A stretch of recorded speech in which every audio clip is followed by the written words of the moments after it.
shocking admissions. James Lipton. A pimp is somebody who exploits the women who work for him. I was a tour guide. I would say, you want to see some sex? Shit-faced buffoonery. E-Rock drank all the Patron. Everything is blurry. And whatever this is. Well, normally I like a couple fingers up my ass. What the fuck happened? Opie and Anthony's worst of 2013.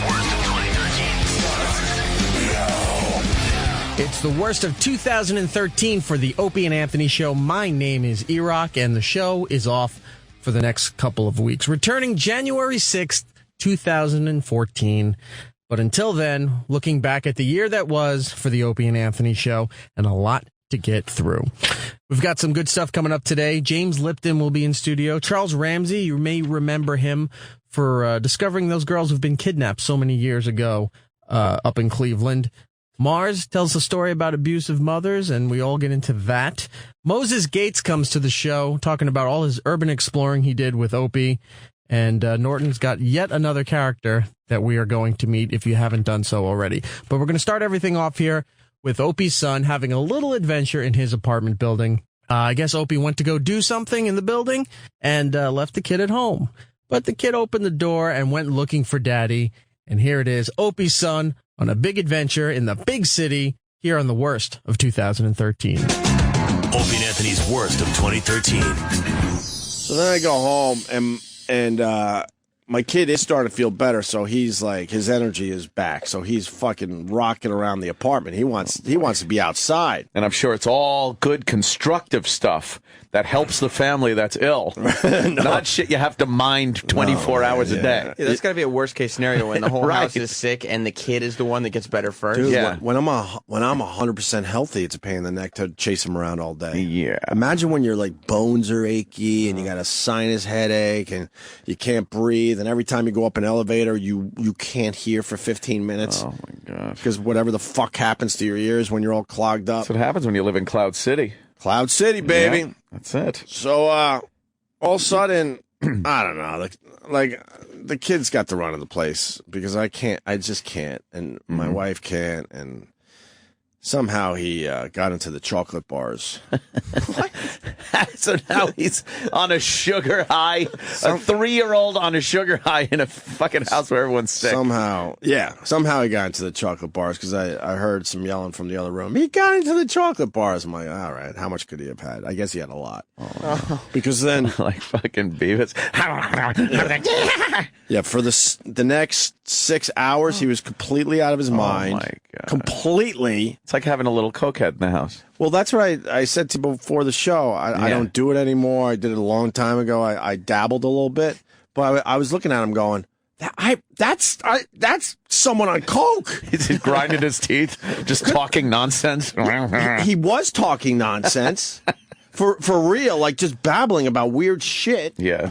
And then he went through all his toys within an hour. Like he would play with something for 5 seconds. And just fucking lose interest, run around, grab something else. Kids' attention span is very short to begin with, but when they're on the chocolate, forget it. On the chocolate. On the chocolate. It's a drug. That's a drug. Absolutely. For kids, that's a fucking drug. And a kid not even 3 yet? Oh, my God. Yeah. My kid is now completely wired on the chocolate. And I just said, I just decide, you know what? Fucking do whatever you want. I can't. I'm achy. My tooth fucking hurts. So I sit on the couch and I'm like, you know what? The Islanders and Rangers are on. Ooh. I'm going to fucking put that on my 65-inch TV. What? Nice. And that's about the time my kid decided to break out his T-ball set. Aw. He's got a little plastic T-ball set. Aw. And he's like, watch, Daddy, watch. I'm like, yeah. Because I got my laptop on my knees. I'm checking my numbers. We all check our numbers, right? Yeah. Check some tweets, check some YouTube views, check Facebook, check the Instagram. And he's doing pretty well with that T-ball thing. Uh-huh. And, we taught him to keep his eye on the ball. So I have a video, but I just don't want my kids in the public eye. Yeah. We told him to keep his eye on the ball. So what he does is he puts the ball on the tee. Yeah. And then he leans all the way down and puts his right eye on the ball. Hello, ball. Right. He's like, so that's adorable. He leans all the way down like this, puts his eye on the ball, and then he's ready to swing. So literal. He does it every time? Every time. Yeah. Eye on the ball. Kids just understand literal shit. Oh, literal kid. Right. If you say eye on the ball, he's going to listen to you and go, all right, if that's what you say makes me a better hitter, I'm going to fucking put my eye on the ball. There you go. So he's hitting, and I'm like, wow, that's good. Yeah. And I'm playing with him a little bit, but not really because I feel like shit. He's wired. I'm like, I have officially given up. And this T-ball is going on in the living room. Oh, yeah. Nice. Literally, I hate using the word literally, but feet away from my I literally use it all the five-month-old. time. 5-month-old. I was going to ask what's going on with the 5-month-old while this is happening. It's not good enough that he's just playing T-ball in the living room. He has decided he needs to do it right next to my 5-month-old daughter. Jesus. Right next to her. She's in a little bassinet. Oh, boy. A couple of the balls ended up in the bassinet. Oh, no. But I'm like, I can't control this kid. He's on drugs right now, a.k.a. chocolate. Yeah. So, I don't know. I don't know what happened, but all of a sudden I look up, to check out the Islanders-Rangers game, and my TV's like black. I'm like, what the fuck? Ooh. But I could still hear the game. So it was on BET? What happened? It sounds like a nightmare. Tony in Brooklyn saying fatherhood is a young man's game. I'm kind of figuring that out. Young man's game. Kind of figuring that out. Yeah. So I look up at the 65-inch TV where the nice hockey game was on, and all of a sudden it's there's no picture. I'm like, fuck. And this happens from time to time, so I'm fucking doing a few things, trying to figure it out. Settings, can't figure it out.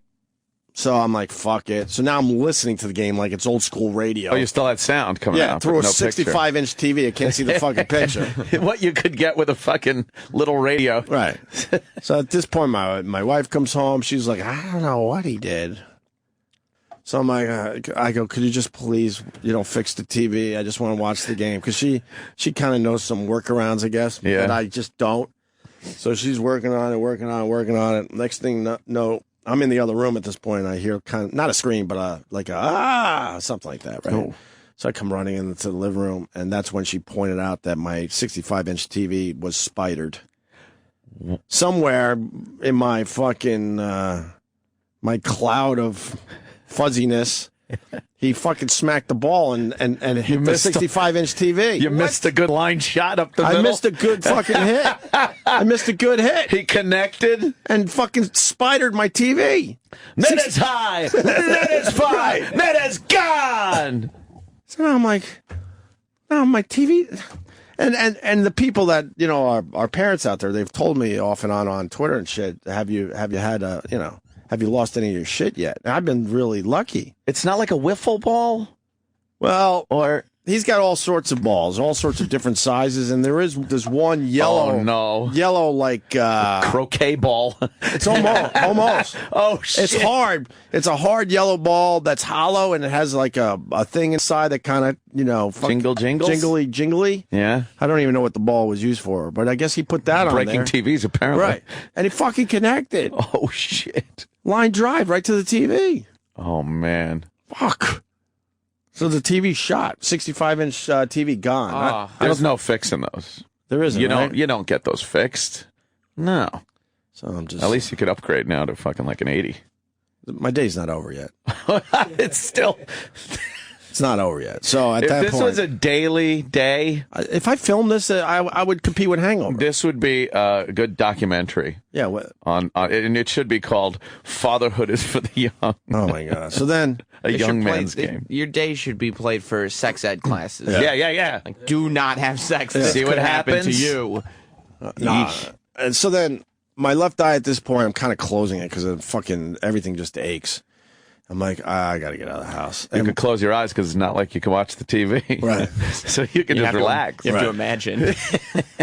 So I'm going downstairs because we had to fax something, and we used to have a printer, but that went a while ago when the kid decided he has to stand on it a lot.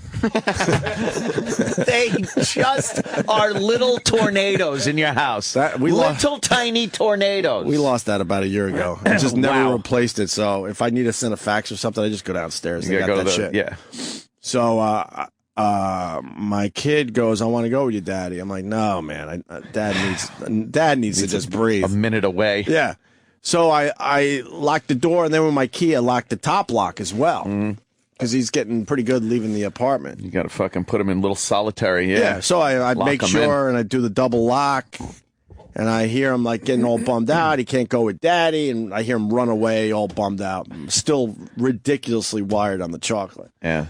So then I go downstairs. I'm faxing. I'm socializing a little bit, just chilling out. Spend some time with some adults. Right. And all of a sudden the lady at the desk goes, "It's your wife." But I hear first, "What?"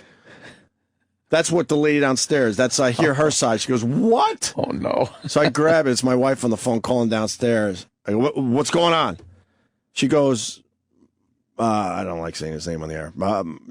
Blank is in the elevators. Oh, no. He's in the elevators. Your kid? My kid Your is in the kid's elevator. in the elevator. Oh. So he got... He. She said she heard the door open because we figured all this out later. He will go in the hall a little bit, but come back in. We sort of watch it. We're not just assuming it's okay. Oh, boy. And then she said that she heard the elevator and was like, no fucking way. No, we got it. So she ran out in the hall immediately, of course. And to see the doors close? With a almost 3-year-old in the elevator by himself. Holy shit. How many floors is your building? 50. 50. So it's a 50-to-1 shot. And we're way up there. We're way up. Oh, man. We're almost at the top. He unlocked all the locks with his little hands? Yeah, because he now pushes like whatever he could find to get up higher. Oh, so he's climbing on He's a stuff. smart... A lot of people say he's a pretty smart kid for his age. I don't know. Yeah, look at this here. Booger Couch saying your kid's ripping off your fucking internet show. Yeah, there's an elevator show for you. Yeah. So he pushed a box to open up the top lock, which we've seen him do. Holy shit. And it's not an easy lock, man. It's kind of heavy duty. So he used fucking some ingenuity there. Yes. Pushed it up, hopped on the fucking... And I'm downstairs, and all of a sudden, the wife's like, "He's in the elevators." I'm like, "What? He's in the elevators?" Oh, my God. So you can see where the elevators are, and I'm like, "All right, where are the elevators?" This is exhausting. And, one was on 18, and one was on I don't know, like 30, let's say. Uh-huh. And I'm like, "Okay, is he?"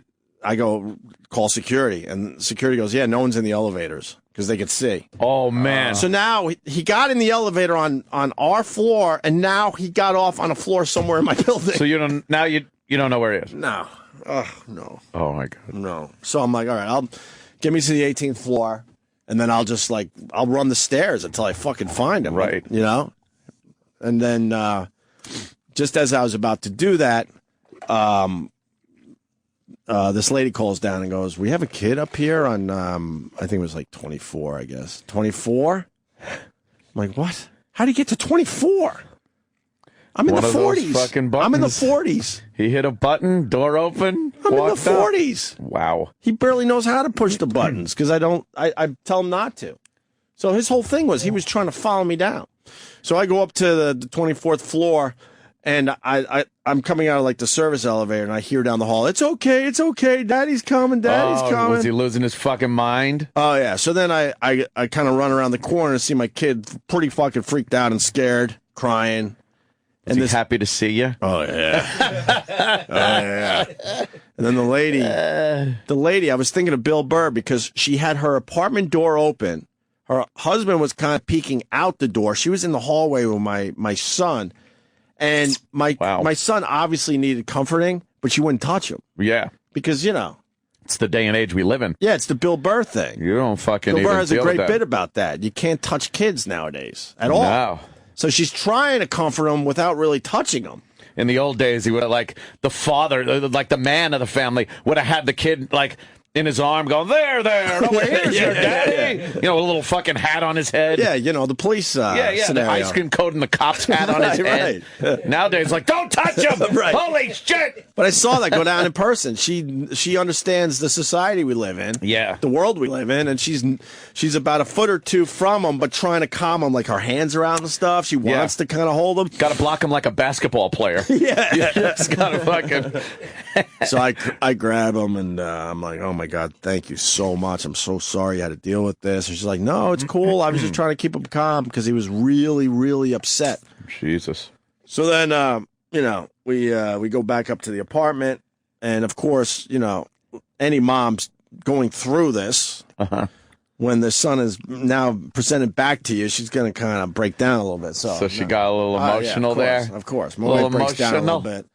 So then we asked the kid what happened. You know, he goes, "I wanted to follow Daddy. I got in the elevator. I pushed 5 buttons." He pushed 5 buttons. He kept saying that. I pushed 5 buttons. 5 buttons. 'Cause that's what you do. And then I got out, and then I'm going, Mommy, help me, help me. No. You can only imagine the emotion that would start up. So the wife must have fucking lost it at that point. Help me, help Mommy, me. help me. Daddy, help me, help me. And he's like conveying this story to you guys. He's close to 20 stories below where I live. Oh, no. Saying this. He was saying, Mom. See, he doesn't understand the concept of an elevator. He thinks you go in, you get out, and you're still kind of on the same floor. It's magic. Right. The door opens, you're magically somewhere else, but... If you're in the elevator, and he thinks, I think he thinks there's only one place to go, which technically it is, because we only use the elevator. Where Daddy is. Right. I push 5 buttons, I go to where Daddy is. Yeah. You go in the elevator, you push a button, and you're downstairs. Yeah. He doesn't understand the concept that you could possibly stop somewhere else. Where Daddy isn't. Right, because he just thinks, all right, go in the elevator, push any button, and you're right. Yeah. That's the where Daddy is button. The Daddy buttons. Right. But no, he was 20 stories below us. So in the middle of our building. How many buttons did he push? He said 5. 5 buttons. Okay. Over and over again, he said 5. Whatever that means to a kid, you need to push 5 buttons when you're going into an elevator. He's like, Jesse, you don't understand. I did it right. I pushed 5 buttons. 5 buttons. I pushed 5 That's what buttons. you do. I'm not an asshole. Yeah. And then his little, like, kind of still sort of a baby voice going, oh, no. Then, I wish I could imitate my kid better, but basically, yeah. And then I got out. It was like, Mommy, help me. Mommy, help me. Oh, my God. That's the saddest thing. A mom never wants to hear that. No. Daddy, help me. Help me. Of course, she feels like she failed the kid in some way. If the kid has to say, Mommy, help me, and Mommy's not there. She had no idea. Right. I kept yelling, Mommy, Mommy, Daddy, Daddy. Oh, my God. That's terrible. Which makes it even worse. Terrible. He's only in a diaper and a T-shirt. And dressed like Daddy. yeah, basically. And he brought, for his little adventure, his 3 favorite toys. So he's just holding on to He's on a little tear, sure. He's holding on to his 3 favorite toys. Oh, God. 20 plus fucking floors below where we live in a hallway. Holy grabbing fuck. those fucking toys like it's everything. Oh, man. I'm like, oh my God. In case he's got to barter for like food and shelter later. He's got some fucking money, some kid money. And that's, I think, oh my God. So then we kind of got everyone calm and ate dinner. And I woke up with this horrendous sinus headache, and here I am. I think that's it. Wow. I'm exhausted. Oh. It was a weird day, man. We don't have days like this ever. That's constant, like, having something to do. I don't like days where you constantly have something to do. I need some downtime, and I don't fucking even have a little family. And I don't even know what downtime is anymore. It's magnificent. I don't know what it is anymore. Love it. The downtime just got destroyed because the minute there is downtime, let me flip on the T. Ah, the old TVO. Oh, yeah. Yeah, it gets worse. More of Opie and Anthony's Worst of 2013. Worst of 2013. Coming up. Opie and Anthony's Worst of 2013 continues right now. Yeah, now. It's the worst of 2013, like the production said for the Opie and Anthony show. My name is E-Rock, hosting this thing for you until Opie and Anthony decide that they're done with vacation and want to come back. In this segment, James Lipton is in studio. He's the host of Inside Actors Studio. Of course you know that. He stopped by promoting his new book and tells a story about a time when he was working in Paris, but he said he was a tour guide. Doesn't make any sense, but he'll explain everything here. James Lipton, right now. Opie and Anthony's Worst of 2013 on the Opie and Anthony channel. Well, obviously, we were astounded by the list of people you have interviewed. It's quite extensive and an amazing array of celebrities. When did you start interviewing people in this fashion? Well, 19 years ago.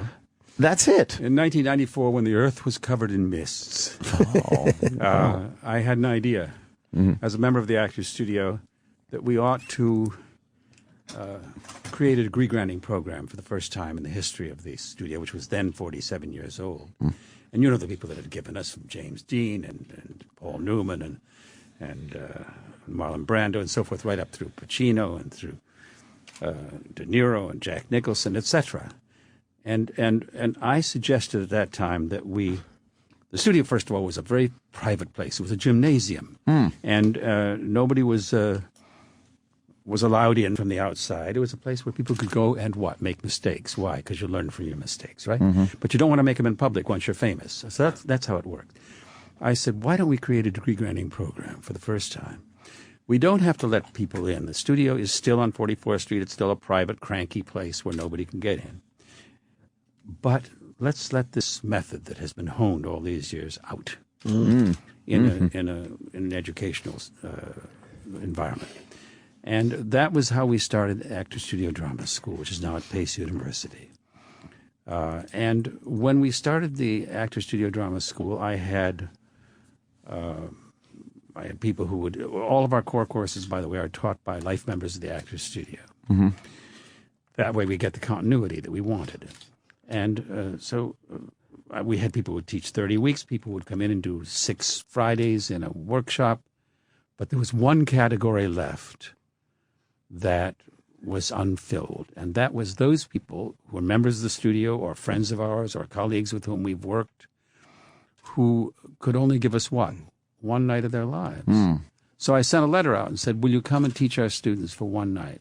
Paul Newman answered, Dennis Hopper answered, Sally Field answered. I got these extraordinary people saying, yes, we'll do it. And that's when I sent word back into the professional community. I was by now dean of the Actor Studio Drama School, which I had created it, so they said, well, you'll give it a year. Start it, you know. How long had you been at the studio by this time? Had you been there since the beginning? Only 2 years I had been there by then. I was trained by Stella Adler and Harold Klerman. And so I got these responses, and I sent word back into the professional community from which I had come. And I said, look, these people are liable to say something worth preserving. And anybody interested, because that means television cameras. And Bravo took the existential leap with me. At that time, Bravo had 20 million people. That is to say, in Cablevision. They were owned by Cablevision. There were 20 million subscribers. Today, we are in 94 million homes on Bravo. We are in 125 countries. We have a record-breaking 15 Emmy nominations. And if you had put a gun to my head in 1994 and said, predict that or die, I would have said, pull the trigger. Can I ask, when you do such amazing prep for these interviews, do publicists give you the same thing they give us? Well, you can't ask about this, you can't ask. What are the parameters you allow? We are about to do our 250th episode.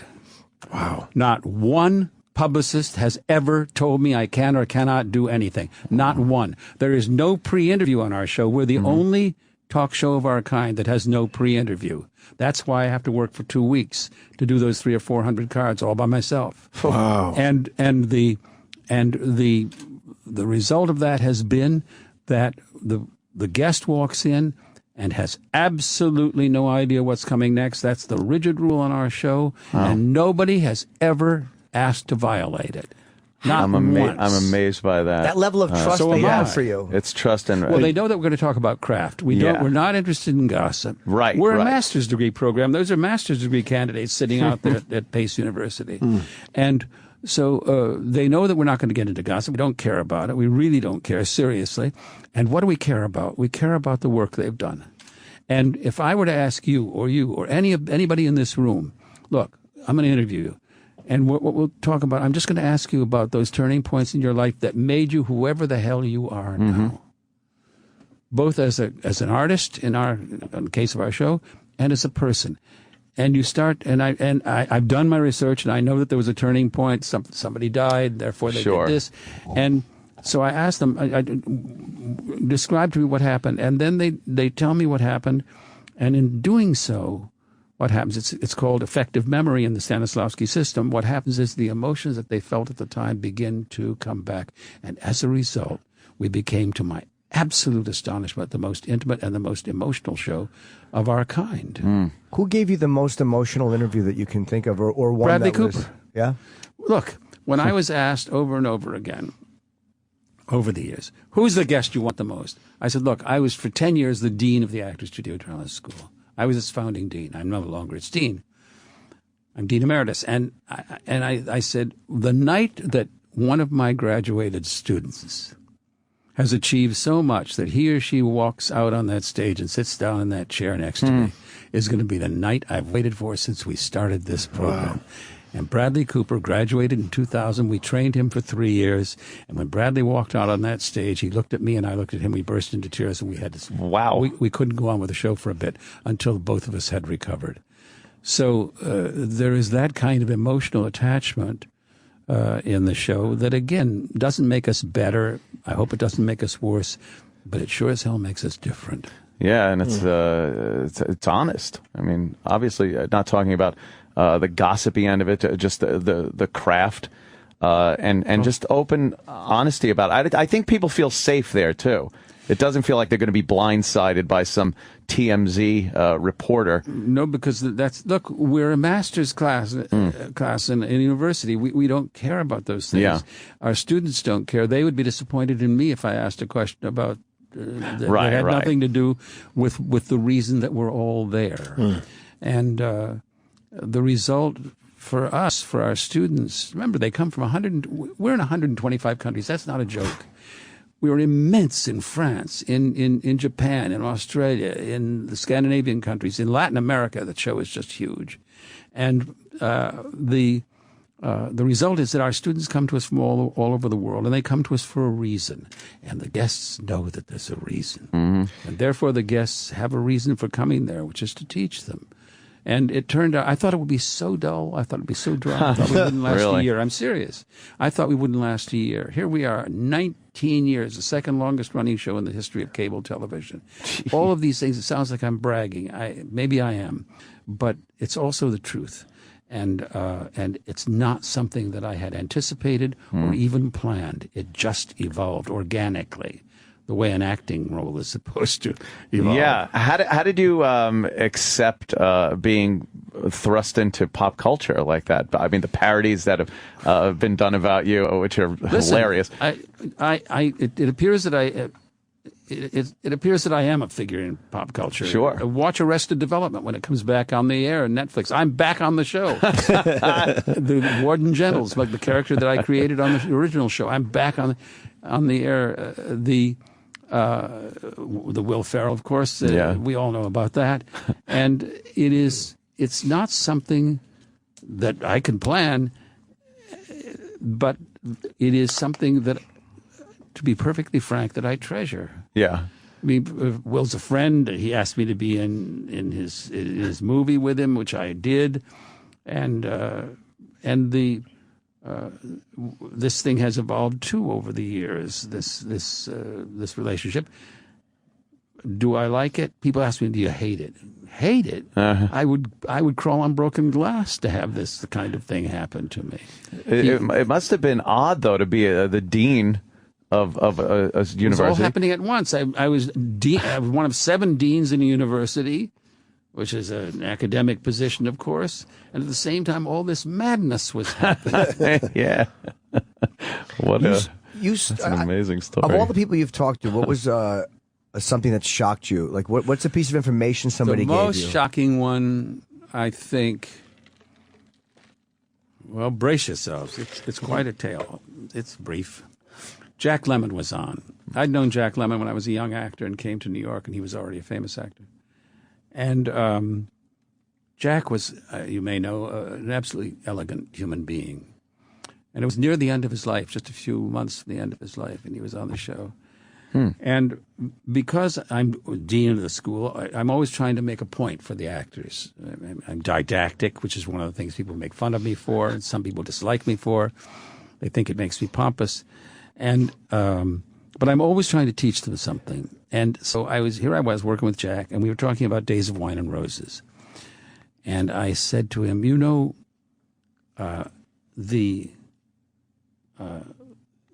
all the famous scenes in it, the scene next to the crib with the child, the scene in the greenhouse when you smash it, trying to find a bottle that you stowed there, the scene when you're arrested, all those huge scenes, emotional scenes. But the most moving, the most thrilling scene in the movie is the quietest. When you stand up in front of AA for the first time and say those historic words, and then I paused. I'm always trying to get my guest. I tried to get De Niro to say, "You're talking to me." He wouldn't do it. I did get Tom Hanks to say, "Life is like a box of chocolates."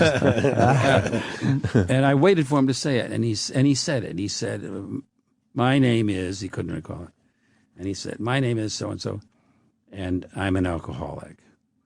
And I turned to the students and I said, "See, look, no pushing, no begging for anything. Just do it. Just do what the character does and let the audience provide the emotion. See, no pushing." I said, "That's acting." And he said, "No, it's not. I'm an alcoholic." Oh, wow. Wow. And there follows a 15-second pause, which I kept in the edit because I edited the show. And it's right there, and we just stare at each other. And then I saw he didn't want to go any further, and so I went on to the next question.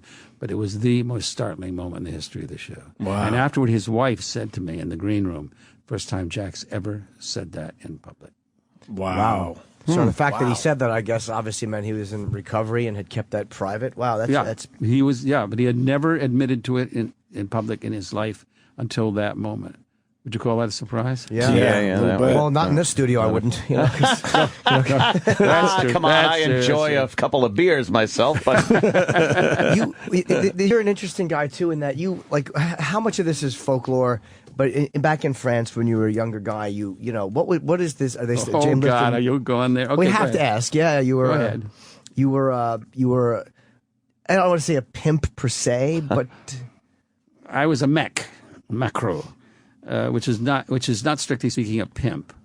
A pimp is somebody who exploits the women who work for him, and generally speaking, that relationship nowadays it's unthinkable. Unthinkable. I'm talking about when I was a youngster. This is long, long ago, where it was all regulated in France and so forth. But a pimp exploits the women and often treats them horribly. We know that. But a macro works for the women. They employ him. And I was living in Paris. I couldn't get a work permit. It was out of the question in those days. were you acting there while you were there? I had been acting in Greece in a film. And then I came back, and I didn't want to come back to the United States for a while. I wanted to live in Europe, and I particularly wanted to live in Paris. This an expression in French called rite de passage, rites of passage. I was going through it, and I wanted to continue to go through it. And I had met by chance, because I had gone, as Americans did in those days, to the Rue Pigalle to see a sex exhibition, which was in those days was commonplace in Paris, and in America didn't exist at all. Mm-hmm. And afterward, I had had a drink in the bar in the bordello and met the young woman who had participated in this, and we became friends. She was from Cannes. She was a beautiful young Canoise. And in those days, France was going through a very hard time. And the men couldn't get work, and certainly the women couldn't. And there was no opprobrium associated with women who went into what was called le milieu, which is that world, and then came out of it. The names I could name for you, movie stars and so forth in France, who were in it for a time. And there was nothing. There were students who were in it, who were earning their way through school, women who were supporting their husbands who were going to college, for example. Wow. It was an entirely different world and completely regulated, medically regulated and everything. Anyway, then when I ran out of money, she suggested that I would become her mech so that I could stay there and we could continue our friendship and our relationship. And I did. And it was one of the most interesting years of my life. Now you know the whole story. Wow. But what is one of the responsibilities of I would go to mopping up. in the morning. I would appear at American Express, which is where all the tourists turned up, especially the American tourists, right next to the Palais Garnier and to the Paris Opera. And other people would be there saying, would you like, I conduct tours, would you like to see Chartres, would you like to see Notre Dame de Paris? etc. All these people would be these tour guides. I was a tour guide. I would say, "You want to see some sex?" and these Startled Americans would say, "Yes, this is really what they came to Paris for in those days." And then when was this? When was this roughly? 1950s. Oh, okay. And so France was still recovering from the Second World War, and I would have to go with them because they were nervous, they were frightened about it, and so I would take them there to the bordello, and my girlfriend and another woman or a man or whatever it was we had arranged, this thing would occur, and these people were electrified by it. And they would ask me to translate for them and speak to these people and tell them what they wanted to see and so forth. So it was a very strange time in my life, but it was literally the only way I could remain in France. I couldn't earn a living any other way. I would gladly have done something else. Now that's probably a much more fun way to make a living. Well, did you get involved? Interesting. Were you a part of? What do you mean by get involved? Well, I mean, what I would love to have done. No, I mean, she was my girlfriend, for Christ's sake. Yeah. I wasn't going to, betray her even with her. Wow. You follow me? It's very complicated. You didn't get jealous? No. Well, she wasn't. We were friends. We were really friends more than anything else. Right. Yeah. And she had arranged for this. It had to be arranged for her. They would have found me floating in the Seine because you couldn't practice that profession unless you had been endorsed. Okay. And so she got me endorsed. Wow. What a great story. I've never discussed this with anybody else before on radio. It's quite amazing. Part of your history and just part of history. We never knew that was going on. I never would have discussed it at all. I did in my memoir, Inside. Yeah. It's there in black and white for everybody to read.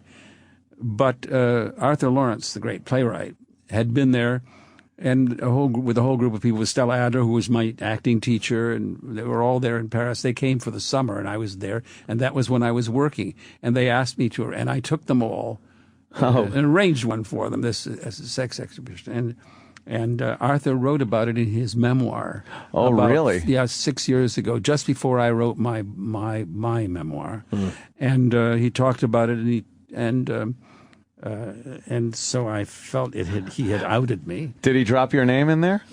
Drop my name? I thought maybe it was an anonymous type of... No, he devoted a chapter. He called me that. He didn't mention the guy who hosts the Actors Studio. No, I wasn't that then. He called me the sex guide of Paris. And so once that had been done, there was nothing I could do about it except in my memoir to put it on record truthfully, once and for all.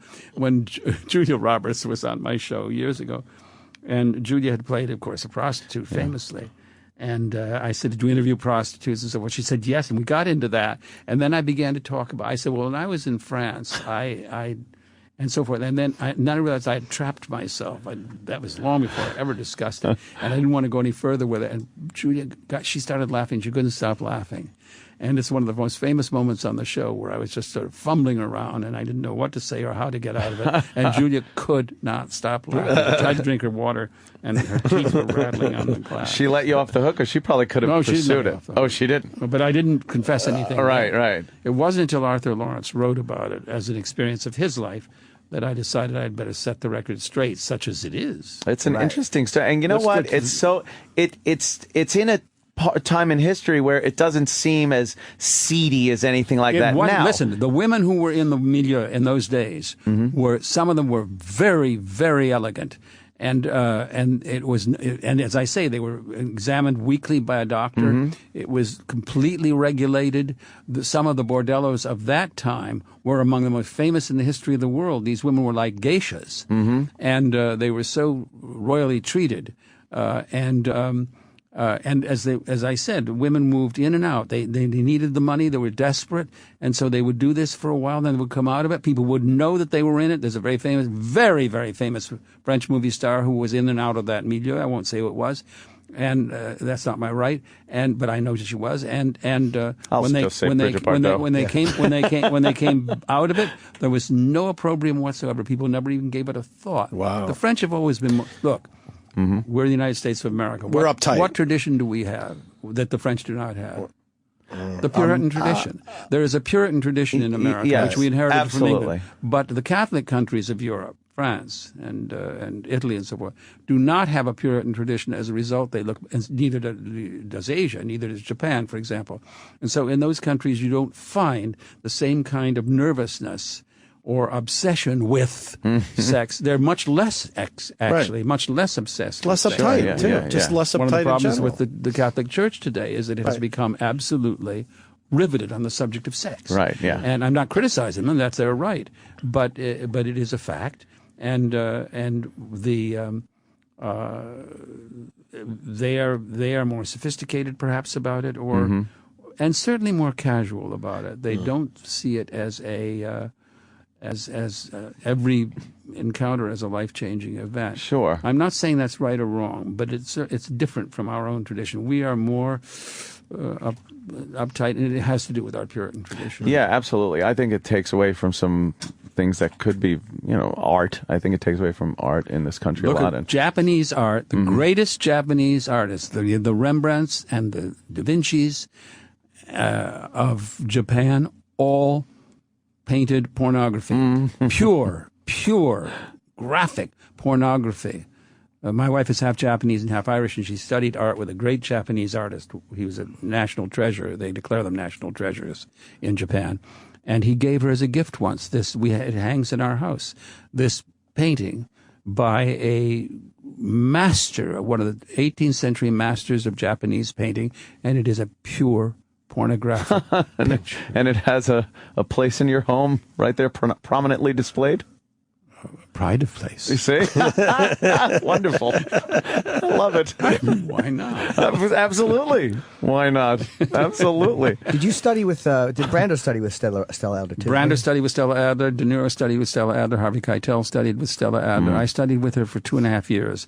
She taught for 2 years, and actually she asked me to stay for another 6 months, which I did and worked with her. She was the greatest single academic influence on my life. So you knew Brando? Yes, I knew Brando when I first came to New York. He was already, a star, but I didn't know him quite well. Yeah, I'm always fascinated with people who got to know him because he seems like one of these guys that was rather difficult to get to know. Like, at the end of his life, I was always trying to get him to be on the inside of the actor's studio. By then, he was reclusive, and he would sit up in his home, and he would make phone calls. He would call me, and we would talk for 45 minutes, but he would never appear on the show. By then, he would not come out of his house, and he was very, very, very bizarre. He'd speak to me in Spanish, and I said, "I don't speak Spanish," and then he would stop. But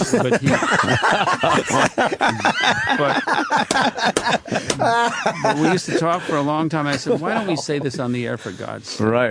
And nobody wouldn't do it. So he's one that got away. But by then, it wouldn't have been very valuable anyway because he had spit the bit, and he was no longer interested in acting, and he contemned it, and he hated himself, as we all know. It ended poorly. But when I first saw him, when I first came to New York, I saw him in Streetcar. Oh, wow. And he was the greatest actor I ever saw. did he really dislike guys like Rod Steiger? Because there's this famous story about when they were doing that I Could Have Been a Contender, Charlie, that he wouldn't even do Rod's close-ups with him, that he hated his acting. Is that the truth? I have no idea. I don't know. I don't answer that. I don't know that he did. But certainly that scene is justly famous. He did everything wrong in it. He did everything unpredictable in it. Instead of being angry at his brother, instead of being frightened of his brother, the two things that you would think that any actor would have chosen, made those choices in the scene. His brother was destroying him at that moment. What was he instead? He was heartbroken. Mm-hmm. He was heartbroken that his brother would do this. It was the most amazing choice, and only a Brando could have made it. I think that nothing impresses me in an actor more than risk. If an actor takes chances and is utterly unpredictable, then I know I'm in the presence of a great actor. And there's one more ingredient that's necessary.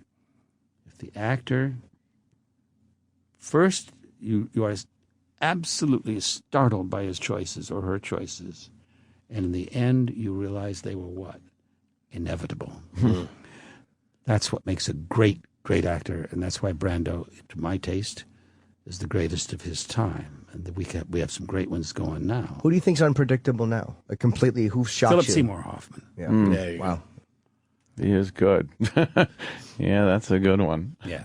Did Brando ever talk about acting and the actual me? craft of acting in public in any way? Yeah, he decided after I started inside the Actors Studio. I think he was inspired by it. Because he's a member of the Actors Studio. Mm-hmm. He was so aware of it. He decided he was going to teach a class in Los Angeles. Advertisements went out. People flocked. And they rushed to be taught by Marlon Brando. And they arrived at the appointed place, and he was waited for the door to open for him to come in. He walked in a dress, as I recall. It lasted, I think, about 24 hours. That was it. By then he was two. Yeah, He hated acting. He Isn't thought that acting, odd? He thought that acting was not a worthy profession. And you know why? Because he was a genius. Geniuses make one mistake consistently. They think that whatever they do is easy. Why? Because it's easy for them.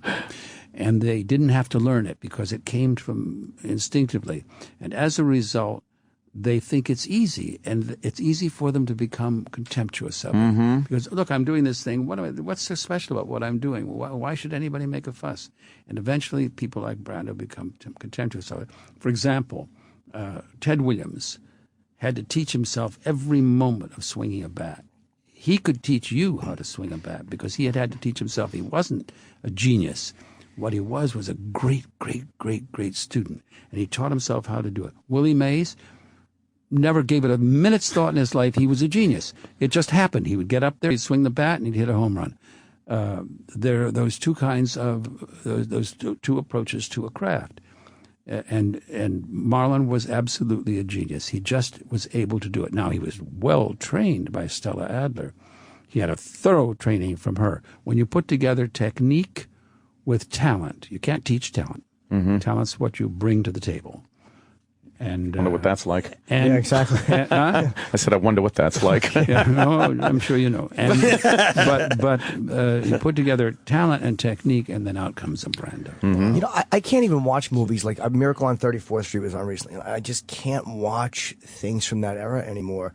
Because again, like watching guys like Brando and like Hoffman or whoever, I can't watch the old school acting anymore. It just seems so disconnected to anything. Well, because it was English acting until the Stanislavski system took hold in America through the group theater, out of which came Stella Adler and Lee Strasberg and all the teachers whom I have studied with. Until then, it was a pale imitation of English theater. They had a kind of false English accent. Yeah. Everything had to look good, and they practiced in front of a mirror until they had themselves just the way they wanted. None of it was organic. None of it was felt. None of it was emotional. None of it was real. It was all a system of posing. It was rhetorical. It was essentially false. Very much like old stage acting. That's what I'm talking about. Yeah, It was theater acting. Yeah. They took it to film. But then when the Moscow Art Theater and Stanislavski came here in the 1920s, there was a revolution. And that was when Strasberg and Stella Adler and Harold Clurman and Cheryl Crawford, they saw what was happening on that stage, and they knew that the door had opened, it would never close again. And then they founded the group theater. Out of that came the plays of Odets. Out of that came all of our greatest actors. And today it is it's transcendent in the world. There is no actor who is not touched by it in one way or another. And in America, we've had some very, very, very great teachers. The greatest of whom I thought was Stella Adler. And she did teach Brando. And once again, there with me, I brought a minimal talent to it, so I was okay. But he brought this great talent, put it together with her technique, and out came a very great actor. There's footage of... Oh, they say we have to... Yeah, unfortunately. I just want to ask one more question. Did they say this footage... I'm not a fan of Shakespeare. I can't enjoy it. But I watched Brando doing, like, Caesar, he was Mark Anthony, I think he was doing it, and I couldn't take my eyes off it because it was like, this is the only guy I've ever seen do it. Neither could the English actors. I remember once one of the English actors on my show, was it Tony Hopkins or John Hurt? I've forgotten which one it was, or Ian McKellen. They said to me, look at the Julius Caesar. You'll see what Brando was doing was here we all came with this classical training, with the perfect body, the perfect voice, the perfect behavior, and Brando came on that screen, and we were all of us in the shadow. Mm-hmm. And he was able to bring to it the kind of deeply felt emotions of American training and acting. When applied to Shakespeare, who was a great writer of emotion, a great writer of feeling, a great writer of character, and when you put those two together, then you've got a performance like Brando's. But I mean, others do it very well. I think Tony Hopkins is a perfect combination. When he was on my show, he told me that while he was studying at the Royal Academy in London, learning the kind of acting that we all associate with Shakespeare and with the English tradition, he was sneaking off and studying Stanislavski with an acting teacher in London, and putting the two of them together. And when you put that exterior technique, which is external, in which certain aspects of a character are acquired externally, together with an internal technique that digs deep into your own soul and makes you recreate whatever it was that Shakespeare wrote and said organically from your own life experience and from your own deepest, the marrow of your bones, and you get the kind of exquisite acting that all of us can react to and never forget. Yeah. Wow. So rare to see. They're telling us what they oh, yeah. You have other press to do. You got a lot more press to do. You're very busy today, apparently. James is promoting, of course, Inside the Actors Studio. It's an amazing show. You get more out of actors. You watch Tina Fey, which is tomorrow night on Bravo. And we talked about what? Improvisation. Because she came from Second City. Sure. She gives a lesson in improvisation that is incomparable. And guess what? We then improvised, and I was allowed by her to interview Sarah Palin. Oh, she does. Watch it. Yep, she does. Sarah Palin. We do about 8 minutes together of Sarah Palin, and it is absolutely extraordinary. Yeah, it's improvisation. Totally improvising. We're both improvising. You're an amazing interviewer and a great guest, and Yeah, thanks so much. What you get out of actors is amazing. No one gets that kind of stuff out of them. Thank you. Fantastic. Absolutely. Thanks for coming in. And I think a great interviewer gets things out of people. Like, some people got James to talk about things that he hasn't talked about. Right, Jimmy. Yeah. My wife is, if she hears this, she's going to kill me. Meanwhile, you should have maybe gotten an acting lesson from him instead of acting. Yeah, I really should have. I do things that are unpredictable, too. I forget the lines, and when I do remember, I suck. Jimmy has a problem. He doesn't know what to do with his hands to make them look natural as he's acting. Yes. He's either by there or fault. Hands are the problem. Look at, you watch Humphrey Bogart. Bogart never figured out what to do with his hands. He usually tucks them into the belt of his pants. Really? Bogart couldn't even figure it out? Watch him. He was never comfortable with his hands. I find that, what I'll do is I'll just put them over my head out of frame, and people just forget that they exist. That's why in the Cane Mutiny he was doing that with the Marls, but he just brought those one day. It wasn't even part of the script. The worst is yet to come.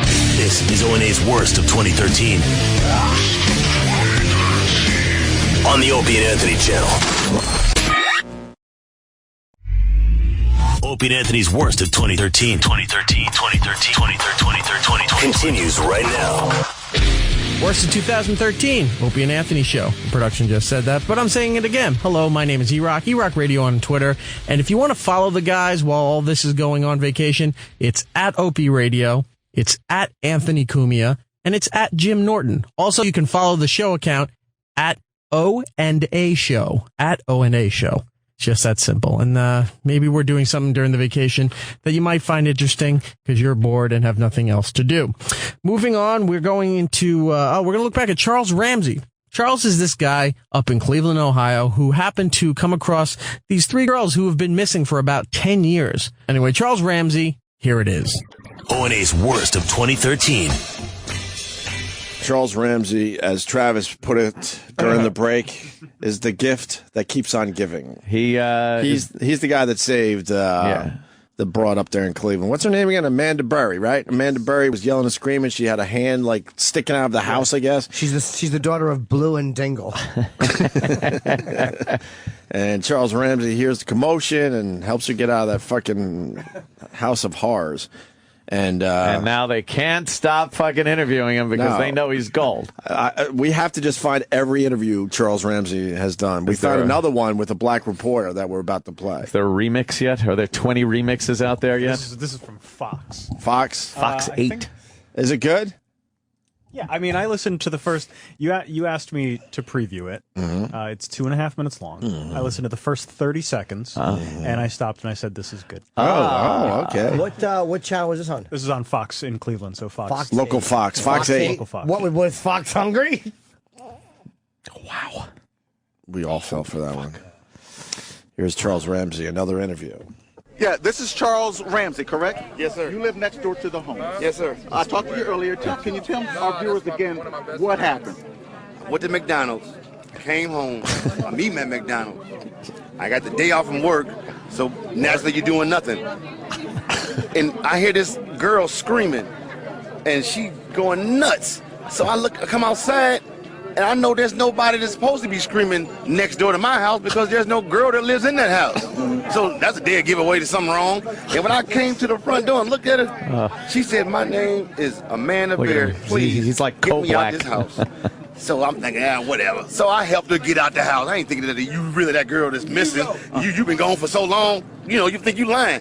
And she called the police, and they came, and they took a fingerprint sample of her, blood sample, and it came back. It was her. And then she said it was 2 more girls up in the house. Now, I don't know this. I just helped her move out. You're correct. There's Gina DeJesus from Helped her move out. and then a woman named Michelle Knight. I helped her move out. And if you look, it almost looks like he said there's 2 more bitches in the house. 2 more bitches It in looks there. like he's trying not to say that. Yeah. Can you watch that? 2 more Because you know girls. his fucking lingo when he's not in front of the camera is a little different. Yeah, that's it. I'm glad he did his hair. And then she said it was 2 more girls in the house. Now, I don't know this. Good call, Timmy. You could see his lips. You could see. Make a B. They made a B sound. Yes. 2 more bitches in the house. 2 more Bitches in the house. bitches and up in the Sample of her blood motherfucker. sample, and it came back. It was her. And then she said it was 2 more girls in the house. Now, I don't know this. I just helped her move out. You're correct. There's Gina DeJesus from Seattle. Yeah. And then a woman named Michelle Knight. So you've been living next door to that house like you were on the... He doesn't give a fuck. And Michelle Knight is like, whatever. I don't know that nigga. Yeah. I don't know. Charles Ramsey fucking Oh, this rules. guy- This is Buzz Ramsey. Buzz Ramsey. I Best don't know. guy ever to get involved in this situation. Just helped her move out. You're correct. There's Gina DeJesus from Seattle. Yeah. And then a woman named Michelle Knight. So you've been living next door to that house? Had you known there were any people? No, because I'd have pulled this heroic stuff last year. He was ready to go, I'd have pulled this heroic shit.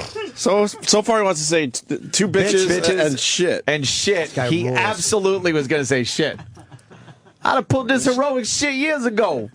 Oh, Motherfucker. Door to that house? Had you known there were any people? No, because I'd have pulled this heroic stuff last year. With my goons.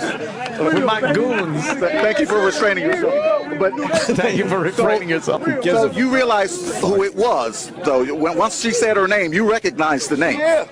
Pause. He's And then I lying. walked down the street In the and I last told my... interview, he said he had no idea. Yeah, of course. recognizing it. This guy's story will change. yeah. He'll be more the hero. And he'll be arrested for Yeah. something. I busted in there, motherfucker. Yeah. I put my guns out. I sensed something. I sent some. Because I seen he wasn't right, this guy. Yeah. But he They just lied call from me- interview to interview.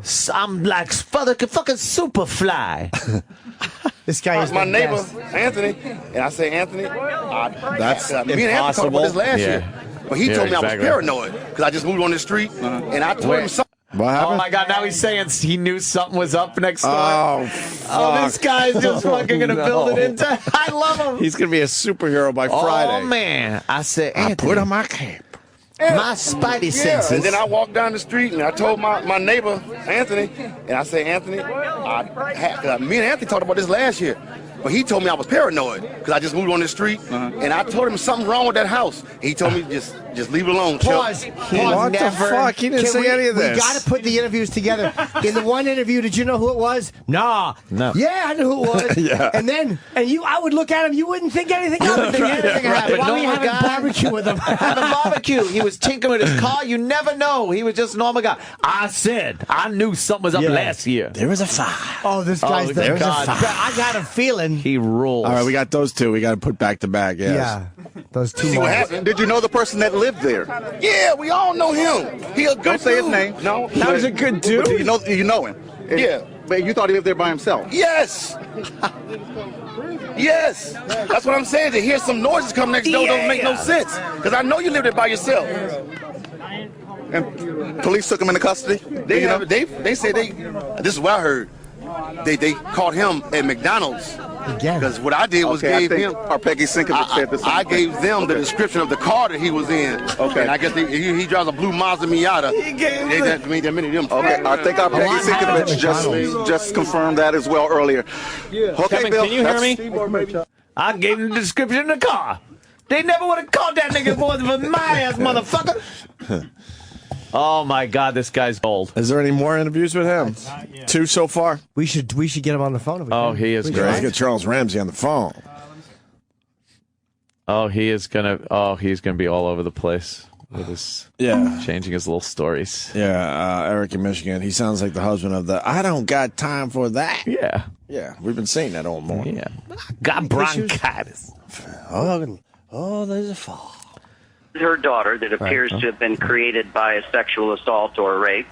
And this man, Charles Ramsey, walking by, didn't turn his head and say, I don't want to get involved. He jumps up on the porch, he breaks down the door and gets her out, gets her to 911. There's two heroes. And these women are alive because of Charles Ramsey. It's fantastic. Right. John, I remember with the Dugards, in retrospect, there were people who said there were girls kept in the backyard, and the neighbors, no one ever stepped forward. The cops checked it out, but they weren't able to find anything.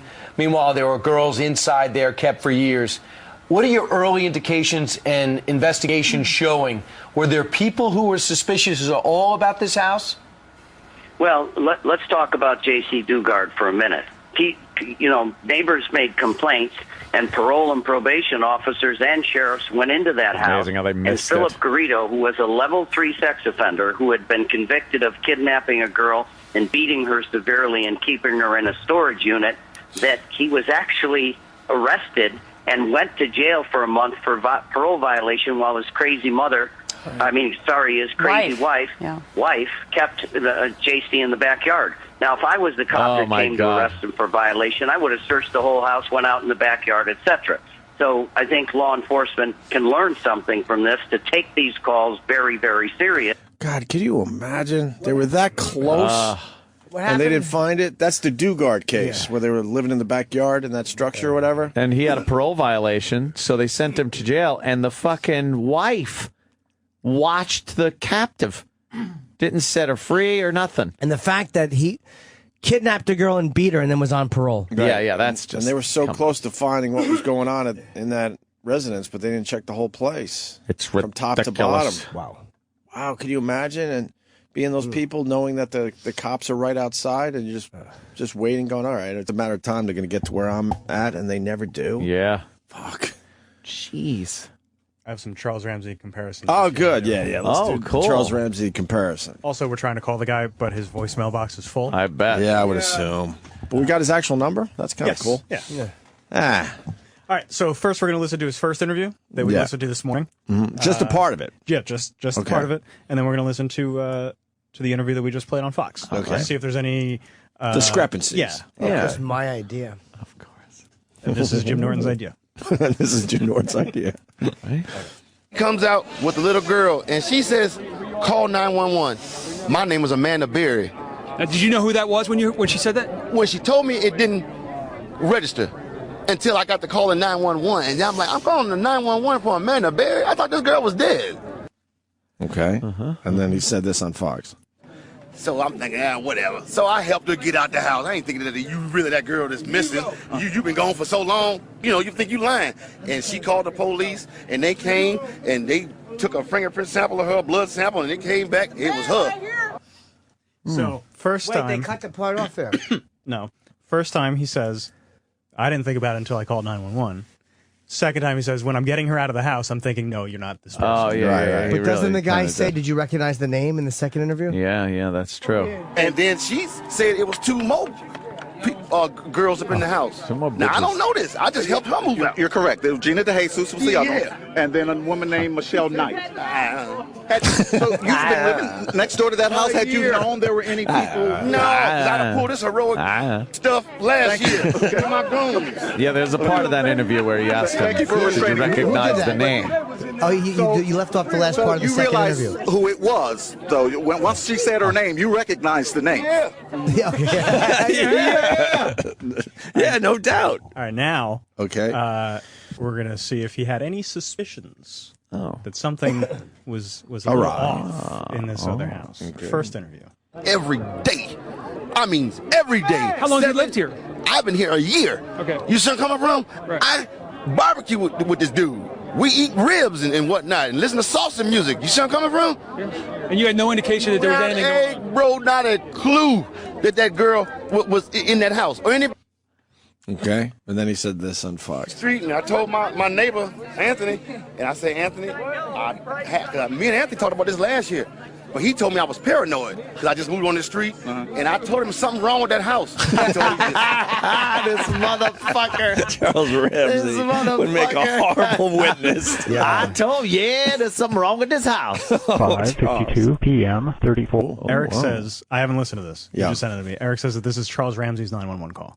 Really? Yeah. He called 911 as well. So, all right. 4 seconds, May 62013. Cleveland 911, police, ambulance to fire. Yeah, hey, bro, I'm at 2207 Seymour, West 25th. Hey, check this out. I just came from McDonald's, right? So I'm on my porch eating my little food, right? This broad is trying to break out the fucking house next door to me. So there's a bunch of people on the street right now and shit. So we like, well, what's wrong with you? What's the problem? She like, this motherfucker done kidnapped me and my daughter, and we've been in this bitch. She say her name is Linda Berry or some shit. I don't know who the fuck that is. I just moved over here, bro. And also, this is the real Charles Ramsey. Now He's not cleaning it up for the white man. Now we hear the real Charles Ramsey. It's Linda Berry. I don't know who the fuck that is. Who the fuck this is? Not a clue. I also like how we've had 2 interviews with him and a 911 phone call, and he has to tell everyone that he just came from McDonald's. He's trying to get an endorsement McDonald's. deal. He wants an endorsement deal. Go back a little bit.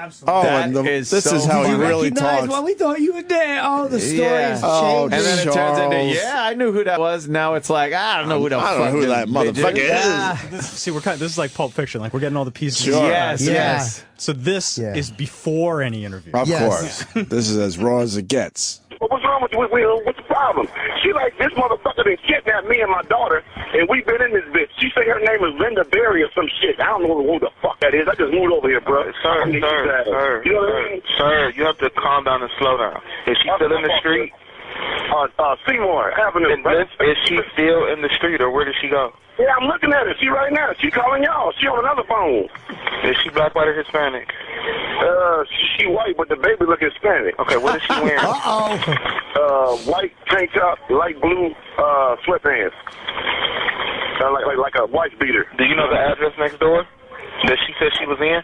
Yeah, 2207. I'm looking at it. Okay, I thought that was your address. So that house. No, I'm smarter than that, bro. I'm telling you where the crime was. Okay, not my house. Sir, we can't I'm smarter than that, bro. I'm telling you where the crime at, not my house. There's absolutely something that they're going to catch him. Oh, this guy is in for a treat. This guy is great. Oh, they are going to just run his name and be like, look at what we got. Look what we got here. He sounds like Samuel L. Jackson. Yeah. Motherfucker. That's the one that says bad motherfucker. I thought that was your address. So that house. No, I'm smarter than that, bro. I'm telling you where the crime was. Okay, look, sir, we can't talk at the same time. Do you want to leave your name and number? Or remain anonymous? Ramsey, R-A-M-S-E-Y. What's the phone number? Oh, they didn't bleep it out? No, I don't want to. Okay, so he gives his phone number, and then we go back People to she said that did this, do you know if they still in the house? I don't have a fucking clue, bro. I just said I came from McDonald's. Can you ask her if she needs an ambulance? You need an ambulance? Or what? Ambulance? She needs everything. She's in a panic, bro. I guess she's been kidnapped, so, put yourself in her shoes. We'll send the police out. Thank you. There you go. That's classic. Oh, is he great? Yeah. Charles Ramsey is in for the biggest fucking, biggest spike in hero popularity and fucking. It never works out in the end. He's going to be like that Kraft macaroni and cheese guy. Like, oh, look, he's just a guy. He's down on his luck. And then it's like, this is a Louis Vuitton. I see a year of jail in his future for some past crime. Oh, yeah. That he's been fucking dodging for years. Just because comes forward as the hero. He must have had such a hard time with the press not fucking cursing. Because that's the real one. Oh, yeah. That's the one we just heard is the real dude.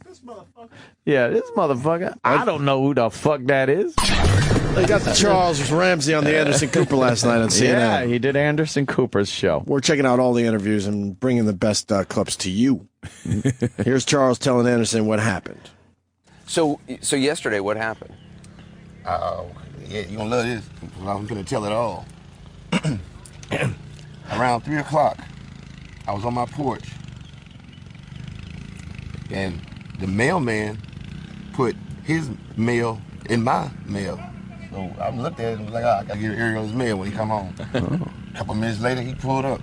He checked the mailbox, grabbed his mail before he went in the house. I said, Ariel, here go your mail. And we just had the same conversation when I handed him the mail. He said, they can't get it right. I said, nope, damn postal service. That's it. He left. I jumped on my bike, went to McDonald's. He mentions McDonald's again. Oh, I know. He's not a dumb guy. He's not dumb. He knows someone's paying attention. I went to McDonald's. Jesus. Imagine the greatest would be if the fucking girls come out and they go, and all we ate for 10 years was McDonald's. And McDonald's gets a black eye. Those murderers loved McDonald's. Yeah. Those fucking kidnapping. They would always eat McDonald's after sex. Just give them a complete black eye to McDonald's. McDonald's. Came back home. I'm in my house. Enjoying But I'm McDonald's. in the living room, and I'm right by the front door because I'm looking out the front door. Oh, he's too much detail And, guy. Man, this girl screamed like a car had hit a kid, which made me, you stop eating. What the hell was that? That. So when I got up, I saw my neighbor across the street. He run across the street, and I'm like, I'm thinking, where are you going? Because ain't nobody next door, because I just saw Ariel leave. And I know ain't nobody over there. Heard that girl scream and saw him run across the street. And I went outside and wondered what he was doing. And Amanda say, I'm stuck in here. Help get me out. So he either don't know English that well or panic. But he just looked at me and was like, he's a girl. And that's all he did. So here I come with my, half-eaten Big Mac. And I looked, what's up? And she like, I've been trapped in here, and he won't let me out. It's me and my baby. I say, well, you ain't got to talk no more. Come on. And I'm trying to get the door open and can't. I used some of the grease from the French fries to lubricate the lock. That's what I did. And then I put a McNugget in the corner and jimmy the door open. Yeah. What happened to the Big Mac? I couldn't see it too well, so I stood on the Big Mac because it's so big that I could look inside. She said my baby's sick, so I gave her a bite of the Big Mac, and the girl was healed. He loves his Big Mac. Oh, shit. This guy talking about plug-ola. Oh, man. Torture chamber did some kind of way and locked it up, right? So I did what I had to do and kicked the bottom of it, the door, and she crawled out of it. She grabbed her baby, but threw me off. All right, so fine. I got some girl and her kid. And what did she look like? I mean, what was she wearing? Jumpsuit. She had a white tank top on. Big Mac yellow. Yeah. It looked like the same color the secret sauce is that goes on the 2-all beef patty, secret sauce, lettuce, cheese, pickles, onions on the sesame seed bun. Her shoes look like pickles. She looked like a McDonald's sign. Oh, fuck, Chip. Rings on, mascara. She was well groomed. She didn't like she didn't look like she was kidnapped. That's what I'm saying. That's what threw me off when she was like, I'm in here trapped. I'm like, well, you don't look like kidnapped, so maybe you got a boyfriend problem. Oh, boy. So I took the kid stat for a Happy Meal. And you'd never seen her before? Bro. In the year that you'd been there? Bro. That, man, listen, never. That woman didn't come out the house. The only kids that came out the house were 2 little girls. They played in the backyard. He had 2 dogs. Where I live, naturally, it's next door. My bedroom was upstairs, so when I can just hear kids playing, I know it's them. They do the same thing, play in the backyard for a couple hours, go back in the house. Same thing every day. Who were those kids? The neighborhood knows them as his grandchildren. Oh. So it's no big deal. He got his grandkids over all the time. I thought kids. Probably, maybe it's a kid or so. Maybe it's another kid plus one of the kidnapped daughters, girls, or maybe he's just brought his grandkids over and it's unconnected. The story's getting creepier and creepier. Yeah. This guy should. I hope this guy gets at least fucking 10 years. Yeah. I thought you were going to say, I hope he gets at least Big Macs for life. Big Mac for life. I mean, the yeah. Yeah, Team Big Mac, motherfucker. That's right. This next clip is great. Oh, yeah? Yes. Amanda Berry then, asked to call 911? And I took her to my house. Now, I'm nervous as hell, so I'm fumbling with my phone. So I finally get it right. She can't wait, and I don't blame her. So what I do is tell her, go across the street and use their phone. Now, we both calling 911. Now, she get through, and I get through. She deal with a moron. Me too. The 911 operator's a moron. By the way, on Fox, they just flashed that the 911 operator is being looked into. Because he really was. He got off the phone. He goes, all right, we'll send a car. All right, this cocksucker hung up the phone. They obviously had woman. something. And that was the woman's call. Right, she screamed bloody murder, so you got to keep her on the line. And they don't stay on the phone. She said, we're kidnapped, and they hang up on her. You don't know where that Ariel guy is. Yeah. He could be in, pursuit of her. Right there, right. Yeah, chasing around a house or something. Yeah, but they get off the phone. All right, we'll send a car, and he hangs up on this guy. But those are the type of people that they put all the credence in the fucking Zimmerman case. Well, the operator said to not follow and stand down. They don't know what they're fucking there to take the message for the cops. Hi, the police aren't here right now. Can I take a message? That's 911. Moron. Me too. You said there were, what do you mean a moron? Idiot. I heard the 911 call from her. Idiot. How many more fucking words do you need? Douchebag. Dope. Schmuck. Dumbass. There were, what do you mean a moron? Idiot. I heard the 911 call for her. Imbecile. And the woman kept I being don't like, have that damn job. the woman was like, oh, hang up and wait for the police. Really? How about stay on and I'll talk to me till they get there. Right. Yeah. So you called 911. Yep, How sure quickly did. did the police get there? You know why they got this so fast? Because I said moron. Because I said, hey, Amanda Berry is right in front of me right now. He like, what she got on? And I told him, white tank top, blue sweatpants, nice. What's she tennis wearing shoes, now? Nice, ponytail. What else? Oh, right. She panicking, idiot. Good. He had a kidnap victim for 10 years, and this cocksucking 911 operator gets off the phone with him. She panicking, idiot. This guy he's a smart guy. Yeah. He's street smart, this Charles Ramsey. Yeah, Larry King here with Charles Ramsey. What happened with the other half of your Big Mac? Did you go back to it? Exactly. Yeah. Larry was getting to the important parts of the fucking story. Did you have a Was it supersized? Comment. No ponytail. What else? Oh, right. She panicking, idiot. Put yourself in her shoes. I just said it. Amanda Berry, that don't ring no damn bells. You being a cop and all. But when you first saw her and she said the name Amanda Berry, it didn't know. Because I forgot. Bro, this is Cleveland. Since they haven't found that girl, right, and I guess stopped looking for that girl, we figured that girl met her demise. Right. So Berry didn't register with me until I was on the phone like, wait a minute, I thought this girl was dead. Yeah. thought this girl was dead. He's like a modern Sherlock Holmes. He really is. Yeah. Sherlock Homies. That's what he is. Sherlock Homeboy. What's your name? Sherlock Holmes. Yeah. That's right. I'm after the Hamburglar. The newest case I got. So I opened the door a little bit. She had to squeeze out. It was almost like getting Mega McCheese's head through that. Oh, God. Yeah, that shit was like a Ronald McDonald House of Horrors. What does it feel like to have been living next to this for a year? See, that's why now I'm having trouble sleep. Oh, no. Only one night. Up until yesterday, the only thing that kept me from losing sleep was the lack of money. See what I'm saying? Mm-hmm. What's he getting fucking...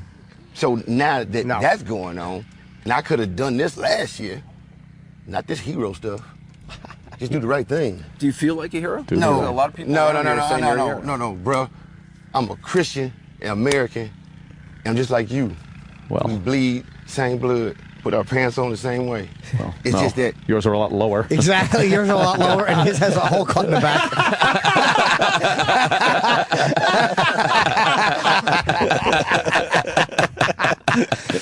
I'm just like you, except you're white and I'm black, you're rich and I'm poor, you suck dick and I don't. Other side from all those major differences. put our pants on the same way. It's just that you gotta put that being a coward and I don't want to get nobody's business. You got to put that away for a minute. Because you know how it for is. A minute. A lot of people turn the other way. You got to have some cojones. Keep walking down the street. That's all it's about. It's about cojones on this planet. Cojones. You're telling me. Yeah, you're telling me it is about cojones. Yeah, exactly. Yeah. On this planet, on the bridge of my nose, in my mouth.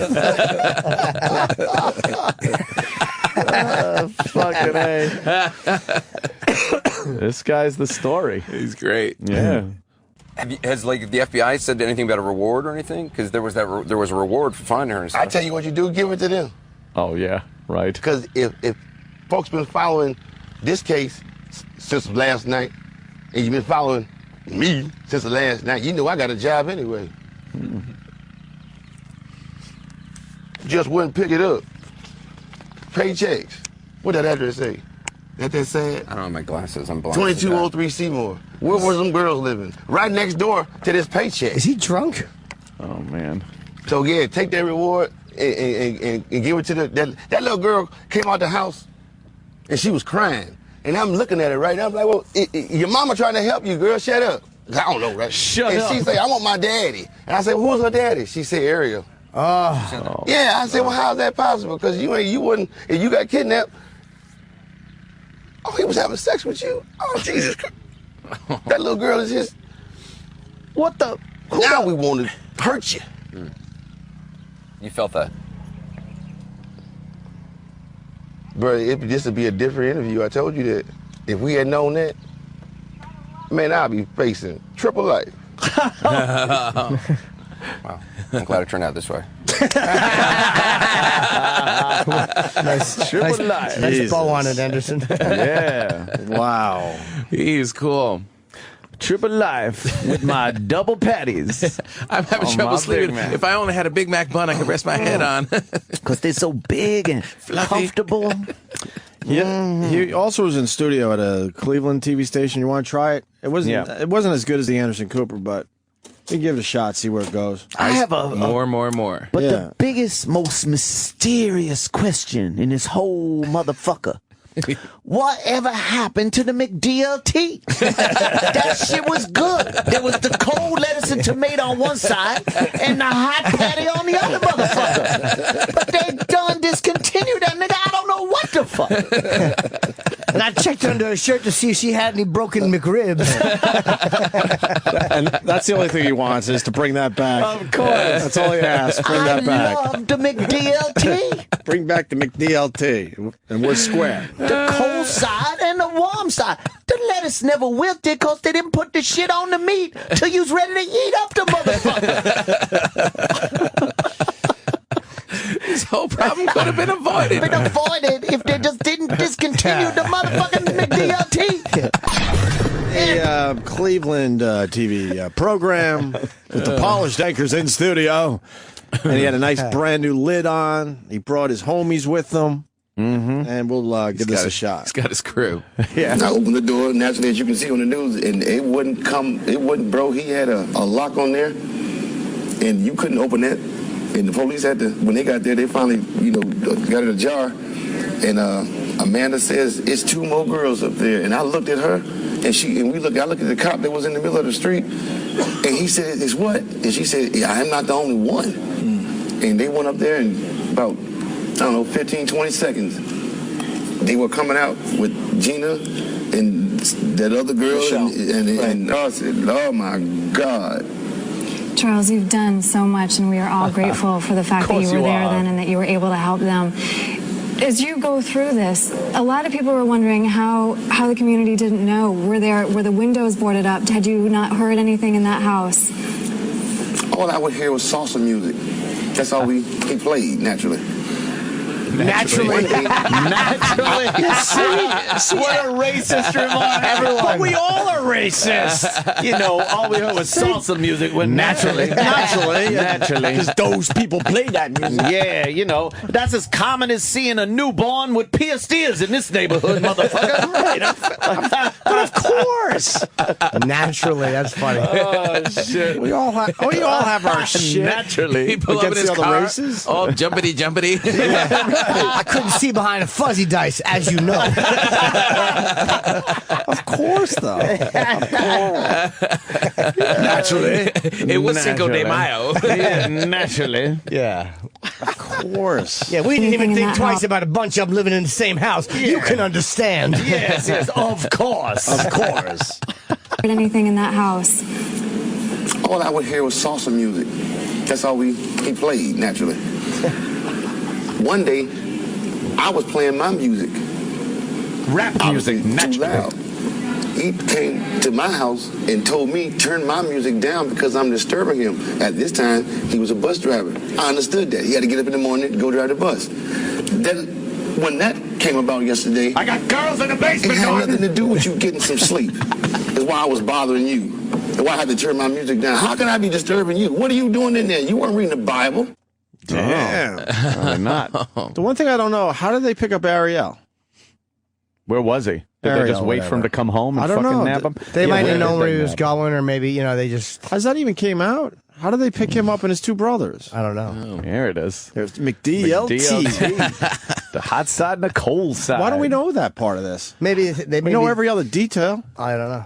I'm sure it'll come out. It's probably just some... What did they say? He was going to McDonald's or something? I think he was going to McDonald's as well. Was he really? I think so. McDonald's is fucking, what's a little less... Holy shit, right? Yeah, everyone a little less McDonald's exposure here. What was the other food option? McDonald's or the new goat shit palace that opened up? We have cold goat shit. We have hot goat shit. We have goat shit that's sliced and diced, and we have melted goat shit. You can eat it on peanut bread or panny bread. We don't know what it's called.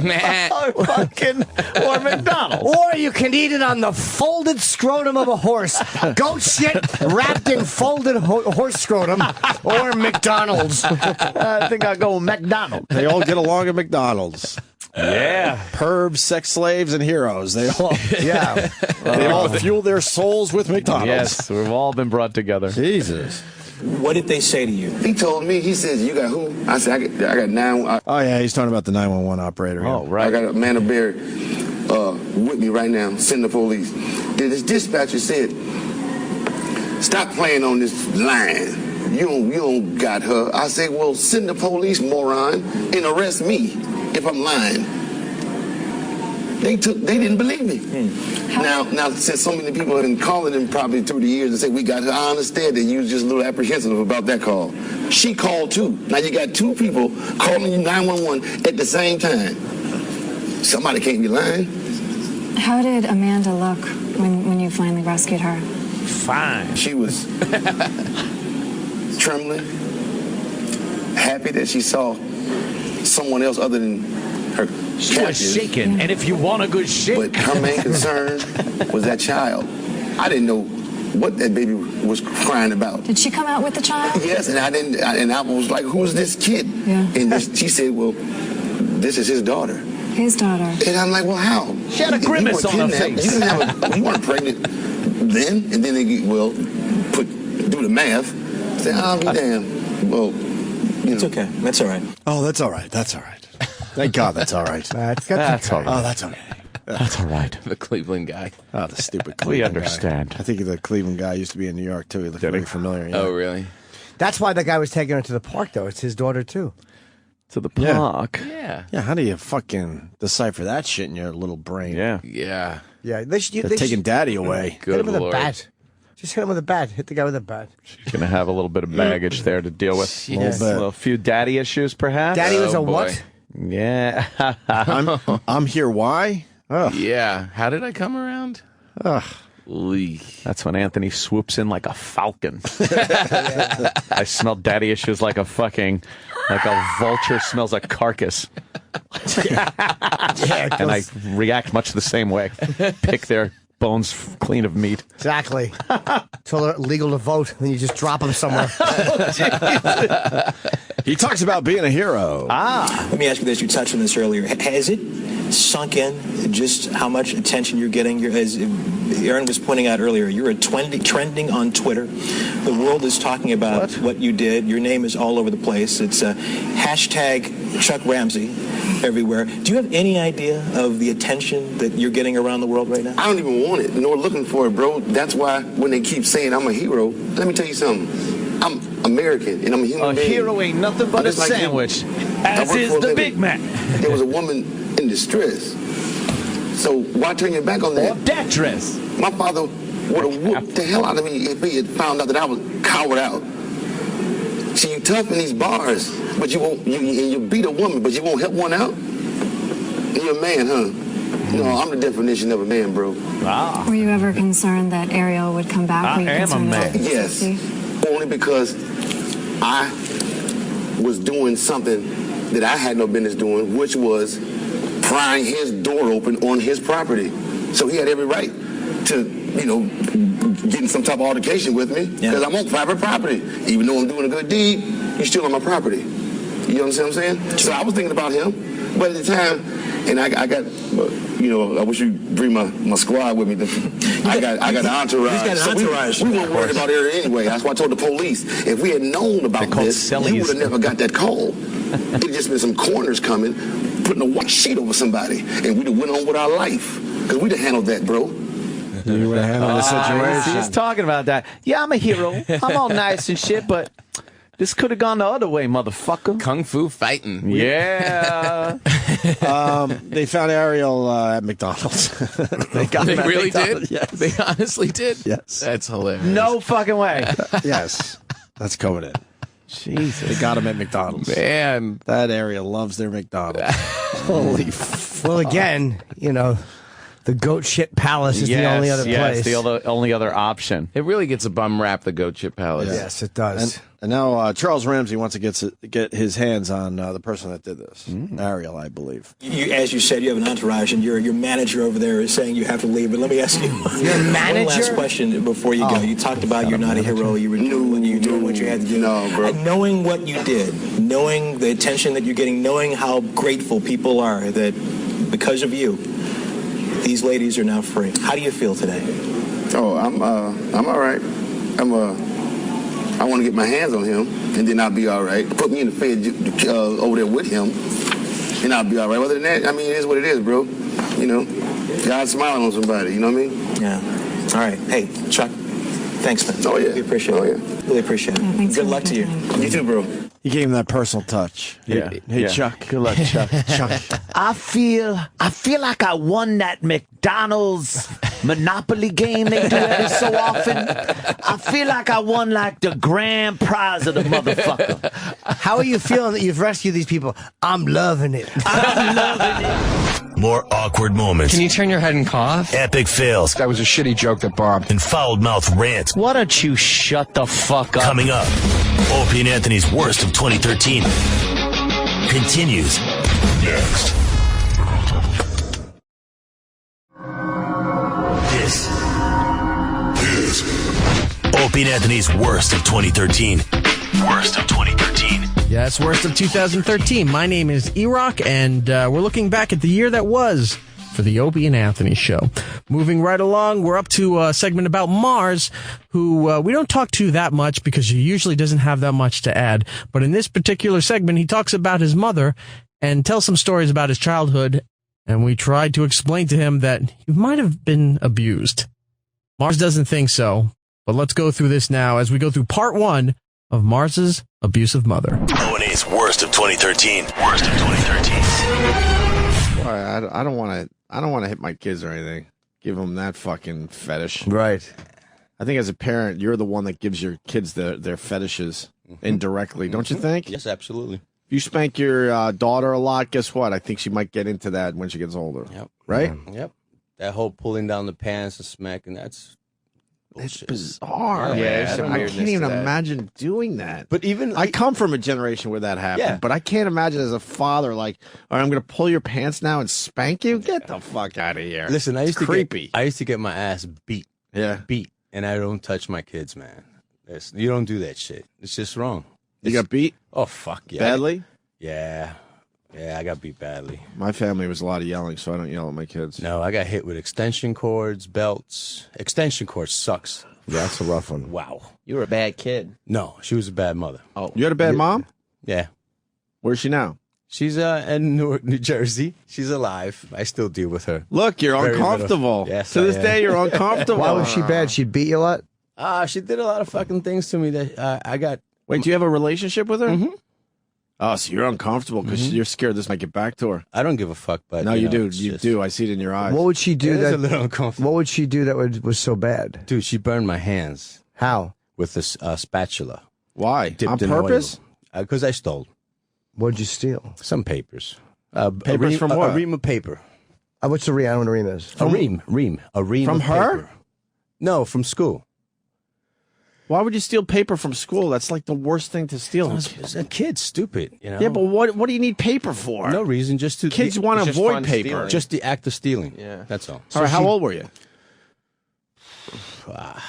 Maybe 9, I think. She burned your hand at 9 for just silly shit how that did all she do kids She do? did it. The way she did it too, man. She got me really good. She was acting like she was frying some eggs. She had me sit next to her on the stove, by the stove, and she told me to put my hands out for a second. I had no idea this was coming. No idea. So I put my hands out, and she takes it. The spatula was already in the oil in the frying pan, and she took it straight from the frying pan and slapped my hand. I moved one hand, left the other one there. She got the other one. Oh. Burned both hands. Badly? Badly. 9? I'm fucking so mad right now. Yeah, I'm telling you, bro. I don't even know her. Let me tell you. I barely know you. I went to school. Not by his choice. I know. He might do some things for me though soon. Yeah? Yeah, he might help out my TVs and shit. And TV time is so much different nowadays because I went to school and no one really. You had marks on your hands? Yeah, I had bandages and stuff, and no one really got Did into you the keep story. the spatula down on your hands or just kind of slapped it? Just slapped it. That's the damage. Oh, because the oil was on it. Yeah. So that oil was Also, what was the burning oil would you. stay on. I'm sorry. Yeah, Like, yeah. stayed on. If she takes the spatula out of the hot oil, it's the oil that's really burning. you. Yeah. That's what it was. And what did she say? Was it like, this is for stealing? Jimmy, to be honest with you, I don't remember, Oh. man. I don't. I just remember the action and how much I can't stand. Now, what else? Did your family, the rest of them react to that or no? Do you get all freaky when people are frying? Yes. Do you like fried food? Wait, no.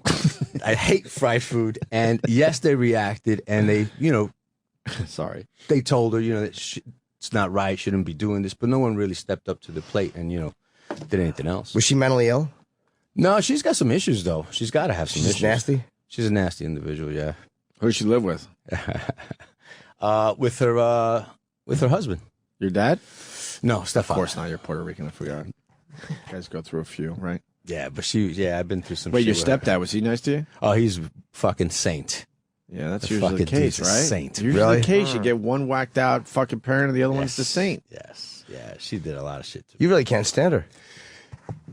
So you I have my moments.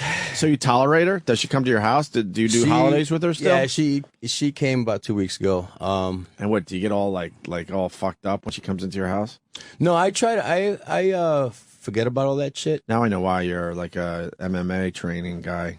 But right? Yeah. But when she starts with the ignorant shit, because a lot of these people are ignorant, then I get it. What's her ignorant? What does she do that's ignorant? Like if I invite you at 2, you wind up coming at the house at 3, and then act like it's no big deal. If I invite you and say, hey, how many of you guys coming? I need a number just so I could prepare. Yeah. She thinks it's probably a little too white of me. And doesn't matter how many people I bring. So then now, let's say I have a kid's party. Mars has OCD because he got hit in the hands with hot oil. That's OCD shit. Who gives a fuck? Probably. But you also want to know that it also when you're hosting, you want to know. Yeah, but how many people she's bringing instead of 2? She's bringing 3, and that bothers you, or is it she bringing the whole fucking neighborhood? Well, check it out. We're creating a nice birthday party for the kids. Does she ruin it? And we want to go ahead and give goodie bags to all the kids. We're very good like that. Gotcha. Okay. So I ask you, how many kids are you bringing? None. Okay. Kids come. Now I have 2 kids with no goodie bags. Now I have to. I don't want the kids feeling all. You got to fucked make a up. few extra goodie bags. Yeah, so we do, but it'd be better if she were to tell me in advance. There's a lot. I of am shit. so on your side. I'm just fucking around with you. Because you're planning. Does she ruin the birthday party and the No, holidays? she ruined my fucking wedding. How'd she ruin your wedding? She came an hour late. To your wedding? Yeah. Was she in the wedding party or no? No, but just we're waiting on her. Because you're not going to start the ceremony. Look at him biting his. Oh, yeah, but that's that's self-obsession. She's a narcissist, probably. She makes it about herself, right? All the time. That's what my mom did my entire life. She comes to the fucking house and we'll sit there and she'll start asking me where are the Spanish channels on the fucking cable. So then I got to go and find the Spanish channels so she could watch her fucking telenovelas. While she's in my house, she hasn't been around for. Bro, you have no idea. Holy fuck. You guys have no idea what's going on right now. You have no He's all idea. dry mouthed. Jimmy just gave him water. His eyes have changed. Well, she's obviously a narcissist. He grew up with a narcissist who is fucking abusive. And it's... How many kids did she have? 2. You and who? My sister. Does your sister get along? Yeah, she's the favorite. I'm the scumbag. I'm the scumbag. Who's older? I went to college. I make good money. You're the scumbag because you were stealing your whole life. I married white. All my kids are white, so I'm a scumbag. Oh, she's one of those. I'm a scumbag. You should have married Spanish, right? I don't know. I don't let her get that out. Get it out. I right away tell her that there's no way that I would ever marry a Hispanic woman. Why? We've been through this before. Well, the reason is obviously because of her. He hates her, so he doesn't want to marry someone who's like his mama, which is probably normal. Probably because she turned to shit after the 2 kids. Her body turned into a disaster zone. So I was like, I don't want a woman like that doesn't take care of herself after having kids. And now my wife takes great care of herself. But it's also because she was nasty. Mars too. is really fucked up right now. Yeah, he's crazy. I wasn't expecting What else did she do to you? She made me kneel on a. We have this, pasteles. No. Okay, pasteles is a There's dish. got to be an English word for that. They wrap it in plantain leaves, and it's plantains blended together with meat in it. And it's over the Christmas. It's a big dish. Well, that thing back in the day, because we didn't have food processors back in the day, the grater, grate like this. Oh, was it the cheese grater? Yeah, cheese grater, I guess, is about yo high. Yeah. Yo, hi, you're showing Yeah, I'm something sorry, that about is 8 inches or 10 foot, inches yeah. off the table. 10 inches. And that cunt made me kneel on that shit. She made you kneel on it? Yes. For what? I don't know, man. You just whatever being you say punished? for what, I don't know. I just know that, yeah, she made me kneel on that shit for a long time. It seemed long to me. It's hard to put your 2 knees with all your weight on that shit. And that was your punishment? Yeah, and I would cheat. I would take one leg off, and she would come and smack me, and I have to put What a the sick fuck, man. Yeah. I got yelled at a lot. Mine shit was more like I'll tell you about the MMA. emotional shit, but Bullshit. I didn't get shit like that. I don't think. I'm gonna Unless tell I'm blocking that out. I'll tell you about the MMA Look at your shit. eyes. You all right? Yeah, I'm getting a little up there. But the MMA shit, I'll tell you, one day she caught me after school, and it was just her and I. And this woman actually put her hands up and said, we're going to fight. I'm going to fuck you up. She said that to you? I'm serious. I'm How old are I'm you? not bullshit. Maybe this is 12. This is exhausting. Oh, my God. Dude, you have no, whatever the fuck I We're did. going to fight. I'm serious, Opie. Can you imagine going home to that type of unpredictability? Well, I guess you probably could. I'm not going to make it about. I could so make this about myself. I won't. We'll do it another day. Yes, I can imagine, Sam, is the answer. But it was different in my house. Go ahead. So she goes, we're going to fight. Yeah, she's pissed whatever the fuck I did. Right. She puts up her hands and says, we're going to fight. And I said, what are you doing? You're my mother. She says, no, I'm going to fuck you up. You better block. Why did you want to fuck you up? I don't know. Was she a drunk? No. Oh. But you have to know. No drugs. No drugs at all. And no drinking. And that's why I think drugs are great. Oh. People like her, fucking no drugs. Give me a break. You're a drug addict? Huh? I smoke my weed. Drug addict. No. And you'd love to get her to smoke some weed and fucking relax a little bit. Yeah. Or take something that's fucking for being bipolar or whatever it is. Wait a minute. So hold on, though, man. You got to know why she wanted to fight you. That day? Yeah. Dude, I've been so many altercations with her. I have no idea. Well, what do you think it was about? Some dumb little stupid thing? Yeah, misbehaving. Were you a bad kid growing up? No. I mean, the 9-year-old stealing the paper, that seems like more normal. That's all I did. I'm just shit growing like up shit. That's it. Simple things like that. All right, that's why I'm trying to like establish something here. You weren't a bad kid. You weren't like fucking dealing drugs, none of that shit. No. You pretty much listened to what she told you to do. Exactly. Okay. Because I get that feeling that you were that type of kid. You know, the worst. Which makes this shit worse, by the way. That's why I'm establishing it. Just a little fist fights with my friends, perhaps, little stealing here and there. Nothing really bad. Nothing. Now, smoking came later, not during this time. So anyhow, she starts swinging on me, and she knocks me down. And you remember back in the day, guys, when you were growing up, we had these big stereo systems with the 2 speakers on the side, the record player in the middle, the radio, and the TV. Yeah. Okay. She didn't go WWE on you, did she? Dude. When she knocks me down, I go underneath the stereo system, and it had a little ledge. So my head goes in sideways. Right. But she mounts me, so I turn. My head is facing directly upward. Yeah. So now my head is stuck. Right. You're crammed under there. Yes. And this bitch is fucking me up. She's punching me and looking at me with her eyes going, huh? Where is she punching you? In the face. What the fuck? God damn. Yep. So she was an abusive, shitty narcissist. You're never coming to my house. Why? No, that shit's gonna come out, man. That's bullshit because now with my kids, I am the best thing there is, man. Let me tell you, I love my children. I would never ever. I would tug, like I perhaps smacked them in the back of the head one time, but nothing. You wouldn't challenge them to a fist fight? Dude, a knife fight, maybe, but not a fist fight. I can't imagine coming home and she said we're gonna fight, and she squares off and let's go. That's why you do MMA shit. It's so obvious. Why do you deal with her at all at this point? Like, why not just I don't understand why you deal with your mom. Like, you're an adult. Like, you cut her out. No, Jim, fuck her. Yeah, I barely try deal my with best. mine because I can't deal with. Cut her. There's one way to handle that. It is to cut them out like a cancer. But then you got a decent wife that wants to have the grandparents involved in the life, and you try, and I'm trying. How does she treat your children? Now my wife is getting the idea. Now, really? Yeah. Now she's beginning to realize Is she still a twat, your mom, when she comes over? Or is it, yeah, but now she's into the church. She's like going to church every day, and now she's thinking. You think she has some guilt? Absolutely. Yeah. Absolutely. Did she ever acknowledge the things that she did? No. Yeah, they rarely do. They rarely do. She go, I didn't know any. They could give you some reasoning for anything they've done. It was the time. Let me tell you something else. Down by Wall Street. Wait. Was there like a man in the house? Yes, my father. He would never put his hands on me. Your father? Yes. And I bet you he just allowed her to just wreak havoc, right? Yes. Better you What than do you him. think that's about? He said that if he were to put his hands on me, he would kill me because he was a bodybuilder. No, but why did he allow your mom to do that shit? Because I wonder that I guess myself. he was probably either fucking around. I don't know. He didn't care? He didn't care. But that wasn't unusual back then. He It pretty really much wasn't. looked the other way though when your mom's like, "We're gonna fight." Like, was he in the house when he? No. That particular incident, the hand burning incident, all those really serious incidents, no one else was in the house. Her sadistic stuff, she was alone with you. Yes. So he was usually out when she would do that. What was the other thing she did? We were at I said Wall Street. My bad. It was 1 Center Street. We were going to court for some reason. I forget what it was. Right, and it's fucking bitter cold. I'm talking about what it was a couple of days ago. Cold. Right.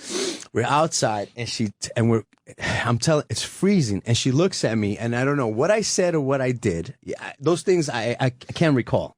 It must have been something not so good. But she tells me, if you cut your eyes at me once more, I'm going to smack you in this cold. I guess I cut my eyes, man, because that fucking bitch hit me so hard. And let me tell you, when your face is freezing cold, yeah. I will remember that for the rest of my life, man. That's getting hit in ice cold is the fucking worst. Yes. You got tears in your eyes, man. It fucking bothers a little bit. No, that's all right. It's not easy. Like that, what I put up with when I was a kid, and now that I'm a father, that's when it kills you. Like you look at your kids and go, I can't even imagine like doing any of this shit to my kids, right? Yeah, and I'm sorry to say, a lot of this Latino bullshit's got, like, for example, today I saw a fucking video of a fucking kid getting tattooed. Right. A mother's actually having a tattoo artist put a tattoo on a fucking baby. How old? I don't know. 3?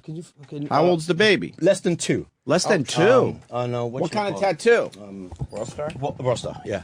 What kind of tattoo? I don't know. I don't give a fuck. I was so angry, Thug man. life? And it's going to be stupid because he's going to grow up and the fucking tattoo's going to stretch. Right. Is that something that's happening in the community? I don't know. I'll go down. It's something that means something to the mother that will mean nothing to the baby. Right. It's just, again, more self-centeredness by a parent. Mars, did you ever ask her what it was like? Did you know her father or her parents? Yes, I knew her father. He was a barber. He was pretty rough with them. So she kind of got beat up too? So, yeah, the cycle continues. Yeah, he used to beat her up. Beat all of them up. So you're breaking the cycle? Oh, absolutely. Being broken. Is this real? This is real. What the fuck? Is this World Star Hip Hop, yo? Yeah. Yo! Let's see this shit. World Star!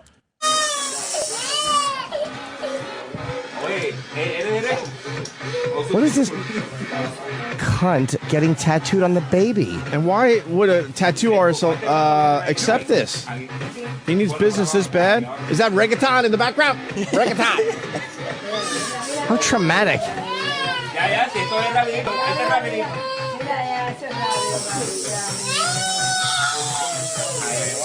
Why is this happening? What a fucking cunt. She's holding the kid down. How awful. Just so she can show her kid off.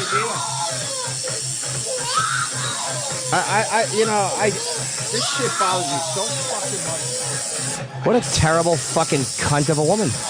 You know, before I had kids, it wouldn't bother me as much. Fuck. What's wrong with people?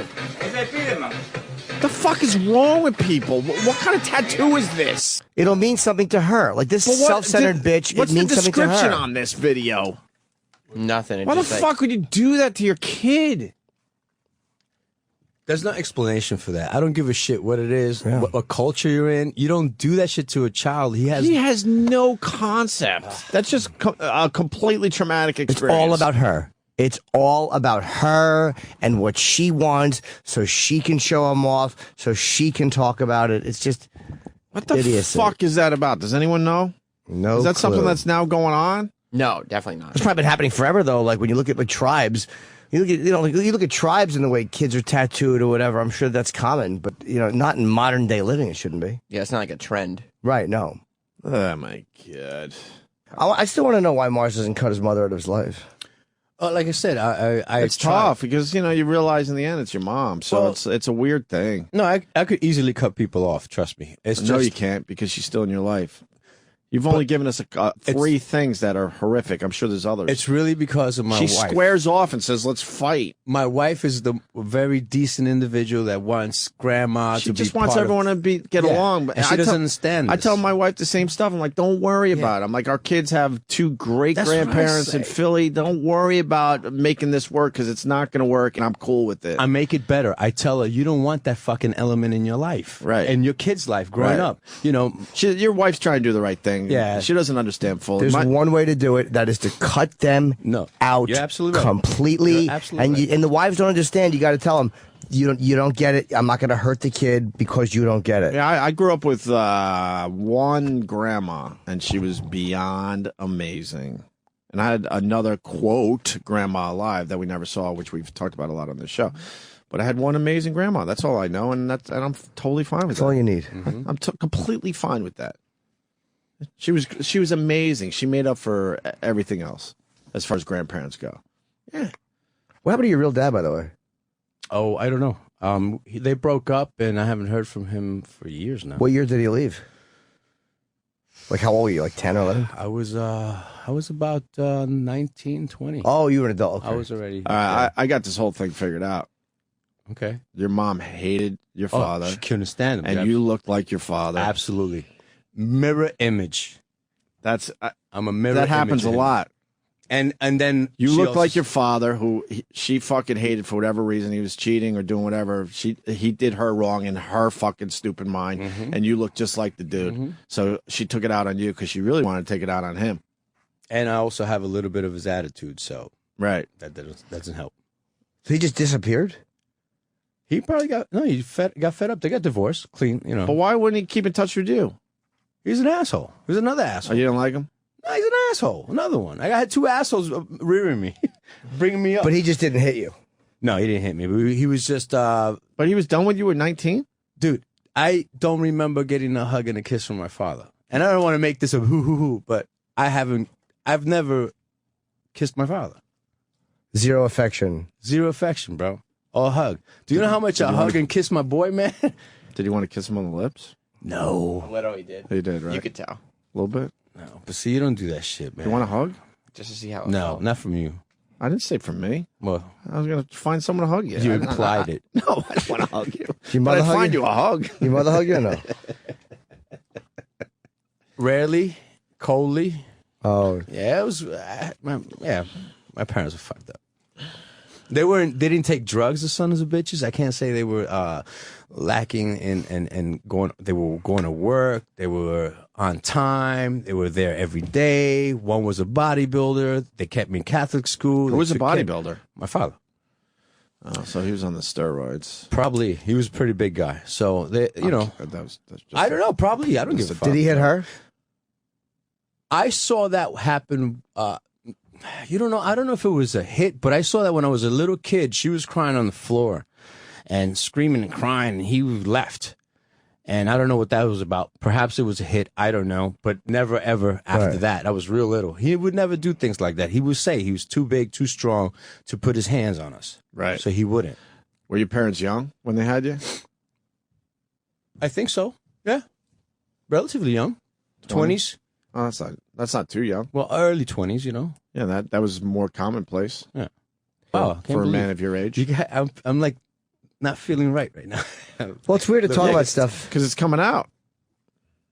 Don't you ever wonder what happened to him? Not really, because dude, I there was a lot that I miss from a father. A lot. You know, just I don't know. I don't know. You know, like you teach a kid, like he would teach.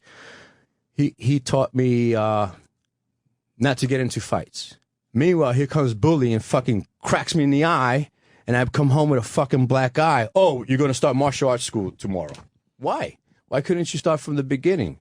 You know, with your son. Anybody, puts his hands on you, things like that. Like my son. He didn't give you any lessons. No lessons in life, Right. Nothing like that. And he didn't protect you from the fucking bully. No. Your mother. Wow, he did come through one time with a bully, but that's another story. What did he do? When I was getting 16, 17, I got jumped. And you grew up in a bad neighborhood? Washington Heights. That's pretty bad. It's pretty bad. Not as bad as, There's worse places. But, yes.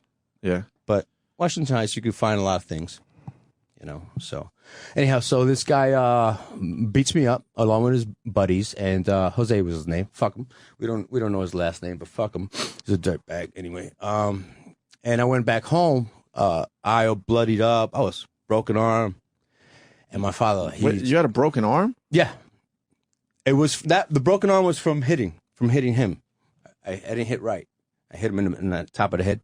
I busted my... Like Anthony when he hit Boomer Esiason when he was a kid. You broke one of your bones in your wrist? So then So then when I went home, I told my father, and then he got pretty pissed, and he heard of Jose and where he hung out, and he went over there, you know, and scared the shit out of all of them. They all saw this big guy coming, ready to fuck him up. That was about it, you know. So they never bothered you again? No. I tried getting mine back, but he went to jail. Oh, okay. For what? Who the fuck knows? He was a dust head, you know, PCP. Jesus, Mars. What? Fuck. So your mom lives in Jersey now. So so she's still close, unfortunately. Yeah, 20 minutes away. And that's too long. That's too much for her to drive. Do you have to pick her up? Or do people come? No, that won't happen. That won't happen. Oh, she tells you. Yeah. She has no interest in your grandkids, I would assume. No, man. My little girl, Olivia, she's always asking for her, and this fucking bitch. See, that's why, you know what? Bitch. It's better they don't know. Yeah, exactly. That's My kids won't know, and so they won't be asking. Yes, honey, You want me to? I can talk to your wife. I know I can. There's no need for that bitch to be in my life, man, or in my kid's life, you know? And then the kids are asking because they don't know all this shit. Look, let me give you another insight, right? They're still like, you know, back in the day type of shit. They don't make that much money. So they live in an apartment.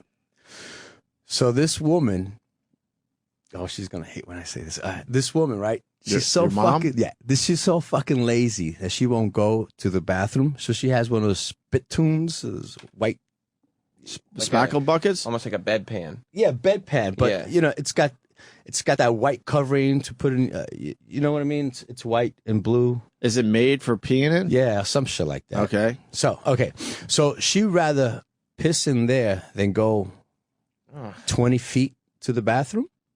Okay, that's your business. I don't give a shit. That's your life. No, you can't even downplay it. That's fucking weird. It is weird. But how long has she been doing that? I'm going to all her life. All her life. So, okay. So that's her business. She'd rather, wait a minute. She'd rather pee in, like, let's just call it a bedpan type of thing instead of go to the bathroom. In the middle of the night. Would she do it in front of people? No, in the middle of the night. I'm sorry, in the middle of the night. This is for when she sleeps. I'm sorry. Is she fat? No. Is she really lazy, or do you think that was Really when her lazy. father would get a hold of her when she'd go to the bathroom when she was a kid, so she learned to fucking just piss in her room? I never analyzed that. Yeah, I that's don't based give a on fuck. something. Jimmy's right. That's just too weird. So in the middle of the night, she won't go to the bathroom. She'd rather do that there in that bedpan, whatever. Does she get out of bed to do this? Yes, of course. So if you're getting out of I bed, think- why wouldn't you go to the bathroom? I don't know. Anyhow, so my point is this. I tell my wife, I explained that to her, and I says, do you really want your kids to go and see that shit in the morning? Because she has to transport that pee and piss and whatever to the bathroom. Do you really think you want your fucking kids to see that shit? Well, I don't. So they never stay there. You know? Yeah, that's gross. That's type of shit. If they stay there, who else stays there with her? Her husband. What do you mean if they stay there? If like they stay for an overnight. Yeah, but you're not there? Oh, no, that doesn't happen. Yeah, exactly. Why would you do that? Doesn't The happen. kids don't go there without you, right? No. Yeah, So why does the husband tolerate it, you think? She probably gives up some good shit. That's why. He used to have an outhouse too back when he grew up, so he's probably used to that kind of shit, you know? Right. But her nastiness, I don't know why he puts up with it. She dirty? Nah, she's very clean. She's very clean. Except for the pee all over the place. She is very clean in the though. bedroom. Yeah, fucking peeing herself instead of going to the bathroom. It's just fucking ridiculous. I can't believe I'm talking about this, honey. I get some shit out of people. Yeah. She probably doesn't listen to the show. I doubt your She mom's a can't big- fucking even speak English. She doesn't speak English? All these years. She's lazy. Lazy. Not going to learn. Lives in her community where they all speak Spanish, signs of Spanish, you know, the fucking TV Spanish. So she doesn't need to speak English. And she thinks you're a little sellout for marrying a white girl and for fucking whitening up your life. I'm the worst. I'm the worst. Nah, you're the- I went to college. I make good money. You know, I live in a very nice neighborhood. You know, that's another thing. I invite, okay. Whoa, slow down, Mars. Turning it into the Mars show. All right, go ahead. You know, I invite them over to come over to the neighborhood, like to do trick-or-treating, you know, Halloween and shit, you know. It's too much for them. It's the way they act, it's not too much for them because they drive over. It's too much for them to deal with people of our caliber. Who's them? Whites. Whites. No. You said it's You live too in a much white for neighborhood? them. Mars, you live in Both a of white them? neighborhood? Oh, no. My sister. Oh, your sister's on your mom's side? A little bit. Just a little bit. She's trying to get away from that because I live in a white neighborhood. You think they're jealous? that you have this Perhaps. nice life and they have to go back. It's like sometimes you don't want to go somewhere nice, then it's a relative comparison to what you have. Okay, I agree with that. If that is the case, then if you have a niece or a nephew or a grandchild, then I tell you, bring her over so she can, grow up with my kids and hang out in this area. But just get a little out of that Newark shit. No. They make up excuses and all that. So I'm like, okay, that little kid is going to grow up to be... It's a luck of the draw. Just a shitty group. It is. Cares? You got a good family, it sounds like. I know, but gives then a fuck about everyone else. Yeah, but you got a little baby girl there that could use some help, and I see it, Wait, whose baby girl? My sister's. Oh, you're worried about her. I would kids. like, bring her over. Bring her over. Show her the white world. Show her where the rich people live. The beautiful white world. Does your sister live in poverty? No, Newark. No. They live okay, but it's in Newark. So the neighborhood stinks. Yeah. Oh, so I hear you. So you wish a little better for your niece. Yeah, this is the type of place like you don't see this where you live, obviously, but where pit bulls with their masters are roaming the streets, but with no leash, and you got a fucking 2-year-old running around. What's that like? Is that like a ghetto statement? Like I can control this dog without it being on a leash, like I a think dominance? So. I think so. It's ridiculous. No one curbs their dog. No one cleans up after their dog. That type of stuff. But your sister's fine living like that? She's got no choice, I guess. She a single mom? No. What does the father do? He works. He does work. That's fucking interesting, man. It really is. Very interesting. Oh, man. The best part is we're going to fight.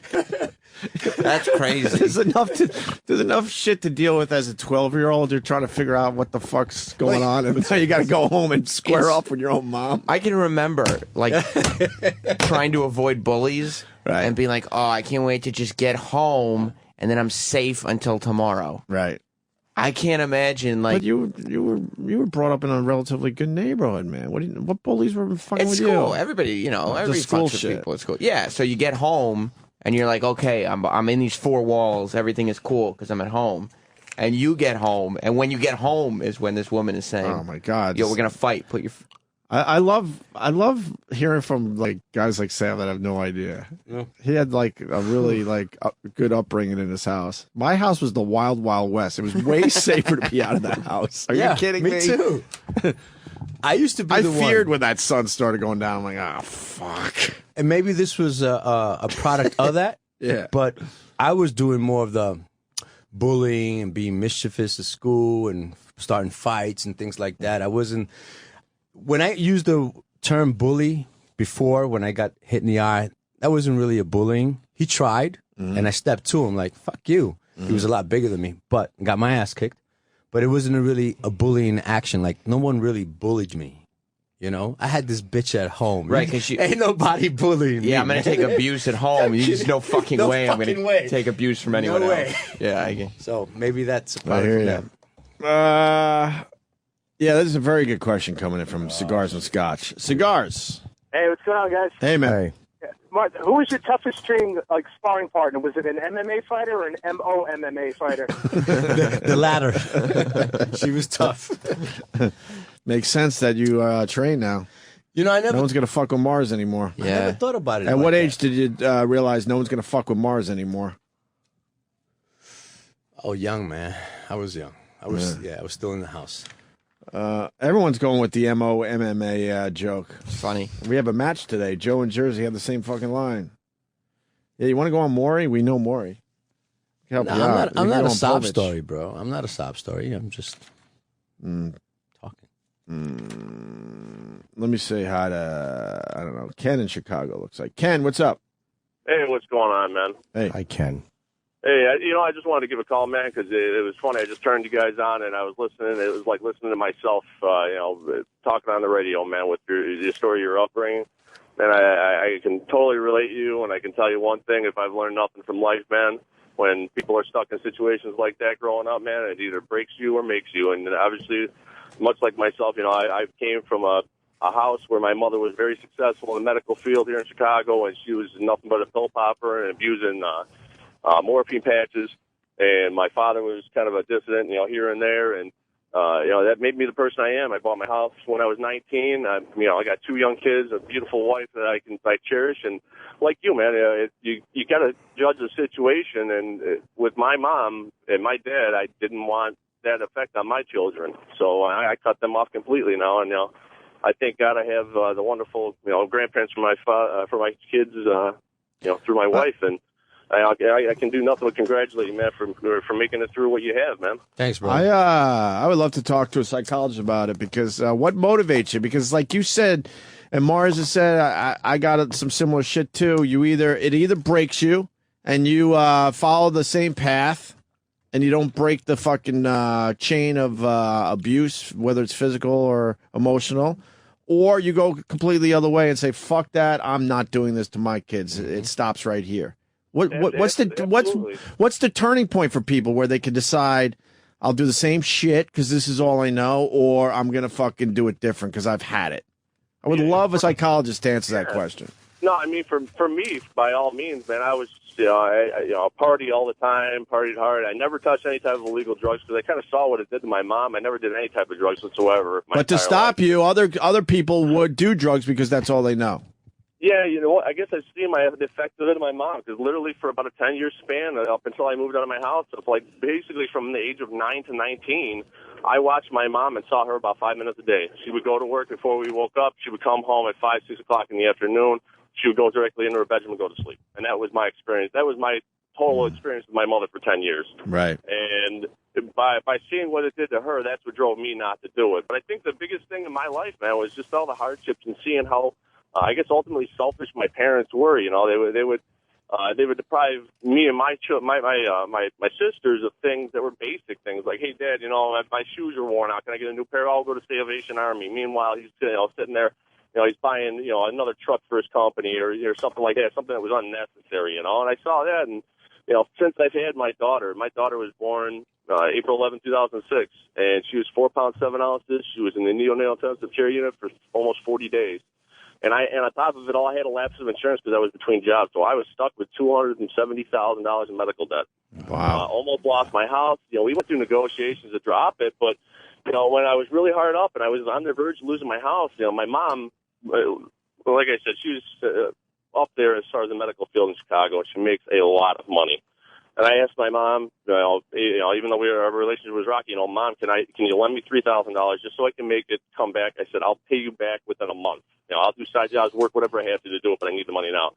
And she looked at me dead in the eye and said, me and your father did it, you can do it too. And that was it, and walked away. And you know what? I just thought to myself, you know what? I'm not going to be that parent. I'm going to give my children everything they need. Not everything they want, but everything they need in life that they deserve. And you obviously did. I work typically on an average week, 60, 65 hours a week. On call for 24/7 coverage for my company. I have almost 3 months that I'm on call this year.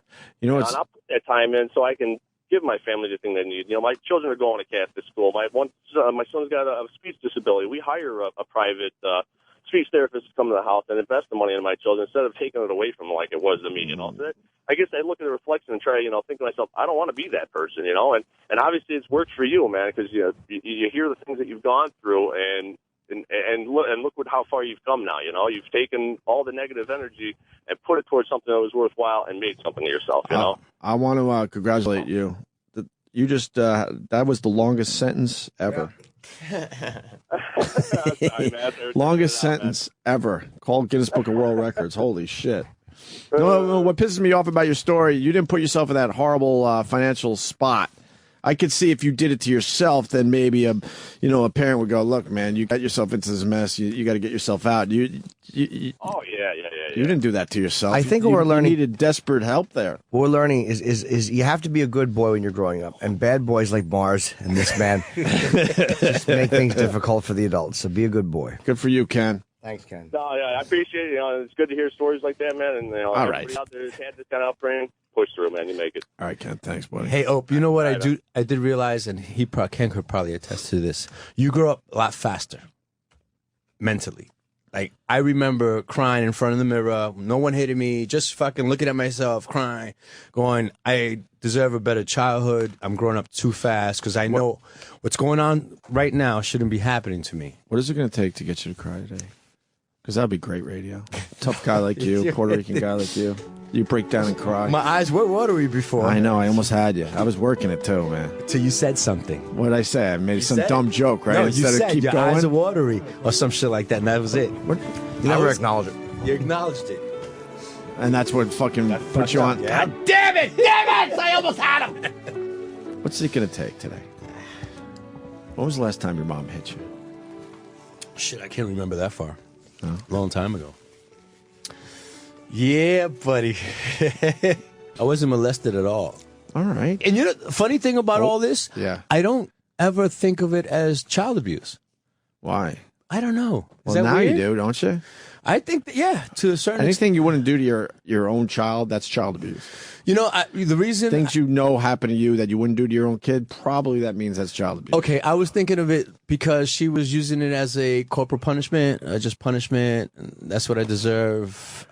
Plus, no one wants to see themselves as an abused child. I No guess one wants to that's look what at themselves like, ugh, I was that kid that they talk about. I was douchey. Well, you just got beat up. I was douchey by a woman. But you don't want to see yourself as like that. Who wants So to you look walked at in the house and she goes, we're fighting? Yeah. Yeah. Well, she let me put my things down and all that shit. And you guys just have normal organized. conversations now? Yeah. So fucking weird. But not because of me, man. I don't. If it was up to me, I would not even deal with her at all. It's the ex-wife. I mean, the wife, you know, she's a nice person. Yeah, you're a good person too, Mars. Yeah, well, she just doesn't understand. Kind of a sellout, but a nice person. People are asking, sellout. You want to, you know, the Puerto Rican thing. You kind of given up and whitened up. I don't understand. You can punch him. No. People are asking, why haven't you called Mars's mom yet? That's up to you. I don't know Spanish, though. She doesn't understand the language, and she'll play it off like she doesn't understand what's going on totally, because I'm sure she understands a lot, but she won't be good radio. Nah. Why? Do it in Spanish. Someone will get it. Have a 5-minute conversation with your mom about this on our But you show. know, I don't know how to speak Spanish, so we're gonna have to find somebody. That's great. He's not good at it. I'm not good at it. He's forgotten it. You have a mom that doesn't. That's another thing. Wait, how do you communicate with your mom if she doesn't know English and you don't know Spanish? No, I speak Spanish, but it's broken. It's dirty not. and Yeah, it's dirty and crappy Spanish and shitty, That's right? another thing. She watches all these fucking telenovelas where they speak great Spanish, high Spanish, and she always gives me that junk dialect. You know, I mean, we fuck up so many words in Spanish. It's incredible. When I speak to another person, like South American, they're like, "What the fuck is that?" Some of that street dirty Spanish, right? Yeah, and you can even say it's Puerto Rican because you have, you know, Puerto Ricans that are very well educated. Listen to me and they go, "Psh, dude, you're not speaking, you know, like Puerto Ricans speak. It's just fucked up." All right.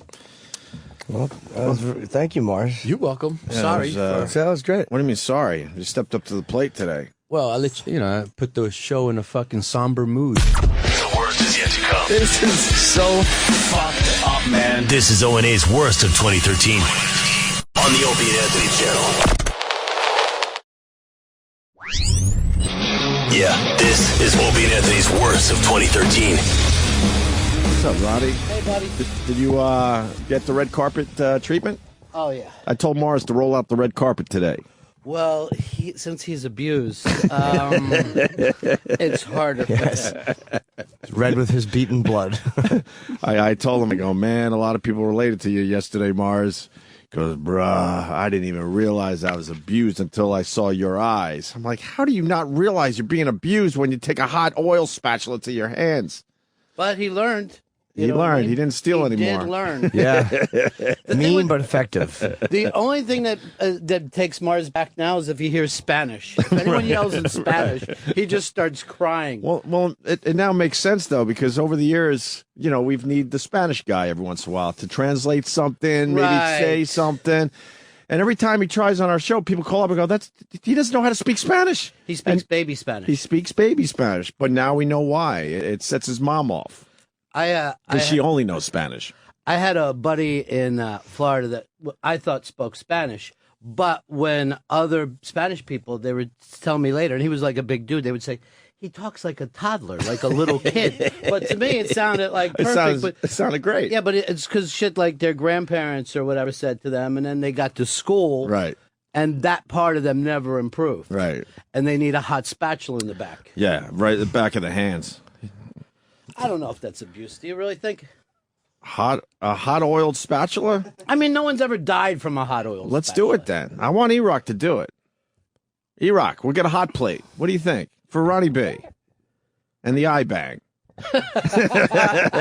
Oh, we'll put this right up. No You're gonna shit, you look will. perfect for you. Come on, let's do it for the eye bang. It's a super weak, okay? No, you'll get a couple drops of oil that might burn a little more than the spatula itself. Be great pictures. He's thinking about it. E-Rock, here's He's the thinking thing. about it. You know, we leave here today. We're heading to New Orleans to be part of Radio Row, and we want to show those What? other Wait, what? radio We are? stations. What's going on? Yeah, we're all going. The whole stations. We're going to be in Radio Row. What? It's us Really? And 150 other radio shows all lined up. That's my dream. We're really going?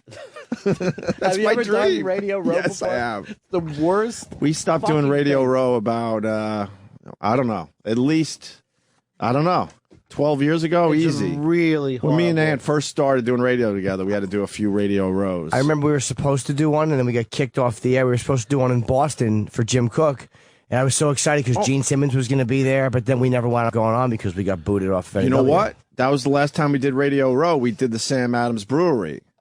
Oh, yeah. See, here's with a the whole problem. bunch of other Yeah. radio guys. The thing is like you see Gene Simmons with everybody Right. before he gets to him, and by the time he gets here, you just feel like shit. Yeah, you're like, It's oh, like, God, what else does he have for oh. us? And then there's a lot of things where they promise Gene Simmons, but then you get to talk to a roadie, and like I don't know what's with Gene. He should be here. Right. It's fucking terrible. They said we were going to go to the Super Bowl this year again, and there's nothing. Don't. It's awful. It's fucking. It's the principle, though, Ronnie. No. Be nice once. Have you ever gone to the Super Bowl I've as a been radio to- show? Yeah, it's fucking awful. Yeah, but I want to go once. I've No, never don't- gone. don't do it. I mean, Don't I've do been it. at this radio thing since I was 18. I want to go once. Go for real and fucking just go to the Super Bowl. And if you want SoundCloud to. it? Yeah. But I'm gonna go don't and just fucking SoundCloud it. Show up and like, Jim Nance is running late, and there's 800 shows here to make it feel like you're just nobody. Of course. You know, it's like the DMV of fucking radio. And then you start interviewing janitors and like Yeah, kind of anybody. old cheerleaders, I didn't anyone you want- could find. I did one at Disney where they kept running voices by us, you know? So, like, what do you this mean? is the voice of Oh. whoever, what fucking cartoon character. Right. And then he would try to talk that way. Right. And then I would try to, like, say, so when did you start doing voices? And he wouldn't break character. Oh, Christ. I'm like, come on, people So you at couldn't home even know break you're him not down a little fucking bit. cartoon. Exactly. E-Rock, spatula, hot oil. I don't know. I got to think about We that. slap both hands. How about we slap one hand? We slap the one hand you don't need. What did it happen to Mars every time the same way, or Just No. once? Just once, and that's not abuse. You've That's had some fuck- shit happen to you with growing up, Ronnie? Everybody got hit, right? Did Of you guys course. get hit? It's our generation. Yeah. So why would they now turn around and call it abuse if everybody got it? See, I don't know. You're the greatest Yeah. corny. I don't even know if you're fucking with us. I mean, what a are you? hot spatula? Just because everyone was a slave in the 1700s doesn't mean it's no longer slavery. Yeah, but nobody knew not to. So you can't break the balls of the people at the time. Oh, look, there's a YouTube videos of guys getting hit in the butt with spatulas. That's a little different. This was heated, though. Yeah. But his mom was cooking. It's not like she sat it on a pan, right?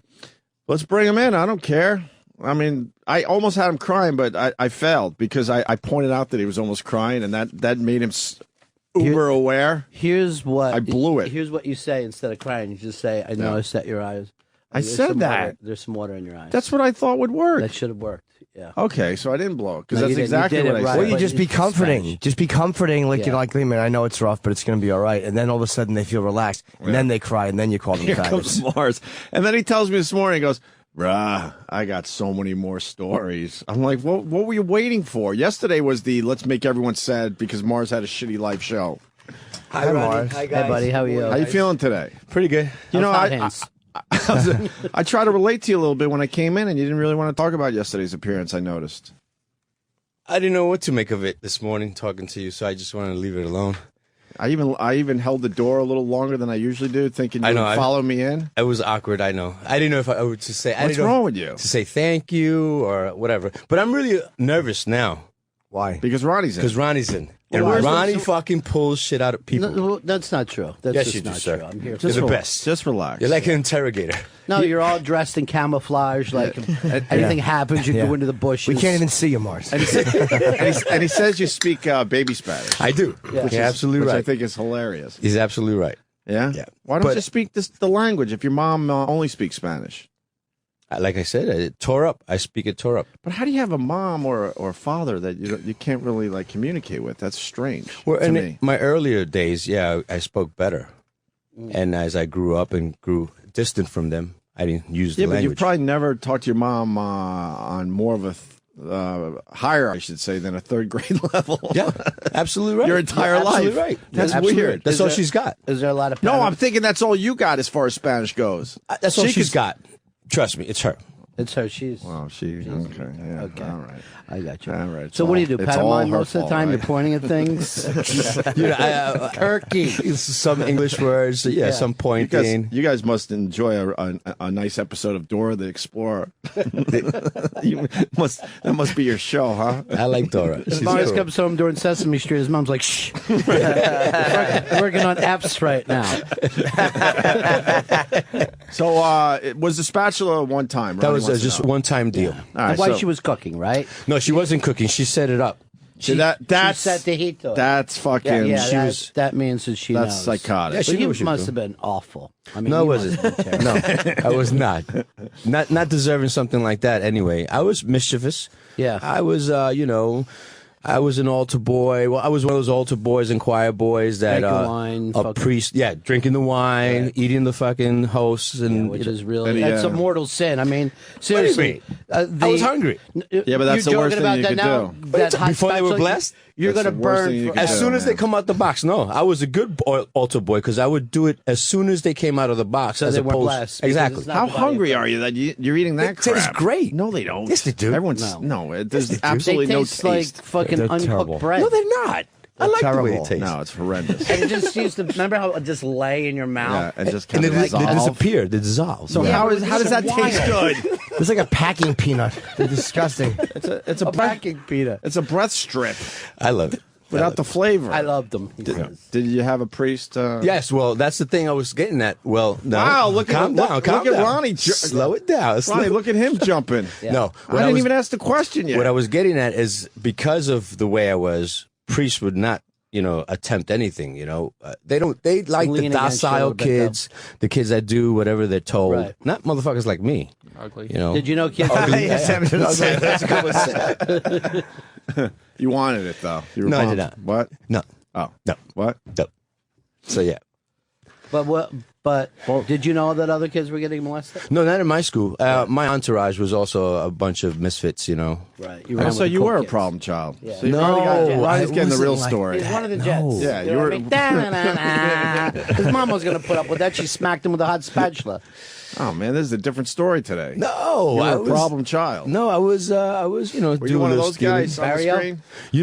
You remember back in the day, I don't know if you had this game in Long Island, but we used to have this game in Washington Heights called Stab the Scully. Scully. What's Scully? And you would take, back in the day, the wooden chairs, they would have on the legs metal caps. Remember those? Well, I think we still They kinda still do have it that. on the bottom. Right. We would take the chairs and pop them off, take the metal cap, take the rubber off out of them. The metal, we would fill it with crayon. And on the street itself, we were, the game Scully would be a bunch you of were little poor. boxes. Very poor. Really? Poor, man. You guys never seen this game? What did you do? Okay, so it would be like, boxes. They were numbered in different locations. It was 1 through 13, 13 being in the middle, in mud. So it was a small square. So you would go 1, 2, 3, 4, and as you're doing it, you're the guy that's playing with you. You would knock him out of whack. You knock him out of the place, take his place, things like that. Guys never played that. No, that right. sounds great. It was fun. It was fucking fun. So I would do things like that. I would steal the caps from the chairs. Oh, you couldn't find like just bottle caps. It No. seemed like it would have worked with bottle caps. Why are you It fucking worked up all with the chairs? milk caps. The milk caps. All right, so foods. get some milk caps. The metal caps were better because if I hit you with a metal cap and you had a plastic shit, I would send your shit away. Like boom. Gone. Man, you grew up in the early Damn. 50s. Yeah, Damn, that's This is a good like- cap. we did something similar. Our parents used to buy us toys. Yeah, exactly. We played with them. Yeah, they would take us to Toys R Us with a gift card. But that type wrong of with you? stealing I would do, fights I would get into. So you fights. deserved what your mom gave you. I mean, you gave her a rough time. No, You know what I mean? You were hard on that woman. no, it's not hard on that woman. I guess like we spoke yesterday, I reminded her of her husband. Wait, you spoke to her yesterday? No, he's saying we as he spoke- said yesterday. spoke yesterday. Oh, okay. I thought there was a little conversation after your appearance. Your dad used to steal the caps on chairs too. That's mean. That's seriously mean. I don't understand That's why you're hurtful. fucking up good chairs. That's so weird. Yeah, so shit like that. So that's all I would do. Did you hear that? But you look like your dad, so she hated you for it. Yeah, I think that these guys hit the nail on the head. I look a lot like him. I also have an attitude like him. So Yeah, she took it out on you. Did you hear the story where he came home from school and his mom was waiting for him and said, "We're fighting today"? Yeah, she actually They put her hands up, man. And they squared off. But it's weird with him. Like he stayed. He does martial arts. Oh, like, yeah, every night. He's just thinking, I have to defend myself. I can't be humiliated anymore. Of course. I've got to be able to stand up. I'm not, you're trying to protect that kid inside you. Yeah, when was the last time someone got the best of you? Yesterday, about 4:00. Why? You said the best of me, right? Yeah, I was training yesterday with someone. No, I don't mean that because you're in a whole different world than the average person. I mean, just When did someone take your Scully caps? yeah. When was the last time The someone last time I had a good fist fight was at 21. And since then, no one has really been able to fuck with Every you. day you're ready. That's what Every I day mean. you're Unfortunately, you train and you think that it's coming and it never comes. Not that I want it to come. Oh, you want You it to want it come. to come. Not that You want it to come. You want a good excuse. You want to be attacked one day by an older Puerto Rican woman. With a spatula in her I'll hand. fuck her up. I'm not little anymore.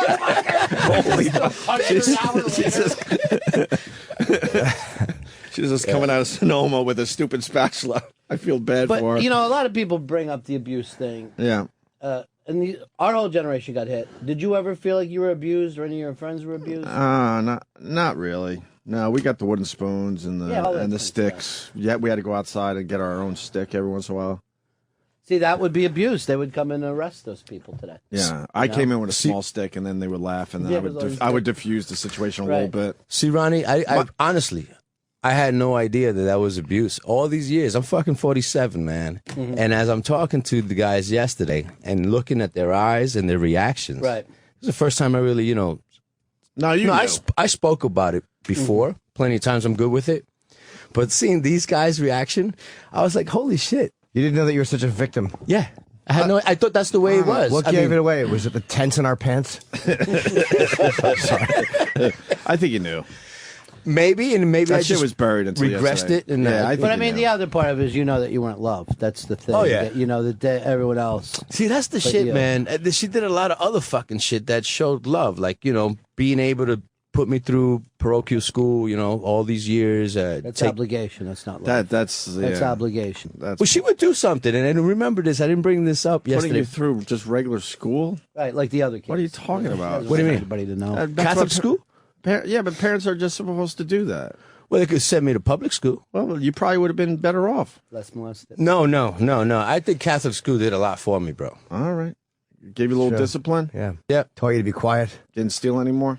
It taught me how to. What happened to my fucking head? You're the guy. How to not be distracted. Exactly. We can't call anyone. You're the guy. You Taught better you figure it out. Taught you to take your medicine. It's amazing that somebody who committed mortal sins of drinking the blood of Christ as if it was a cocktail, and now it's like, oh, thank God for Catholic school. Yeah, It really helped exactly. me so much. I had a priest that used to say, "God damn!" I think he used to curse. Yeah. He used to curse. It was fun. Aren't those the hip guys? The what guys? The hip guys. I like priests like that. Yeah, he was cool. Yeah. He was cool. You said you had other stories. Yeah. Well, It was a world without love. Was the it last took thing me. you said. Wait, it took me 9 years to put this shit on air. Can you slow it down, man? You were the one excitedly telling me this No, morning. I got other stories. I've seen some shit, man. Give us one. A good story in reference to my mother. I remember, like gay people in my family and all that shit. That was it was a common thing. Like, it was not a big deal. For example, we would go visit Titi, and Titi had Wonder Woman over there. Wonder Woman was a nickname of one of the individuals that used to hang out with her, and it was tranny. Yeah. So we were used to that kind of stuff, you know? We How'd it grew go? up with that. Wonder Woman? Yeah, his name was Wonder Woman. He used to spin around like Wonder Woman and everything. Was just turning. It's like fucking helicopter cock. And I remember this shit as a kid, For man. sure. He was the king of the meat spin. Yeah. Covered in jizz. Right. Yeah. It's like, oh, Wonder Woman, what a fun game. He put his cock in an invisible condom and violate you. Wonder Woman. Yeah. Who was hanging out with Wonder Woman? They didn't show that. Wonder Woman would come around by herself or by herself. Was she By related itself. to you? By Herself. itself. Herself. Was she related? Oh, he, she? No. I don't know. No, Is it a he? Is it family a she? friend. Family friend, but then how was she associated with your family? I don't know. It was my aunt. I used to go visit her in the Bronx, and he used to be there hanging out. I guess they used to smoke weed, do something together. I don't know. Right. PC pig. Gay people that have good connections with drugs. So what happened? Did Wonder Woman fumble with you? No. That was just like growing up. I was used to seeing shit like that. It wasn't when I see a tranny or hear tranny sex. It's no big deal. What kind of sex did you see? Not see, but I heard. I heard a lot of. You heard sex. Well, you know, I used to go and see. I used to go visit my aunt, right, with in the Bronx. I used to go into the rooms in the mornings, and she also had that fucking piss pot. Oh, you heard about the piss pot, right? Yeah, Were you listening nasty. to that, Ronnie? Was your aunt the sister of your mother? Yes. See, there was something going on with that father at night. I bet you that they didn't like to leave the bedroom at night because why would both of them get into this habit of pissing in this fucking thing without? Yeah. One, I could see being a lazy, you know what, but I mean, I don't understand why too. Well, for the people, I know for a hold fact- on. For the people that weren't listening yesterday, your mom would piss into some kind of bedpan thing instead of getting up and going 20 feet to the bathroom In the middle of the night, yes. And now we're learning the sister did the same Right thing. now, I know Who has Wonder Woman as a friend? right, and there was 3. Did Wonder females. Woman live with her? No. Wonder Woman just visit. All right. You know, and I know of 3 aunts that do that. The piss pot. all same. Wait, 3 aunts and your mom, so that would be 4. No, 3 altogether. It's my mom and 2 aunts. So there's 3 girls altogether that do the piss pot thing. What the fuck is that about, Ronnie? I don't know. Probably they grew up in some fucking dirt shack down in Puerto Rico with no bathroom, and they were used to probably had an pissing that outhouse. way. Yeah, Maybe so instead of going outside to an Yeah. outhouse so they where the just wild got dogs into are. It. Yeah, Oh, right. you know what? There you Fucking go. Cooper, But, you Well, know, why wouldn't you go, fuck that? I got a nice bathroom now. that's a bunch of bullshit because it was an apartment in You're telling Puerto Ronnie Rico. that's a bunch of bullshit. No, are you? I'm just letting. I'm saying like if that would be an excuse for my mother, it's a bunch of bullshit because they had an apartment. Where, they didn't Puerto have Rico? they didn't have an outhouse. They lived on the 2nd or 3rd floor, and there was bathroom on the 1st floor, on the same floor. You know, in the apartment. but probably all clogged up with fucking shit. You know, But maybe you're onto something there, Jimmy. That they were afraid to go to the bathroom. Yeah, maybe they'd sneak out, and when they went out to the kitchen or whatever in the bathroom, he'd be fucking drunk in the living room. Come here. Mm-hmm. Come Your here. dad was drunk all the time. Yeah, he was Afro-Cuban. He came from. Why even bother with the Cuban? We got it. He came. No, because actually I'm Puerto Rican. Afro-Cuban. Yeah, right. Yeah, he came over to Puerto Rico and he started a big family. He was 10 kids. He was the barber of the town. Seville. Everybody knew him. But he was with your aunt and your mom. You think? Yeah, he was with them both. He was like the fucking cock of the walk there. Anybody that was in that house was going to get banged. Oh yeah. Well, I don't know about bang, but they would get. She would tell me stories that he used to hit them with the strap Right. to Their father. sharpen your razor. Yeah. Yeah, so getting hit with that was pretty rough too. So I guess an extension cord to her, because I keep bringing that shit up because that when I felt that extension cord, I remember to this day, I couldn't breathe. The pain was so much. Yeah, that's rough. Yeah, dude. An extension cord is rough, Yes. man. I understand a wooden spoon or that other shit, but that's abuse, no? Even for that generation? Look at Ronnie. See, he's not I phased. just feel like He's not phased. I just feel like you can, you're judging outside of the era Right. that it took place in. You know, that back extension then it cord, wasn't- It's the same as That's a a belt. whip. Well, same as I a don't belt. know. Isn't it No, the same it's- as a belt? Dude, it's 2 different things. I would love to get hit by a belt as opposed to Sure. being bit. All right, Sure well, you will. I think I got a belt. You're setting your fucking thing so belt you high want there. today? Love to get hit by a belt. E-Rock, would you get hit by a belt and an extension cord so we can see if it's different? Oh, I don't want. You haven't done anything for the show Can I lately. tell you something? Troy is texting. Yeah. saying E-Rock is a pussy and he will get hit with a hot spatula. No, he shouldn't do that shit. They all want Mike Tyson. Troy is the fucking real deal, man. Yeah, crazy. Where is Troy? Shit. Is he here yet? He's here. He's here. Let's bring Troy in. Oh, And let's get the hot plate before fucking Dude, Radio Wizard shuts us down. Do you like being spanked by girls or no? No, hell no. Oh, you I don't like that shit at all. like Any hitting rough girls, stuff, tying me You like down, spanking fuck no. girls. Don't Troy. like it. Okay. Oh, yeah. I'm losing my mind, bro. Here's Troy Kwan. Yeah, I'll do it. E-Rock's a pussy? It's a hot spatula in oil, and then we take it out of the fucking hot oil and whack Just your smack me hands. on my hand? Yeah. Yeah. That's Fuck it, easy, let's do it. right? Yeah. Let's do it. Did your mom just let it sit there, Mars? How did it go down? That shit was hot. It was, But did she let jumps. And the grease, Did too. she The just grease hit it? jumps. Yeah, she just hit it. But the grease is important because the grease Yeah, is what the- stayed on yeah. his hand and burned. You dip it in grease. All right, we got a hot plate around this joint or what? Get some grease. We got some grease? Grease. That's easy to get. And do you think an extension cord's worse than a belt if you got hit by that? Well, a belt has a bigger surface. That's So- what I'm thinking. But a cord might have more of a whip type of an Yeah, effect on there's it. no doubt that the cord's An gonna extension hurt cord's a worse. motherfucker, man. There's metal running through the extension cord. Did you get hit with the end of it? Or is No, it just no. like they hold it like a belt would? Just like a belt. Yeah. Oh, that's a motherfucker, Yeah, man. it's fucking. It's going to come down faster, Yeah. too. Did it leave a mark? Did it leave the big long line across I it? left a big long line. You show mark. it to your friends You later. got any scars? I showed you yesterday. The only scar I could didn't come see up any with scars. is that Why'd you show me? I don't It's remember. inside. His scars are inside. Deep inside. my hairs on my hand. Oh, right, right. They don't grow. He can't grow hair on his So head. yeah, do you ever? You shouldn't. Hey, do you ever bring it up to your mom now? No. I have in the past, and they act like, oh, well, that was then. I was stupid. I was ignorant, so it's kind of. Oh, there's a little acknowledgement. What are you there. gonna do? Yeah. Sometimes there's no acknowledgement. Yeah, but no. That's What would you bullshit. like her to say? Nothing. But I'm saying, if you talked about how would you like her to react? Like, what would be a reaction where you went, okay, she kind of gets it? Just stop being a fucking cunt now, and just be there for the. I don't want her around. Nothing. I want nothing. Good for you, I Mars. really don't. Yeah, Okay. stop with that shit. You know, Stop with that wishing that she's going to change. She's the not. reality is no one ever changes. No. No one No. ever changes. They don't. You have But to then change it's up to you whether you accept that. Or Exactly. Not. That's the fucking thing that I don't understand. Like people are like, oh, I hit my parents. I'm going over there this weekend. Yeah. Why would you? Why would you go to an unpleasant place? You don't put up with it with anyone else. No. The only reason, like I said yesterday, I put up with it now is because I have a lovely wife that wants to have all the grandparents. She wants the involved. perfect family. That's That a ain't lie. happening. Though. Well, she's That's living a lie. She's getting it. Yesterday, I told her about what happened here, and she was like, "Dude, you really, man, if you feel that way, we don't have to have her Too around." late. It's It not took too- this show for her to realize. Right. You No, she's a opening nice up about the No, but spatula. seriously, the thing is like Opie went across for you the way your wife should have. Okay. That's the thing you got to let into your head. Okay. Every fucking night when you're laying next to her. You know what I mean? Like There you she's go. asking you, swallow some shit so we can feel like we're a real family instead of the truth. You got a real family. It's not, It's a real That's what I radio said. family. That's what It's I a said. real radio family. This is your family. Yeah. That's what I say. But you got That's a your real wife, family. Sam. Yeah. Don't worry about You're making it. familia. It seems like you're a grounded father, and you got a good woman, and you got good kids. That's all you need. You don't.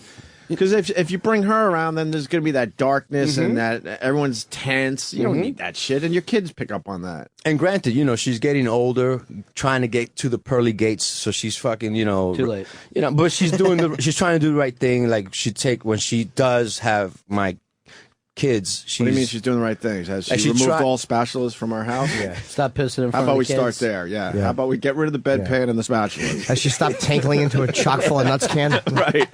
And how about she puts down her fists? Start there and get rid of that old fucking stereo system. Seems to be a fucking hazard in her house. Fucking parrots flying around, lizards on the wall. Someone throws a quarter off the fucking cruise ship. The whole family's diving in as fast as they can. I'm glad we were able to make the jokes today because yesterday was a little intense. We got some jokes in, but did you hear his head got stuck in the, the old stereo? You remember I was describing that big stereo back in the 70s, two big speakers on either end. There was in the middle a turntable, radio, and then next to that big television. So that big whole stereo system, when she knocked me down, I'm young, I don't know. I go in with my head turned to the side, and she's mounting me, so I look at her. So now I turn my head upright and I wedged my head underneath the stereo system, not knowing that I could turn it back the other way. I'm fucking nervous. This Right. bitch is trying to kill me, you know? And she's looking at me. And then she's actually, Sam asked, like, how was she hitting me? She was punching me in the face and smiling and going, and like with every hit was like, huh? Like, huh? How about man. that? She's digging. Yeah, she hated your father. She's just bullying you. You might want to listen to Pearl Jam's Alive. Yeah. It's a whole song about that shit. And listen to that whole "Don't Call Me Daughter" bullshit. Yeah, That's yeah. it. That's, You were like, Pearl you know, Jam's all about family abuse. Yeah. You might want to go into their catalog a little I bit. like Pearl Jam, yes. Go listen to Alive. Imagine. I You should believe wear that's shorts wherever you go now, like that. Troy, you ever get hit? Is this no big deal to you? I got hit as a kid. I mean, nothing like that. Oh, so you acknowledge that Mars had it rough, huh? Oh, yeah. Yeah, he had it bad. But it's like, I guess it's like a Hispanic thing. I mean, they're just racist. they're crazy. That's horrible. Yeah, she threw I know we all, maybe not Sam, maybe you. Maybe she threw something at you, your parents, maybe. Right, exactly. My mom was about throwing my whole room out on the driveway. But thank God she didn't throw anything. Did that at mean me you had personally. to leave? Like you're supposed to leave now? You No, don't I belong was there? supposed to clean my room. Oh, okay. is that what- Great. Yeah. Did it work? If I left shoes out, it would be the dumbest, stupidest thing. So instead of saying, "Hey, why don't you put your shoes in the closet?" No, the whole room had to be on the driveway. Yeah. Why do they care about your room? That's what I never picked up understood on. that. Because if the door's closed, who cares? But she, back in the day in the 70s, she threw a hairbrush at me.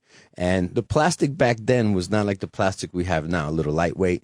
Plastic back then was fucking sturdy, you know? Plastic today will do some damage. Okay. The bitch throws it. She misses me. You know, back then we didn't have sheetrock. We had plaster. She made a fucking hole. You see the plaster coming off.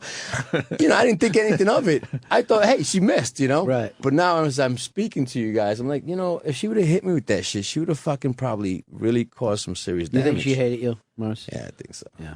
That's the part that hurts. I That's still the part think that she hurts. hates me. Yeah. Do you She get does. She has a problem with me. Do you get any love from the older people in your family, like an aunt, an yeah, uncle? those people. Yeah. Crazy Like love. I had Crazy I had a love. grandma that was amazing. You know, I have an uncle that gives me so much love that I think that he knows the things that have occurred, you know? So that's kind of cool. Well, why it is. wasn't he there to fucking save you? That's the thing. Because Why? that's not his house. Yeah, but the thing knew. is, if He he knew. could, you know what I mean? Like today, if you found out some neighbor kid was getting abused, you'd go over. Where were these people for you? That's the part that hurts. Despite all the nice things that are being said, that's why that's that thing inside you you'll never be able to take care of. Yeah, they thought it was the thing to do back then, I guess, you know? I really, you know, I'm good with it. You're not good with You're it. not Yes, good. I am. It Yes, I happened. am. You're, Dude, it fidgeting, happens. you're fidgeting in your pockets. You're not good. You know what I mean? You're not good. It's okay. Look, this is no, a fucking safe place. I passed. Try to keep your hands still for a minute. You're good with it Then the we'll way- believe that you're good with it. You're good with it the way Ving Rhames was good with it when Bruce Willis came back in. Is this Armageddon? I don't know. They did a couple films together. No, this was the S-fuck sheriff. And Mars is asking for music for his segment. Yeah.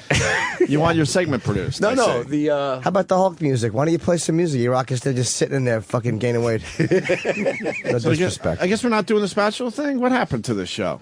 I don't know. We would have had a just fucking hot plate fired up by now. Nobody Lawyers. takes you seriously at your word. No, that's not That's it. the Lawyers. thing. We're looking out for They're Opie. not up yet. No, yeah, lawyers are still Gives sleeping. a fuck. Yeah, Mars. What will you First really care hour if is someone the got Wild burned? Wild West. First hour, we do whatever the fuck. Right. They're still sleeping. You got 15 minutes to burn. Watch, Right. watch Troy, why bladder do you want to run be down. burned? Why not? I'm just tired of people not stepping up around here. Right. You know what I mean? Troy comes to work.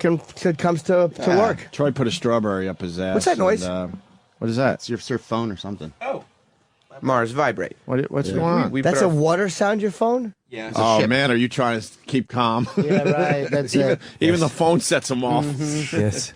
It's fucking. What Puerto was Rico. that? That's what a relative calls. It's the sound of just the fucking going over the water. Was that a wave? It's you hear the sea and then you hear the ship offshore go. Right. Yeah, you want to leave. Is that no? It reminds me of this whole family holding onto a door, trying to get across the Florida Straits. Who's calling you? It was one of the guys in the shop. Don't they know you're busy? You're being a big radio star right now. Nah. That shit could wait. What do they, Okay, What do they need absolutely. you to do down what do there? they want? I don't know. They're looking for some nuts and bolts or something. Yes, probably. There we go. See, Sirius is calling me now. Look. Let it go. We're busy. All right, listen. So Troy's tired. People not stepping up. And Troy stuck a chocolate-covered strawberry up his ass, and Sal grabbed it without his hands. Yeah. That's the type of program we're giving people these days. Well, It you was bring it terrific. back to Shock Jock thing, which We're I trying. really appreciate. We're you know trying what to I mean? bring back the Shock Jock. Yeah, bring it back. It's retro now. Trying to have some fun around here.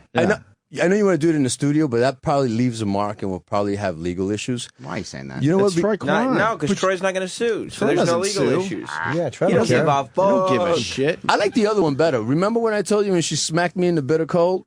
Yeah. That's a good one. That's a rough one. That's a rough one, man. Being slapped in the face in the cold stinks. So what? We have to hang outside in the cold for a while? It's not cold out today. Get our hands cold. It's like 40 today, I think. It is. It's And nice who out there. who would slap Troy? It's nice out there. Way to not bring this up the last 3 days when we were freezing our asses off. He waits till it's balmy in New York. What are we going to do? Where's that hot plate? Where's the grease? Do we even have one? I don't even know. You have to go buy one, or maybe we can microwave some fucking oil or something. Pour it on your head. Martha Stewart studio. But your mother made you a There's better one in parent, there. right, Mars? I'm sorry? Your mom made you a better parent because you'll never do shit like that. Like, you'll never even probably hit your kids. Yeah, absolutely. Well, that's an interesting question, Jim Norton, because then he might be going too far the other way. Letting the kids get away. Now, Shoot dope. now you're Kitchen. talking. That's sort of what I was talking to Jimmy yeah. about on the way home. Yeah. When you are brought up in a household that's a little strange, you know, Right. you could do the exact same shit, or you could go the complete opposite way, where they're just wild kids. Or No, they're not wild, but they'll walk over, Daddy. they will, right? They'll get A little over bit. it. See, nobody respected you. Nah, that's not not the generation no. before, No. generation beneath. No, they understand the respect. They do respect me, but they'll get. You do the timeouts.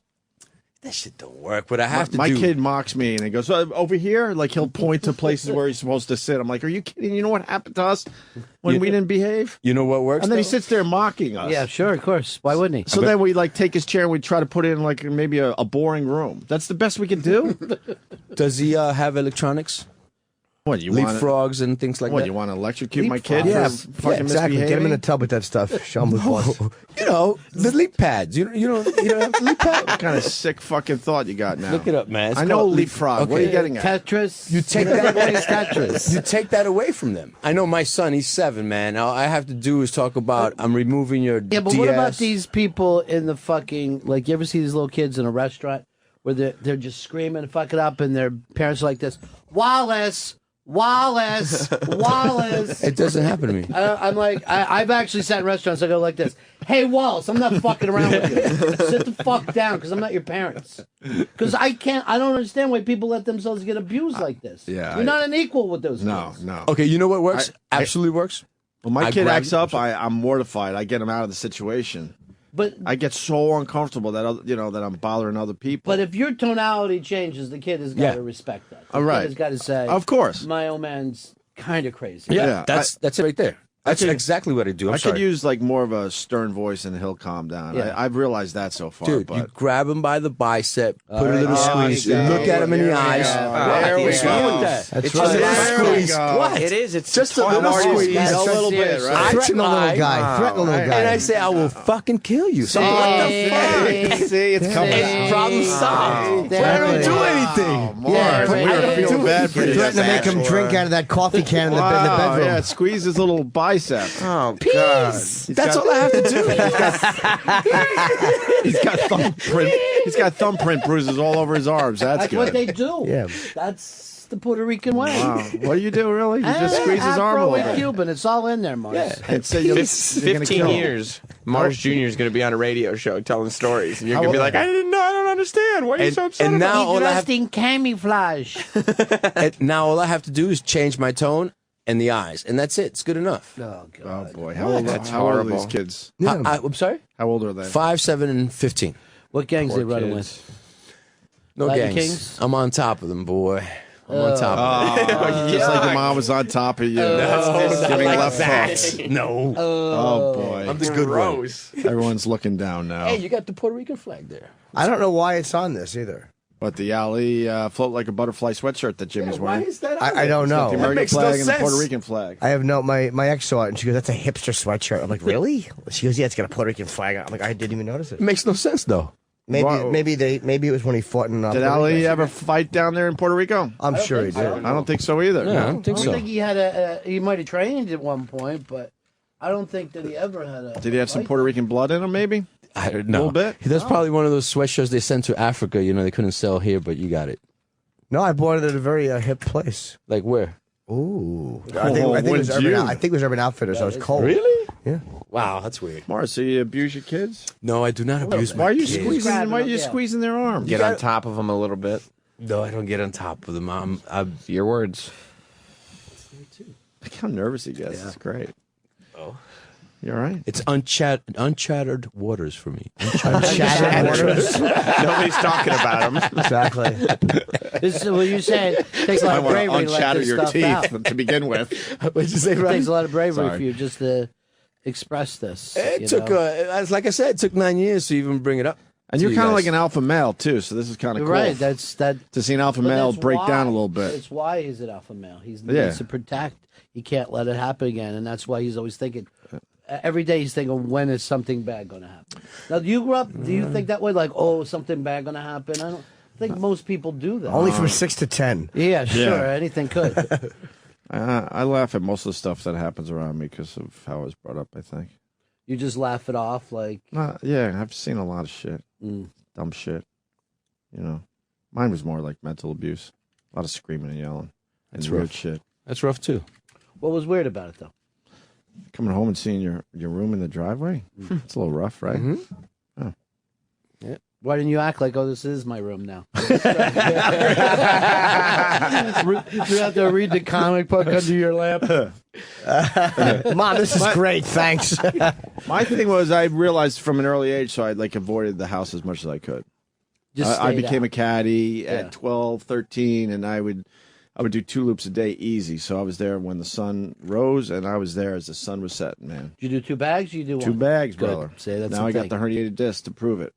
Yeah, that was a lot of weight for a By the way, 13-year-old. what kind of fucking man let a little kid carry 2 fucking bags? It was disgusting. How yeah. did you feel better about yourself if you're a man? Like, kid, grab both those bags and And let's struggle go with and them. and follow me. Yeah. I was half the sizes Sure. of a lot of these golfers at first. Yeah, it was crazy, but I enjoyed it. I enjoyed the conversation, just being out of the house and being on the course. Loved the sport. You know, that was my thing to avoid. I had siblings that confronted them like that was just stupid, and then I knew at 18, let's go. Let's get out Let's of do here. this. Yeah. So. But in the back of your mind, you're like, there was never any comforting time for you either. I mean, we talk about it. I mean, if 2 days went by without some kind of drama in my house, that was huge. 2 days, barely, and that barely happened. There was always some dumb issue. It was always dumb shit. You know, she didn't raise kids that were bad. You know, she had 7 kids in the house, and none of us have any real right issues or problems. You know what I mean? That deserved anything that was going down. It was always dumb shit. Like if we didn't eat our meal, that would be a problem. If we didn't eat everything on our plate. Why do you think people get into that thing? Because they it's like they didn't plan their life, and then they look around and there's all these kids. And Well, they're like, "What happened?" that's a really in good my life? question. In my situation, my mom has openly said this, which is kind of fucked up, that she never wanted all those kids. Yeah, she had. Who would? She had 6 births, and then she had my dad's daughter from another marriage. So 7 kids in the house.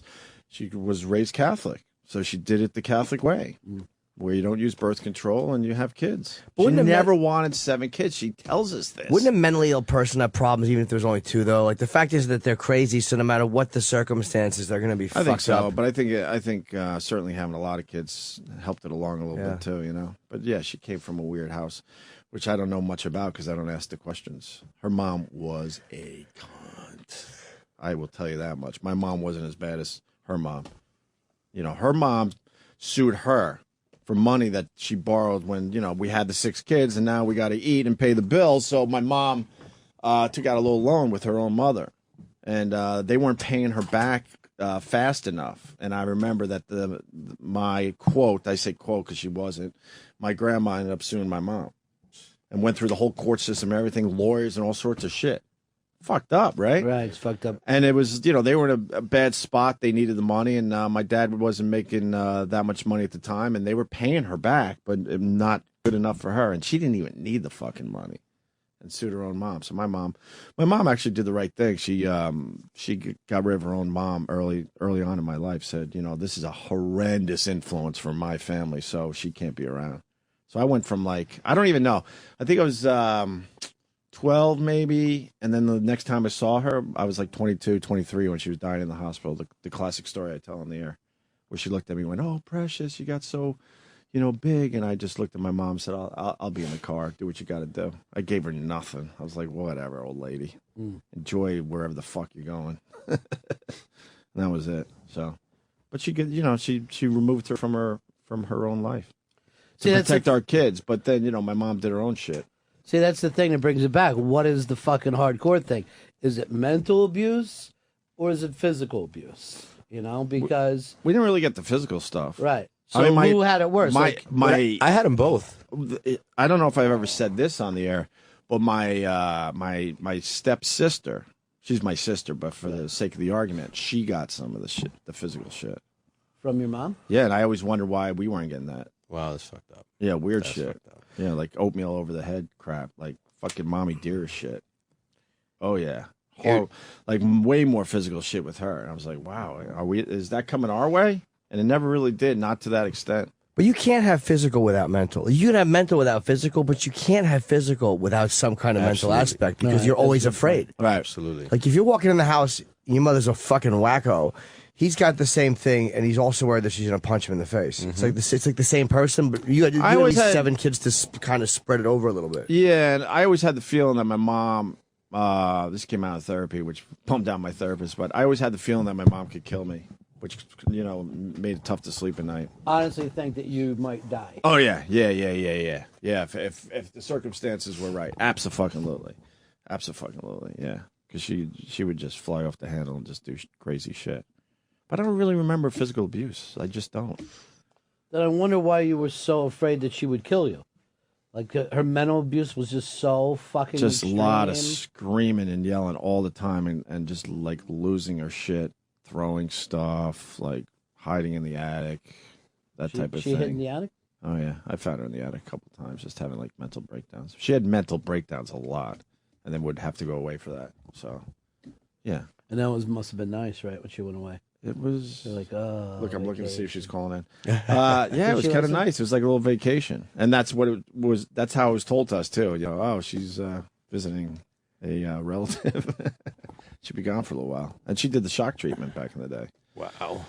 And she did the shock treatment when she was pregnant with my sister. What? Old school shock treatment, because now supposedly they figure that shit out a little better. American Horror shit? Huh? American Horror shit? I don't know. That's why One Flew Over the Cuckoo's Nest, as brilliant as that movie is a little, that's a little creepy for me. Just saying the crazies. Because in the back of your mind, you're like, does it go down another generation? Do I have this somewhere? Oh, is it yeah. inside me? Fuck yeah. Is it inside my kids? Completely aware. My wife helped me with that, and then I've been in and out of therapy, making sure, figuring this shit out. How'd your wife help you? She just, how did she help me? That's a great question. Just being there for me and talking about the shit. Like she would acknowledge the craziness going around. Like, this is pretty fucking crazy, right? Yeah. And then we just, we'd start talking and stuff. Especially when she comes from kind of a happy blue collar family. Blue collar thing, she would probably tell you she had her own issues growing up, but I kind of laugh at it, because of the, but that's not fair. But how I grew up and how she grew up, I think is, See, that's what I mean. But she would probably argue that point. I think everyone would argue that point. Like, well, fuck, we had it bad too, and this is what happened to us, right? Yeah, I think there's a difference. Like I said, in my whole neighborhood, everybody got whacked, but we took it because it wasn't a big deal. Right. There wasn't any fear. It's like I got to be home by 5. We're still playing ball. I'll go home late and take a fucking smack on my way in, and that'll be it. Right.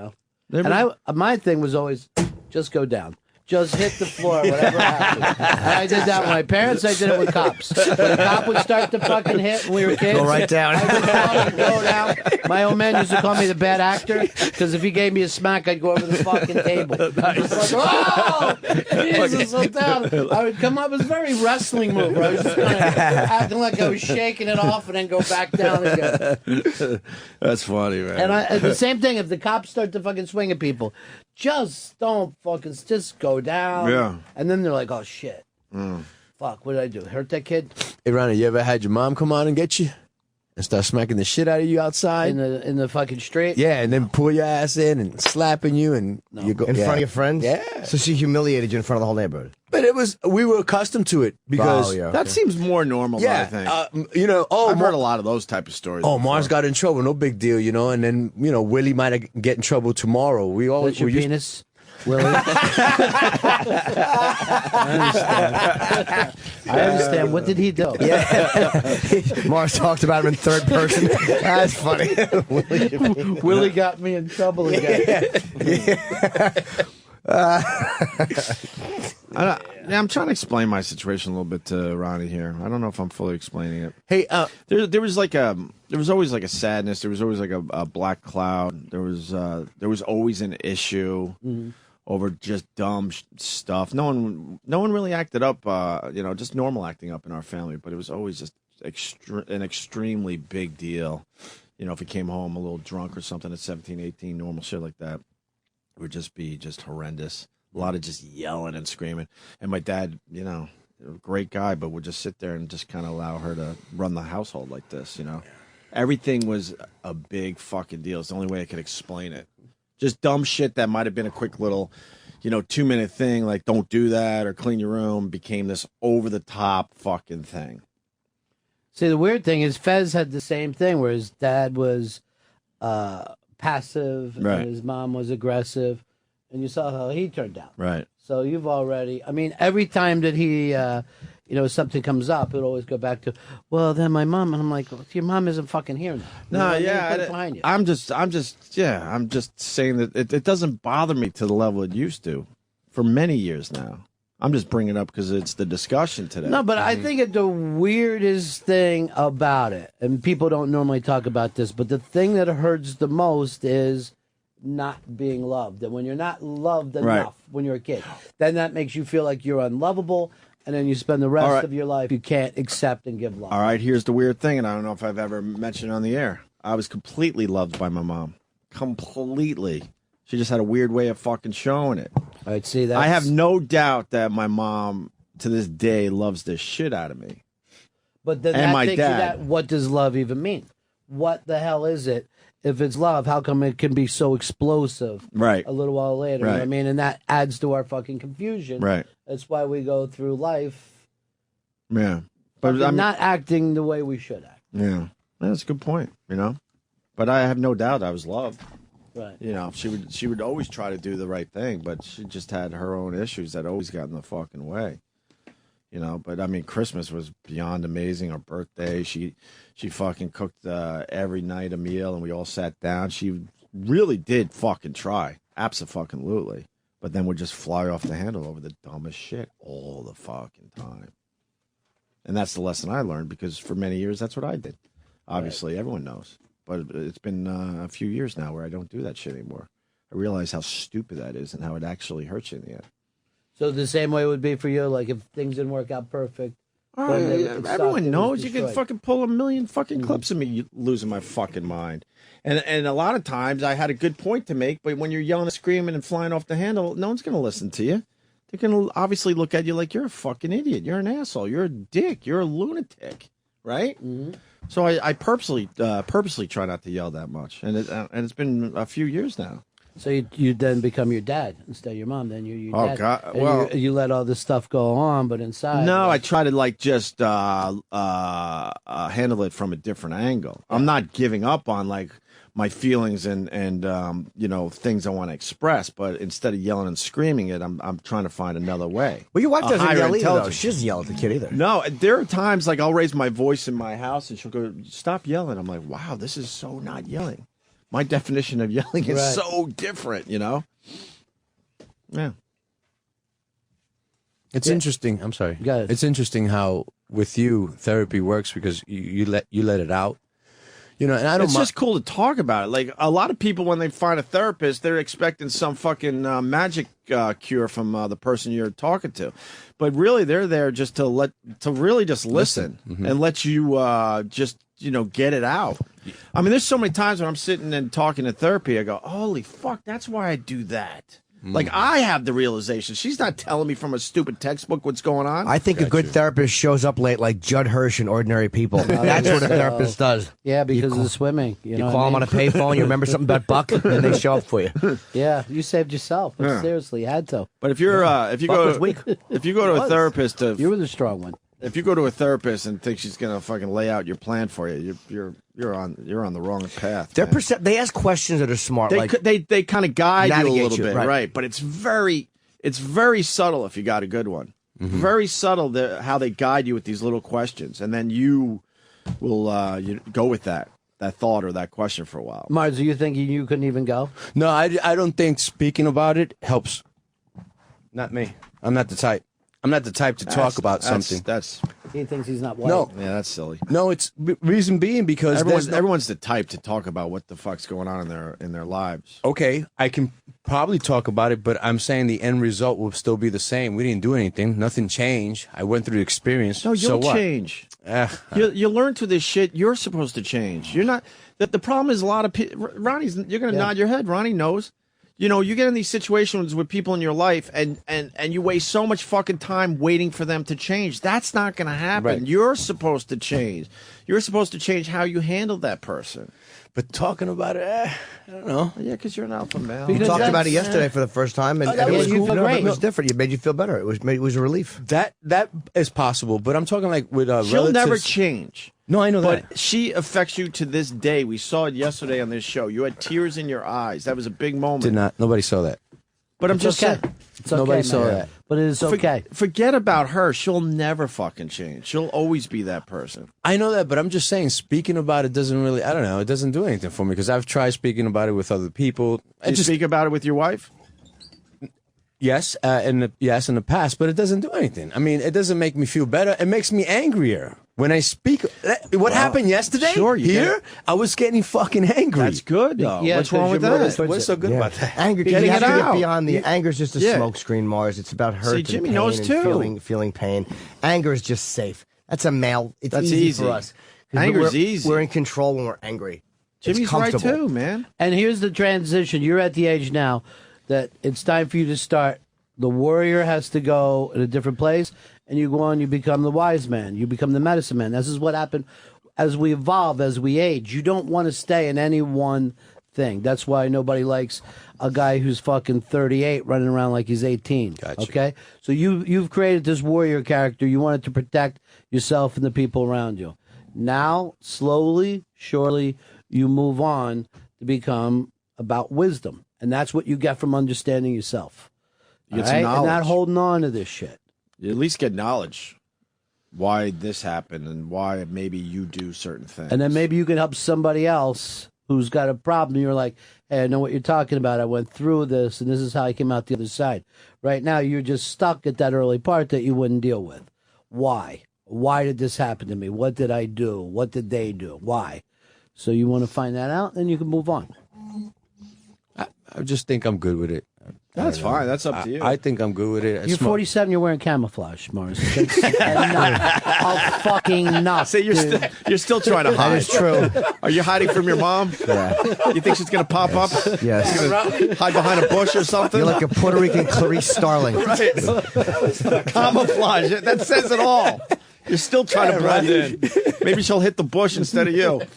Oh, Lord. Well, I want to make that point again. Really, I mean, you know, the people around you that cause all this strife, they're never gonna fucking change. Yeah, I know that. You have to fucking change how you deal with that shit. And I didn't know that for many fucking years. Trust me, many fucking years. And as soon as I learned that lesson, it made things a lot easier. Oh, yeah. Yeah, it gets worse. This is hilariously bad. More of Opie and Anthony's worst of 2013. Coming up.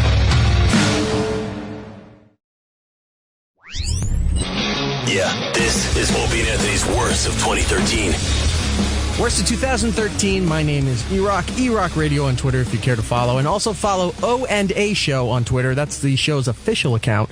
And hopefully we're updating it throughout the vacation there until we return on January 16th, 2014.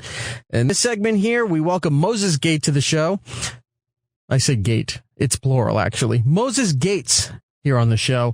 He's an urban explorer who goes all around the world looking at all the seedy underbellies of many cities. And he's also the author of Urban Cities, a memoir of urban exploration. He's in the studio not just to promote the book, but he took Opie on a bit of a tour around New York City, above and below, and we find out all the happenings right now. The worst of 2013. The Opie and Anthony Show. We got my new friend Moses Gates in studio. Hey, how you doing, man? It's Moses NYC on Twitter. And, of course, he's the author of Hidden Cities, Travels to the Secret Corners of the World's Greatest Metropolises, a memoir of urban exploration. It's on Amazon, Barnes & Noble, iBookstore, Books A Million, and IndieBound. Damn, that's like... it's going to be a big book. That's for reals. I hope so. A lot of people are pre-ordering just because of the videos we made. Yeah, that was a crazy time, man. That was a fun day. Yeah, that was. I finally said insane. I think it was last week. I posted 3 videos. It was all in one day that we did all that shit. Yeah, we were underground for at least 2.5 hours. Yeah, because it was about a 3-mile walk, and we stopped a little bit. So I think that was like a 4 or 5 hour day. I would think even longer, but yeah. I was going to say 5 or 6 hours, but I found out that Moses was coming in, and Roland goes, "Hey man, he's more than willing to show you around a little bit." I'm like, "Fuck yeah!" And the one thing I always wanted to see was where Mole People was filmed. Yeah, not Mole People. The I forgot the name of it. Dark Days. Dark Days. Thank you. Thank you. The black and white movie, and it so happens it's relatively close to where I live.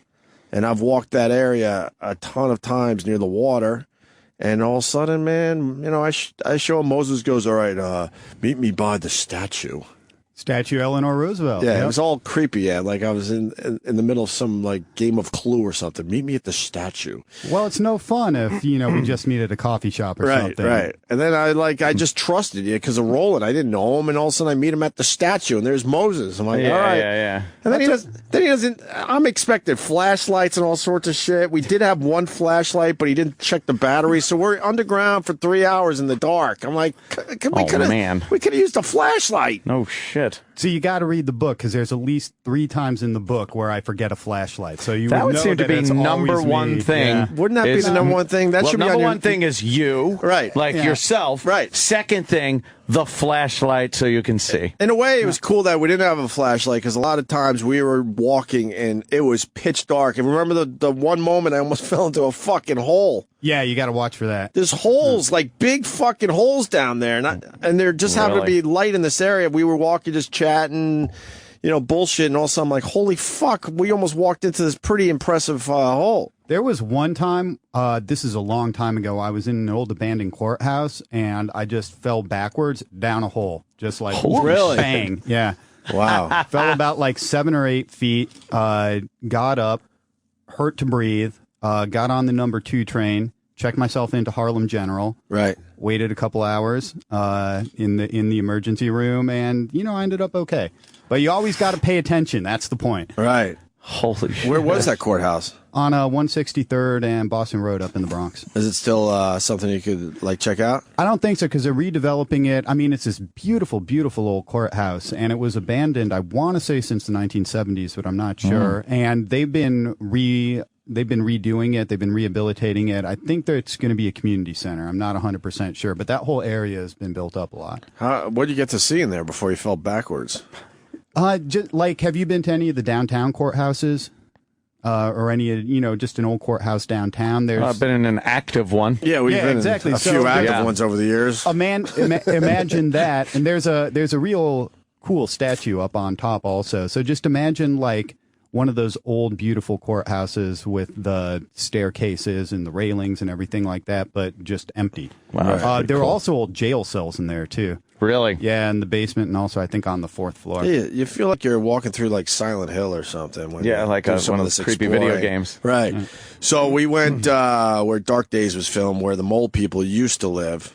And that's below, I guess, the West Side Highway, more or less, right? Yeah, underneath Riverside Park. Riverside Park, really. And you could kind of see the West Side Highway through some of these gates that open up. Yeah, it's crazy because you're down there and you can hear people like walking their dog above you. Yeah, wow.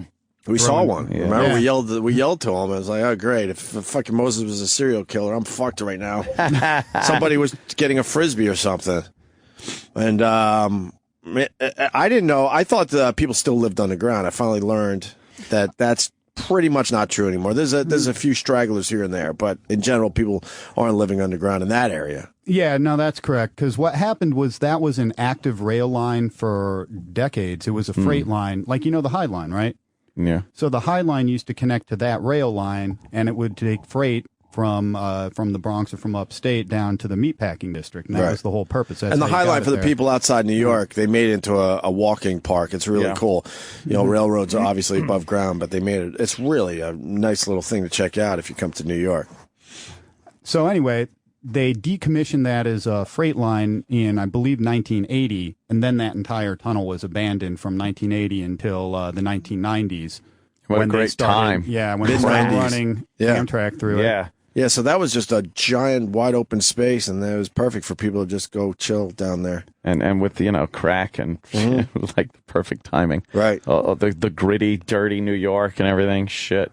Shanty towns popped up. Been crazy down there. How many people lived down there at its height? I mean, nobody really knows. My best guess would be a couple hundred, but I'm not. That was it. I'm not the guy I've to always heard ask. I wasn't there back thousands. then. Yeah. I mean, stuff gets exaggerated. Right. Yeah, but then we, we popped down one of these holes. Yep. And then this whole world opened up. It was so cool. I'm not gonna lie to you. I was trying to be cool, but as soon as you said we're going down this hole, I was ready to bail. I'm like, no fucking way. And he found the first hole we found was just not just garbage, like horrendous garbage, Really? like almost sewagey garbage. She's like, oh, this is the only one I can find today because these holes pop up, and then the city covers them up, and then they just find another one. They make another one. I do give you props for meeting a strange man in a park and following him down a hole in the ground, though. Would it be the first not time? Everybody would do that. So we found a hole, and there you go. I went to Moses. You first. He went through. Well, he's got to lead the way. Sure. Poked his head up. Was Right, like, that's when this is a good one because he didn't even know. He didn't know if we were going to just drop straight down. He's like, no, this is a good one. Come on down. That's when I learned that I had forgotten the flashlight and that my batteries were out. So, nice. Yeah, so you just around a while, and then we're like, it'll probably be fine. Let your eyes adjust and just kind of walk around. It's dark down there, man. Yeah, huh? And then like the grates from above give you some light, and that's where all that cool artwork was that you were showing me. Yeah, there's a bunch of great artwork down there. And Ed Koch, I can't remember if you were there on that trip or if it was a different trip. No, but, I know what you're going to say. Yeah, but Ed Koch died Friday morning, and we were there on a Sunday afternoon, and somebody had already painted a "Rest in Peace Ed Koch" graffiti mural. Really? Yeah, down it was there really cool. In the darkness. And now it's an active railroad, obviously. Yeah, Amtrak runs through there now. When we saw, I think 3 or 4. Yep. And at one point, we thought it was one of those slow-moving fucking trains. Like, it was like some people that were going to get us in fucking trouble. You even panicked. I saw it on your face like, oh, fuck, this is something we don't really see usually. I mean, I try to play it cool, but I'm always really nervous on these things. Right. So. Right. I would think. Yeah, you're getting nailed. Some people just don't give a fuck. Some people are just like, on we go, we're good. I'm always really nervous and have to try to like kind of play it cool. Well, something like that is one thing, but the Chrysler building, that seemed like a little more you could get in pretty big trouble for. I mean, I disagree. I mean, I don't know. I mean, well, we're on the radio talking about it. I guess we'll find out. But it's like, it's all above board, There's nothing shady, so I don't know. I don't know. It's just the floor is just empty. I read recently an article was put out about people saying that urban explorers were helping terrorism by showing the weaknesses of. I mean, that's the silliest thing in the world, man. It's like one of those things where like it's 2013. Folk, like if you like think you're going to put the internet back in a box, it's not going to happen. you know. So it's, the MTA has an official Twitter feed where they have photos of the tunnels. You can go to the library and get architectural plans for everything. Right. Like, it's just stuff is out there, and it's a much better tack to take to teach people about the city and teach them, like, here is what's where, how you can get out of places in an emergency. it's much better to have more knowledge rather than less what Moses knowledge. is saying, he thinks everyone should have the opportunity to stand on that eagle head and climb God. to the top of the spire. That's pretty. Where no one has ever been, or very few people have ever That's been. pretty fucked up. I was watching that. I was looking at that. That's crazy. Spire is cool. I made a mistake though. That's not, and I got called out for it on I think the YouTube comments or something. Where all that concrete stuff, that's like fireproofing. Right. That's and I messed that up in the video. So take the opportunity to correct. You know. But we leave the underground tunnel. We didn't get to run into the cat lady who's still living down there. I wanted to talk to her. What's her name again? Brooklyn. Yeah. There's a lady named Brooklyn that has how many cats? A lot. Oh man, like a lot. Like dozens? I would say dozens would be accurate. Yeah. Dozens of cats. She lives down there full time. And the only reason I bring this up, Moses and his pals, before he took me around, they spent the night down there with her, right, for her birthday or something. Yeah. So this was that's fucked up. Yeah, you can read about it in the New York Times. My buddy Steve was doing a big underground trip that he did a lot more than just that tunnel, but I just joined him for just the night in the tunnel with a few other friends of mine. And yeah, it was fun. We had a party. It's if you look up, I think it's called The Wilderness Beneath Your Feet on the New York Times. It documents it. It's got the whole story. Right. I would just think with something like the Chrysler Building, people would be afraid. I mean, that's an iconic building that maybe some shenanigans up there would go on, and people because you try to get into this building. But you're hoping they're going to talk to us? No. I'm just saying you go into this building and security is crazy. Right. It would seem to me like, God, why wouldn't there be more security? You think? Well, I just want to walk people through it. So then we jump in a cab. We're way up near Harlem when we finally got out of the tunnel. We walked. You said 3 miles underground? Jesus. 2.5. 2.5 miles underground. Finally got out where you get out without really giving it away to everybody. And the only people we saw were other people exploring, by the way, down there. Yeah, every time I go, I run into other folks taking pictures or doing whatever, yeah. Not many. I mean, a handful, I guess, every time you're down there. Yeah. And then we jump in a cab. He goes, I got something really cool, but I don't want to tell you. I'm like, all right. I guess I got to trust you, even though I've only known you 3 hours. Come on, we bonded in the tunnel. We did all right. And then we're in the cab, and then I see the Chrysler Building coming up. I'm like, holy fuck, I think we're going to the fucking Chrysler Building. No fucking way. And what am I allowed to say? Nothing. Okay. Well, then I'm saying is, I'll say this. Then we arrive. It's obvious we're going into the Chrysler Building, and I could say this much: we got in the building legit.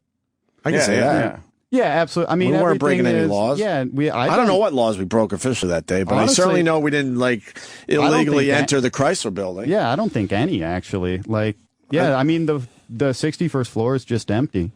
That amazes me. The 61st floor is obviously the old observational deck or observation deck. No, the old observation deck is 71, and that's actually... what? I got confused by that, too. The old observation deck was all indoors. It's on 71. It's a private office now. 61, it was just an office building. And it was... there was a lawyer's office there Wait, the one with the eagle's heads. What floor is that? 61. Oh, so they have an observation deck. They used to. It closed in, I think, 1945. Oh, I thought where we were was the observation deck that was closed in 1945. Why wouldn't that be the observation deck with the eagles right there? No, they should make it an observation deck. Because you can walk outside there. They will make more money than if they rent it out as an office, and they will especially make more money than if they just keep it empty. If I would totally make that into an active observation deck, it would be so great. Now I want to know what's on the 71st floor. 71st floor is I forget what kind of office is there, but it's a private office. It looks kind of the same as the other floor we went. Oh, because the observation deck I just assumed was the floor with the eagles, because that all would make sense. You go outside, you take the pictures near the eagles. I think it would be the coolest thing in the world. I would definitely pay $10 to go out there. Maybe even 20. Who knows? So then we got up to, all right, so that was 61. We got up to 61. It's an empty office, and I couldn't believe it. I was like, you gotta be kidding me. This whole floor is empty, and it's just me and him and these iconic eagles. I mean, it's a great place. The last time I was there, they're doing work on it, so I'm pretty sure it's going to be rented up soon if it's not already. Wow, they were working on it? Yeah, they had. You went back after I went? I've been up there a few times, man. Since? Yes, I think so. I mean, I've lost track, but yeah. Wow.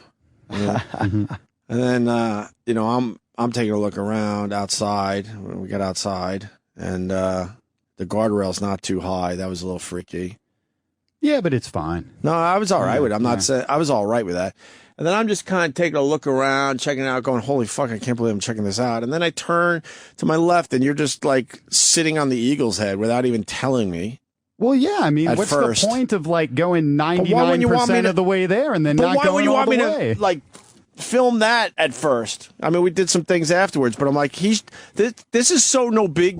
My point is, it was such a no big deal to you that you just walked out there. You didn't need to get my attention or anything. You're like, I'm here. I love being here. I'm going to go sit out on the eagle's head for a little while he takes a look around. Yeah. Yeah. I mean, it makes perfect sense. Like, think of it this way, right? You have this table here. This table is made, this like part right here is maybe the size of the eagle's head. Even like, if I told you jump up and stand on this table right here, you'd be like, whatever, no big deal. But you know, it's we not, all understand how when it you works. have, I'm able to ride a bike on a sidewalk without ever thinking I'm going to veer off and hit the grass. Right. But if you put that over the Grand Canyon, put a floating sidewalk above the Grand Canyon. You would lose 9 out of 10 people easy. Yes. Even though they would never. Yeah. Well, that made the point. So, we're on 61 checking out the Eagles, and then that's when Moses said to me, "I think we go higher today." I'm like, "What? Now what?" Yeah, so we get up to the Crown, I guess, and that's where they have the triangular windows. Yeah, right. But so we're on 61. I think the elevator ended more or less a little further up, right? But we didn't use elevators at that point. We were just kind of walking the stairs. Where the stairs ends where? The stairs ends at, I believe, 76, I'm fairly sure, is the highest actual floor. And then after 76 stories, Ed. Yeah. And then after that, it's there, just like ladders, and you got to haul yourself up through a couple of cross beams at times. It's just kind of monkeying around. I'm not going to lie to you. We were in a certain area around 76, I'll say, and it looked like we were at a dead end. And I was kind of relieved. I was like, all right, good. I got some cool footage. I know I got a video or two out of this day. Let's get the fuck out of here. And then, of course, this guy always is trying to, the little I know about you, but I figured it out. He's just like, no, man, I can't give up now. I'm here. I got to see if there's anything else I could do before I, call it a day. And he did a couple moves that I was just like, what the fuck? And next thing you know, his head is popping over the side going, hey, meet me over here. I'll just say that. I'll let you in. And that was the floor where my video starts, where now we have to climb the ladders. I mean, I'm an okay climber, but I'm not a professional rock climber or anything, Like, I'm fairly in shape and can make a couple of moves, but, like, I've been places, like, I was with my friend Timmy O'Neill, who's a really great professional rock climber, and he's like, I've been when I'm with him, where he's just like, boop, boop, boop, boop, boop, climbing around buildings and shit, and I'm just like, But it's just, he knows he can do it. He's comfortable with it, so I don't freak out. Some people have. How do they access some of those antennas and electronics up there for maintenance? Well, I mean, that's the thing, right? All of these places are places that human beings have to go for maintenance, for repair, for whatever like that. So there's always a way to get there. But I have a friend of mine also who works on telephone repair, and it's the same. He's always telling me I should go be a telephone pole repairman or something like that, or a cell phone antenna repairman. Yeah, you're not scared of heights at all, huh? Not really. I'm pretty good with heights. I mean, it doesn't freak me out now. Well, thanks to you, I now get anxiety because I feel so bad. I didn't know. I'm not even joking. Didn't know I was. No, I was never that guy. But since I filmed you on the Eagle, I've just seen you. I'll tell you to your face. I've seen you fall a million times as I'm trying to go to sleep at night. All right. I just see how it could have easily happened. Has this affected his performance at work in the mornings? Is he all right? No, I think he's okay. But no, it's not that bad. But I just see it's reason number 20 that he can't sleep. So Hidden Cities, man. We haven't really talked about the book, so I'm going to take us through the book a little bit. All right. So it's Hidden Cities. It's available in bookstores everywhere, on the internet, all like that. And it's just a memoir of me adventuring around the world, trying to go places I want to go, see things I want to see. It starts in about 2005 is when I started to really get into this. I went around a bunch of places with my buddy Steve Duncan, who's a really, really great photographer, and you should check out his website too, undercity.org. Go there, please. So it's the kind of thing where we started going to France was the first place abroad we went. We went to Italy. So you got a lot of money? No, I travel really cheap. So everybody asked me this, right? I was working as a double-decker tour bus guide when I did all this stuff. Right. Hustling for $20 an hour on the tours, $10 an hour if you're waiting for tours. Right.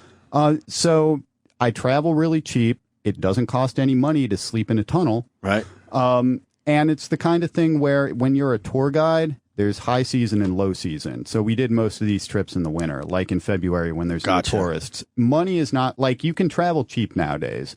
Time is harder than money. Getting the time to do the stuff is the challenge. All right, so you go to France and Italy. Yeah, we went to France, we went to Italy, Naples, and Rome. We went to Sweden, London, Russia. Russia was the scariest, man. We almost got arrested in Russia. That was probably the scariest moment I've ever had in my life. Yeah, we're in Russia, right? And we meet some local Russian kids. And for those of you who don't know, the Russians are the craziest motherfuckers in the world. Well, we see their videos. Exactly. Where they hang and do their push-ups and pull-ups, I should say. And it's the kind hanging of with one arm, 1,000 feet off the ground. Somebody tweeted, they were like, me is less than these guys is less than every Russian teenager. And I was just like, that is so true. Yeah, some of that shit where they're just hanging. Yeah, you weren't trying to say you were... That's crazy. You weren't trying to say that you were better than these guys. They're on a whole nother trip. Yeah, they're on some crazy what are they stuff. Thinking? He's doing pull-ups from an I-beam. That's just, you fall, you're just dead. Yep. How do they get up there? They just they don't give a fuck in Russia. They let the kids go wherever the hell they want, huh? Pretty much. There's some great videos of them. There's these 7 buildings called the Seven Sisters in Moscow that are topped by stars, like the Red Communist Star. Yeah. And they one of their games is to try to get to the top of all 7 of the stars. They have videos like reach for the star number 2, number 3. I don't know if they've gotten up all 7. But anyway, so we're in Russia and we're hanging out with these Russian guys. And oh, good Lord, I'm watching this guy was. Sam looked away. He's on a high beam. About how many feet would you say that offhand? Oh, a few hundred at least. Yeah, 500-600 feet maybe. Definitely, you're dead. I think that, and he's doing pull-ups and he's letting go. As you pull up, he lets go for a split second. Oh wait, is that the top of the Moscow Bridge in Kiev? Is it? I don't know, but no, it's not. There was this one bridge we climbed in Kiev, and we kind of went the easy way. We went inside and up to the top, and I was feeling all cool with myself. And then later, I see this video of this 15-year-old Russian girl who climbed up the stay cables and did it the insane way in the middle of the day. And I'm holy shit! Well, I'm not cool. Them Russian broads. Yeah. So anyway, we're in Russia. They later use that talent for stripper poles. Climb right up them stripper poles. Love them Russians. And we decide to go in a tunnel. We decide to go in the underground Neglinka River, which Moscow was formed at the intersection of the Moscow River and the Neglinka River, and then they put the Neglinka River underground. So we decide to go through the Neglinka River, and we're out kind of at the outskirts of the ring road, and we pop a manhole, and the guy we're with is dressed in this semi-official looking vest, and I'm like, is this cool? Are people going to stress? And he's like, no. The only time people care about anything is by the Kremlin with the special government police. And we're like, okay, fine. So we go down into the tunnel and we're walking along, and it's, I think, maybe a couple of miles. And we get to the end and we've walked right under Red Square. Come on. I swear to God. That's Mission Impossible shit. So we're under Red Square. We come to the outflow and it's kind of raining a little bit, just a little bit. And for those of you contemplating draining or going underground or whatever, the number one cardinal rule is do not go in drains if it's raining or gonna rain, because you will completely die. Really? Yeah, because everything, even if it's only a little trickle, everything that hits cement is eventually going to roll into the gutter and then go into a small drain and then go into the big collector drain where you are. Man. So, your drain is, let's say, 8 feet by 8 feet. That is not large enough to handle the runoff for an area of acres around you that's coming at you. So if you're in a drain when it rains, you're just, the water levels just up fast. Yeah. So we start to kind of freak out. We're like, we got to get out of here. We run back, and the first manhole we come to is right by, I want to say, the Bolshoi Theater. It's the theater that's right by the Kremlin. And the guy we're with is like, okay, this is the worst way to get out. but we're just going to pop the manhole, we're going to scurry out, and we're going to hope nobody's around. In Russia? Oh, man, come on.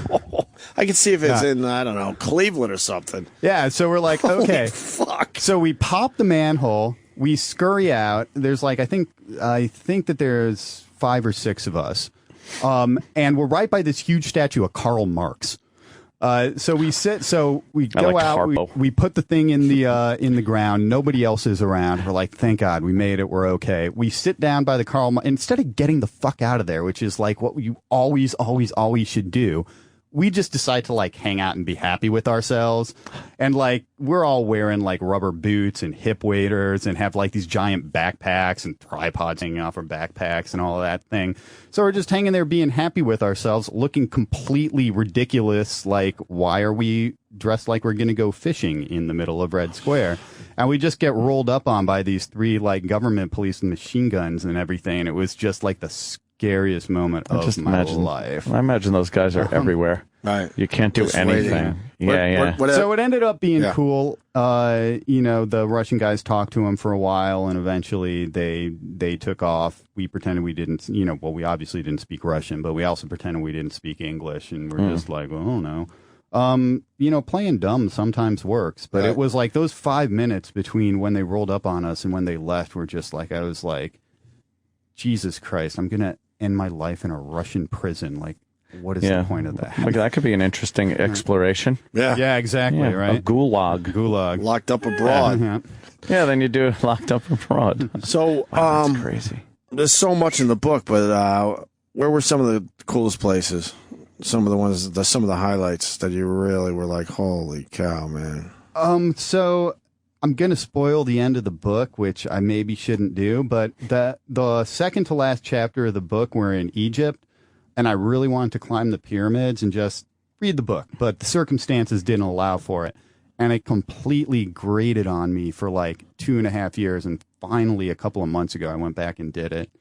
So I was, and you know who's doing it now? All the crazy Russian Skywalker climbing guys. Oh yeah, are all really into it now. So obviously you were trying to go legit and climb the pyramids. What? No, back then when they said no. Oh, you just couldn't figure out a workaround? I just bottled it. I just got too scared and just couldn't figure it out and bottled it. Yeah. So you climbed to the top of one of the pyramids? Yeah, really fun with a couple of friends. Isn't that kind of hard because those blocks are pretty fucking? The climb's pretty easy. It is. Yeah, the climb is the. Oh, that's it right there. Oh yeah. Oh hey, Damn. look at that. Wow. Oh my God, is that cool? Where's this picture? That's on Twitter. I think I tweeted it. Yeah, that's my friend. The guy who took it is. Are you at the top right there? Yeah. The guy who took it is the guy at the right. That's my friend QX, who's in the book. How the fuck did you do that? You just do it. Like all these, like a lot of times people are like, "How did you do that? Is there a secret tunnel? Is there a code or a password or something like that?" And the answer is like, honestly, just the way you think you do it. You just. Wow. Sneak in the middle of the night and just do it. Right. There's no guards? I mean, if there are, they're pretty lazy about it. So actually, how long did that climb take? Maybe like 20 minutes, I want to say. Oh, okay. And it was pretty easy, obviously. I mean, it was exhausting. Sure. It was definitely like an exhausting climb, but it wasn't technically difficult now. Wow. And that's what the top looks like. The top is covered in scratches. Like really? Every square inch of the top is like, Joe was here 1952 or whatever. No kidding. Yeah, like the entire thing. Yeah, because the things are 3,000 years old. There's been a lot of time. And you could climb up them until the 80s. Huh. Until the 80s, it was just kind of chill, or maybe tip the guard something and do it. Mm-hmm. They only started getting uptight about it in the mid 80s. So a lot of this stuff is stuff that 50 years ago or 100 years ago or even 20, 30 years ago is not a big deal, and it's only a big deal now. Like, you could climb the pyramids in the 80s. You could go to the observation deck of the Chrysler Building in the 1940s. Mm-hmm. Like, I sneak into Stonehenge here just after hours, just kind of walked up and hung out at Stonehenge for a little bit. But what do you see after hours that you don't see during the day? It's just... You go during the day, you roll up, they send you through the tchotchke shop, you pay 15 quid, you have these ropes, everybody stand behind the ropes taking pictures. If you just go at night, you just do whatever you want. Like, you go there, you walk up the hill, you hang out, you kiss the rock, I don't know. It's just a different experience, it's a different experience. Right. But, you could do that, just hang out at Stonehenge 70 years ago. So a lot of this stuff is not new. I mean, I want to stress that. Like, none of this is new or discovery or whatever. A lot of it is just as more and more people travel, as, things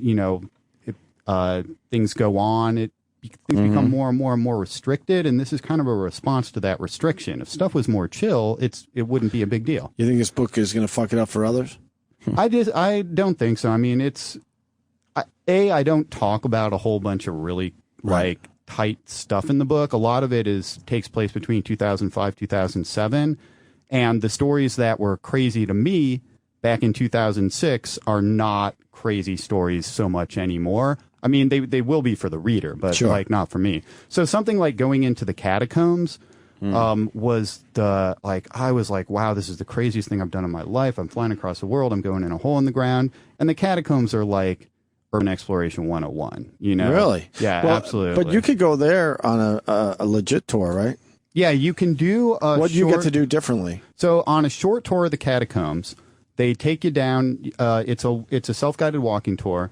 You go down into the tunnels. You walk for about a half a mile or so through the tunnels, and it's where all the bones are. And the bones are like neatly stacked and everything like that. If you just go in a different way through a hatch or a hole in the ground, you've got about 170 miles to navigate. It's not like a one little tunnel with a nice path. It's like playing Dungeons and Dragons. Holy fuck. It's like you look at the map and you're like literally like, wow, when I was 13, I was a, half elf mage going through here. It's really crazy. You could spend a week down there easy. And I didn't realize it was so big.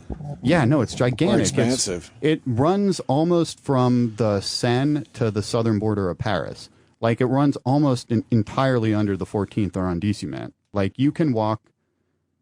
We actually, my friend Steve organized a trip where we tried to walk underground underneath Paris, like underneath the entire city of Paris. So you can get from the southern border to almost the Seine. Like you can walk the entire South Bank in the catacombs, and then we did sewers for the north. But how do you guys figure out where to pop out?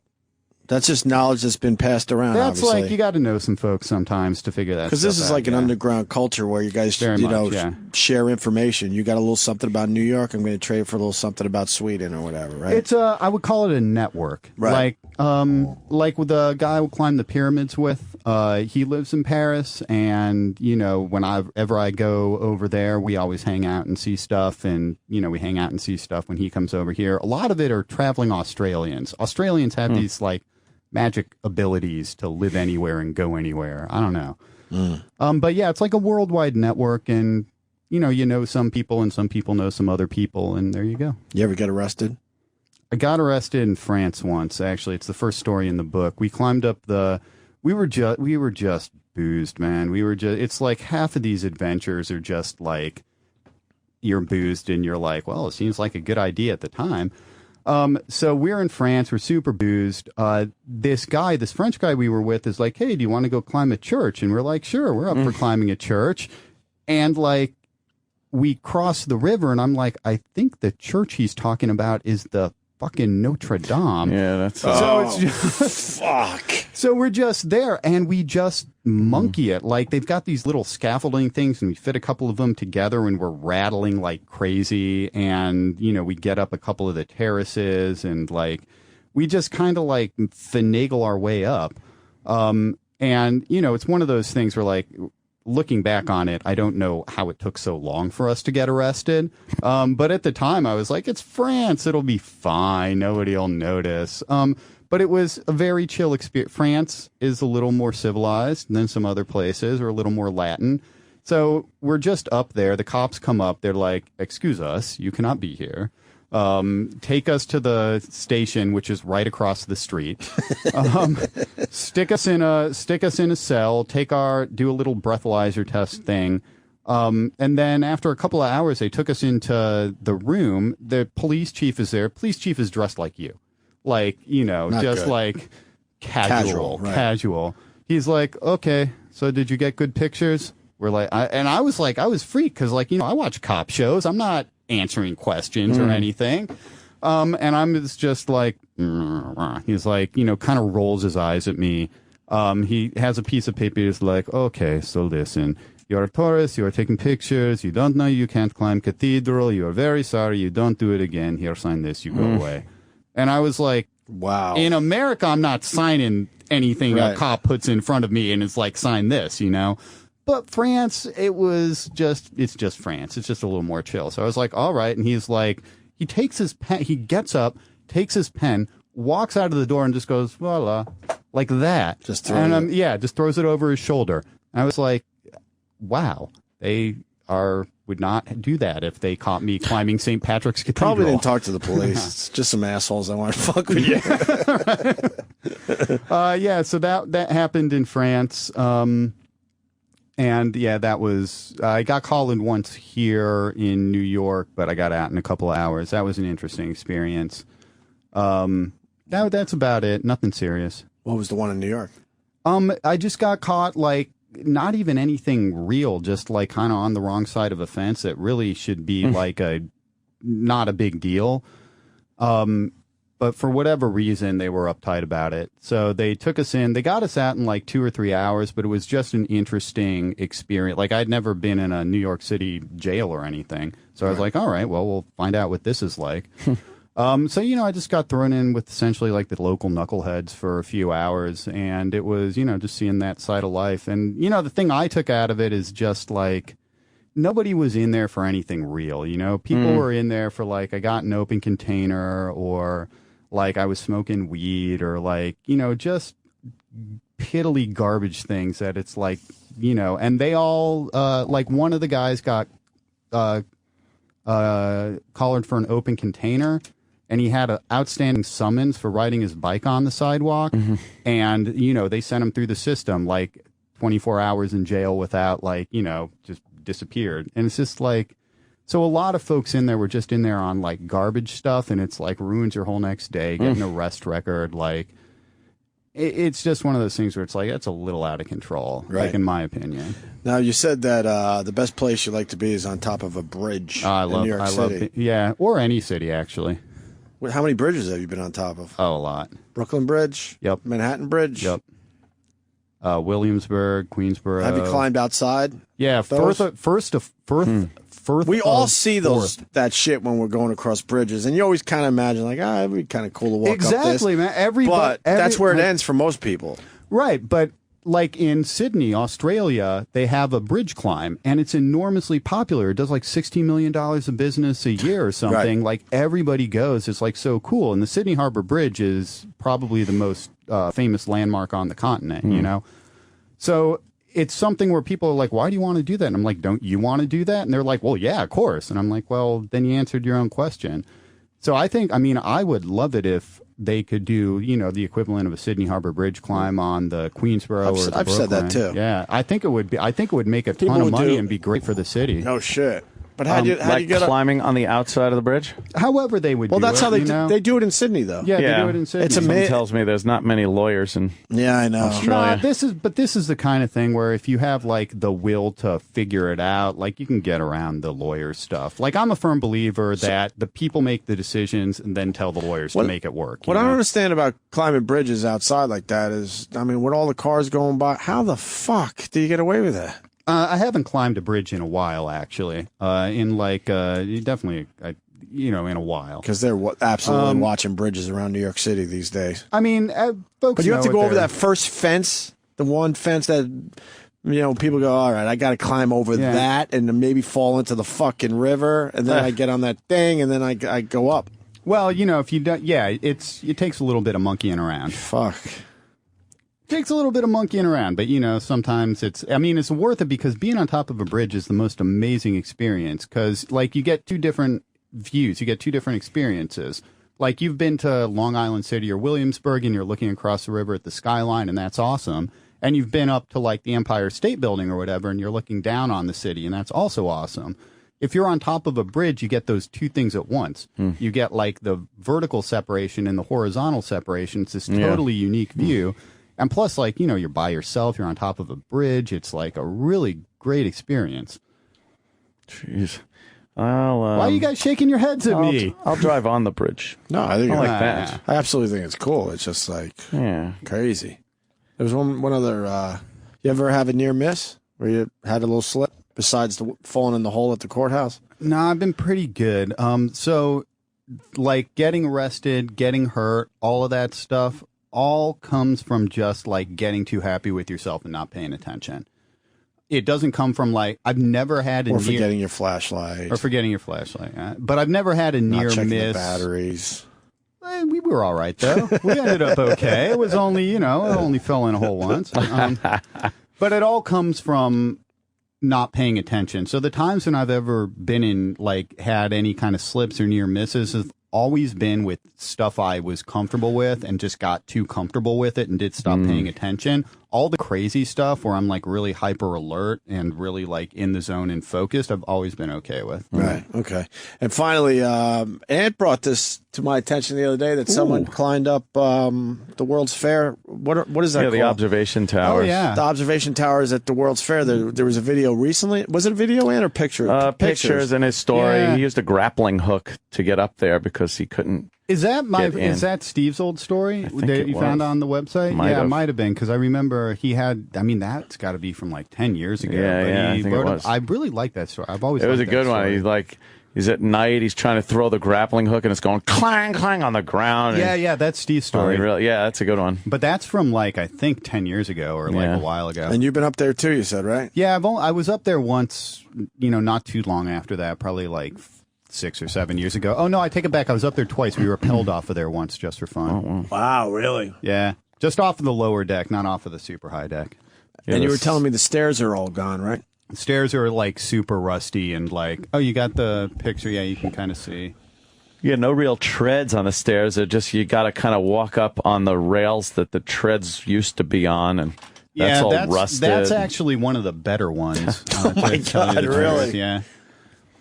Jeez Louise. How do you get back down? It's same way you get up. Although I know, but it just seems easier to climb up than when you're seeing like a lot of stairs missing and it's time to climb down, and that seems almost scarier. Climbing down is always easier for me because It I'm is. already in the zone and like it's less. I don't have to like get hyped up for it. They did renovate the tower a couple of years ago, so they might have They fixed the painted stairs. it or some shit. Yeah, I don't know. Yeah, can't remember that. But I mean, that's another place like. Throw in a new staircase and let people up there again. I mean, seriously, it's a great view. Yeah, people would pay. Yeah, definitely. People would pay to see this shit.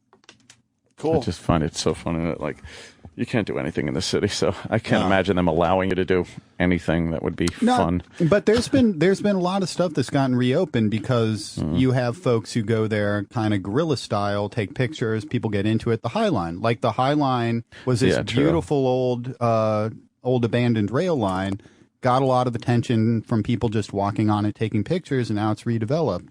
Another one is the old City Hall station, like this beautiful, beautiful old abandoned subway station underneath City Hall. That's one that now they open for tours. You got to join the Transit Museum, but you can go on a tour like 2 or 3 times a year. Yeah. So I think that like once interest in this stuff becomes known, people, and it's known that, hey, you can do tours, you can make a buck. Right. Stuff happens and stuff gets opened. Like, I love abandoned observation decks, and they reopened the Rockefeller Center observation deck was abandoned for 20 years before they reopened it. And you fool around with the subways where you got to like time out the trains going by and shit? Yeah, I haven't been in the subways for a minute either. I mean, that one is like, if you have the urge to go, you're not going to get talked out of it. If you don't have the urge to go, you're not going to get talked into it. I feel like it's just one of those things some people really are into. But I haven't been in a minute, so. And that's to go see the abandoned subway stations? Yeah, there's a bunch of stuff in the subways. See any of the big rats down there? No, see, the thing is, everybody always asks me about rats in tunnels. Rats live where there's food, and there's food where there's people. So most of the rats in the subway stations are actually in the stations because that's where people are and throw their garbage and stuff like that. They're not in the tunnels because there's no food in the tunnels. I have run into rats in the London sewers, though, and it was really gross. How big? Oh, like someone apparently cracked a rat. Big and like a nice colony. Remember that? Someone cracked a rat. You let a nervous fart out, Moses? Who, me? Yeah. I don't get nervous. Who farted? I don't know, but wow. Sam? No. Sam, is that you? I'm a lady. That's terrible. Very Wow. cool.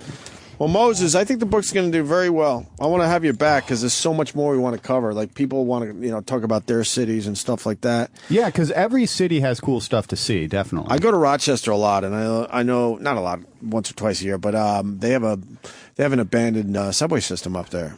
Yeah, I've never been. I would love to go. I just I was have reading never some slept up articles there. on it. It's pretty damn cool what they were talking about. I would love to see it. There's an abandoned subway system it's actually not abandoned. It was built and never used in Cincinnati also. So why did they never use it? I don't know the entire story behind it. I know that, they had constructed it, and I think they ran out of funding or something like that. I don't know the entire story behind it. I just know there's this entire system. In Antwerp, there's a system that was built and not used. Wow. Also, wherever you are, any city in the world, there's like stuff to see. Have you gone deep underground in New York where the, what are they called? The mud, where they're drilling. What do they call them? Oh, are you talking like the Second Avenue workers, subway? No, even and deeper than that. For the City Water Tunnel number 3? No, I've never been. So yeah, they call the workers like mud rats or mud fucking. I forgot now. Sandhogs. Sandhogs, of course. Sandhogs. So sandhogs are heroes of all of ours. We think sandhogs are like the coolest people in the world. So they're digging a bunch of tunnel projects. They're digging a new tunnel to Grand Central. They're digging the Second Avenue subway. They were doing the West Side line, extending the number 7 line. They're doing City Tunnel number 3. So there's a lot of tunnels. And the MTA especially has been good about like letting engineering students on tours and things like, for educational purposes and stuff. So I've gotten to go to a couple of them just on official tours. Is it cool? It's super cool, man. And it's the kind of thing where, like, I was on the one where they're digging the tunnel to Grand Central, and I was like, why don't you do these tours all the time? And the guy was just like, we got a tunnel to dig, man. We can't, right, no kidding. All right, fair enough, But, if that's another thing, like, so many people are interested in it, and I think they could, definitely take, you can't do it 24/7, but they could certainly take more folks down there. The City Water Tunnel number 3 I've never been to. I'd really like to go on an excursion in there. Oh, yeah. Yeah, it gets worse. Let's get some asshole sniffing going. Let's pep this place up into a mood of fun and festivity. More of Opie and Anthony's worst of 2013. Coming up. Must-hear moments. Opie and Anthony's worst of 2013 continues. Worst of 2013 for the Opie and Anthony Show. My name is E-Rock, and we're at the last segment for today's show. Tomorrow, we'll be back with even more of the worst of 2013. We've got a long way to go. This is only day one. We're getting there. It's been an interesting year for Jim Norton. He introduced a few characters that some were fond of. Well, let's be honest, nobody's fond of them, but this is one of them. Actually, it's more of an idea, a concept, if you will. Jim's been writing a lot, if you couldn't tell, and he came up with a concept for a new police drama starring the Mongoose. Opie and Anthony's worst of 2013. Scum like that needs to be off the street. Uh-oh. Who are you? Oh, no. Oh, no. Oh, jeez.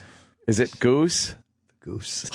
The Goose. Is it the Goose? It's not his real name, though. But it's a nickname. It's Yeah. Where did he get that name? Well, his name is Walt Jenkins. Ooh. And he's known as the Mongoose. Whoa, Jenkins! Because he can get through places? No, because he's a snake chaser. Wait, a goose? No, but they'll say, like, he's a snake chaser because he's Mongoose. Oh, Mongoose, and they call him Goose for short. Someone will say, get the goose when there's, like, a tough case to crack. Oh, because the snake and the mongoose go at it. Yeah. Walt Jenkins. Walt detective. Jenkins. He sounds like a cowboy. Yeah. Walt Jenkins. You both have a line, too. You're both in the show. He already wrote our lines. He wrote our lines out. I'm not shitting you, people. We actually have... Now, pass that down to Opie. Sorry, I don't have one for you, Tom. This is just the beginning. No, I'm excited just to watch. No, don't show. It's Opie's line. It's just, come on. Sorry. Is it one line or? Yeah, it's just one or two lines. You don't look at it first. All right. No. Who goes first? Opie, you Do go it cold? first, and then. Wait, he's got a whole script. Yeah, just a couple lines to get people interested. Now, am I reading the whole thing, or is it just that? Yeah, after Opie reads his. It's like a trailer. Chief, I can't be partners. Hold on. Do we have any dramatic music? Yeah, get some dramatic music. Oh, God, Sal's back there. Oh, great. Oh, boy. It's going to be La Some Caja type full. of cop sounding, some kind of dramatic. No, this is Scary. more. Yeah, what is this? scary. My marquee post? No. This is Walt That's Jenkins. a lifetime fucking Exactly. movie My called husband My hit me in the cunt with a hat. Yeah. My husband started out nice, and now he's trying to kill me My on husband, Lifetime. my husband punched my cunt through a hat like the Susquehanna Hat Company. You don't know who you live with. The story you are about to see is true. That won't really do it either. All right, we're just looking around. You just need. That's good. It's kind of good. All right, Yeah, I like that. Chief, I can't be partners with this guy. He doesn't play well with others. Damn it, Jenkins! You gotta start playing by the rules, or I'll drum you out of the department. I'll play by the rules when the bad guys do. You can take my badge, but you can't take my heart.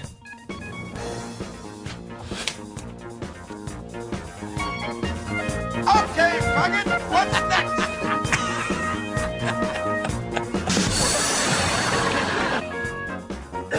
Oh, isn't this great? So to speak, literally. Okay. I hate you. That was OMG. action packed. Doesn't play well with others.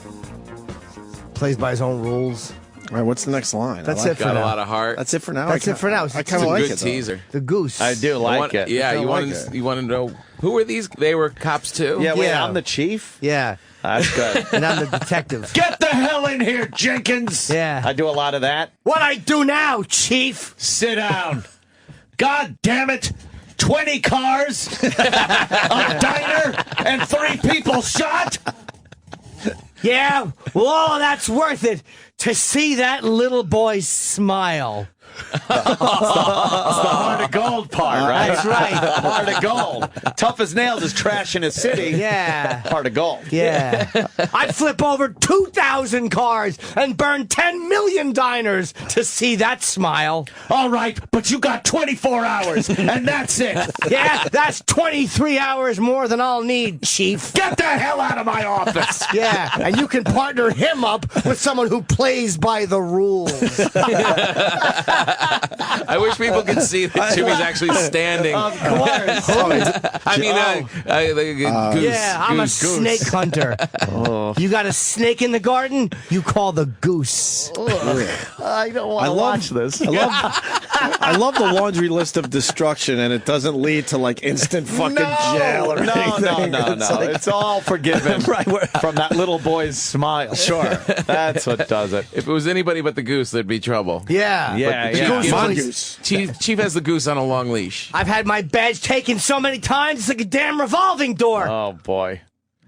Another partner, Jenkins. You went through another partner. Yeah, well, you line them up and I'll knock them down, Chief. They're all dominoes to the goose. We got one. Martha in New York, ahead. Real fast, Martha, go. Jenkins, you gotta say, I got the mayor breathing down my neck. Yes.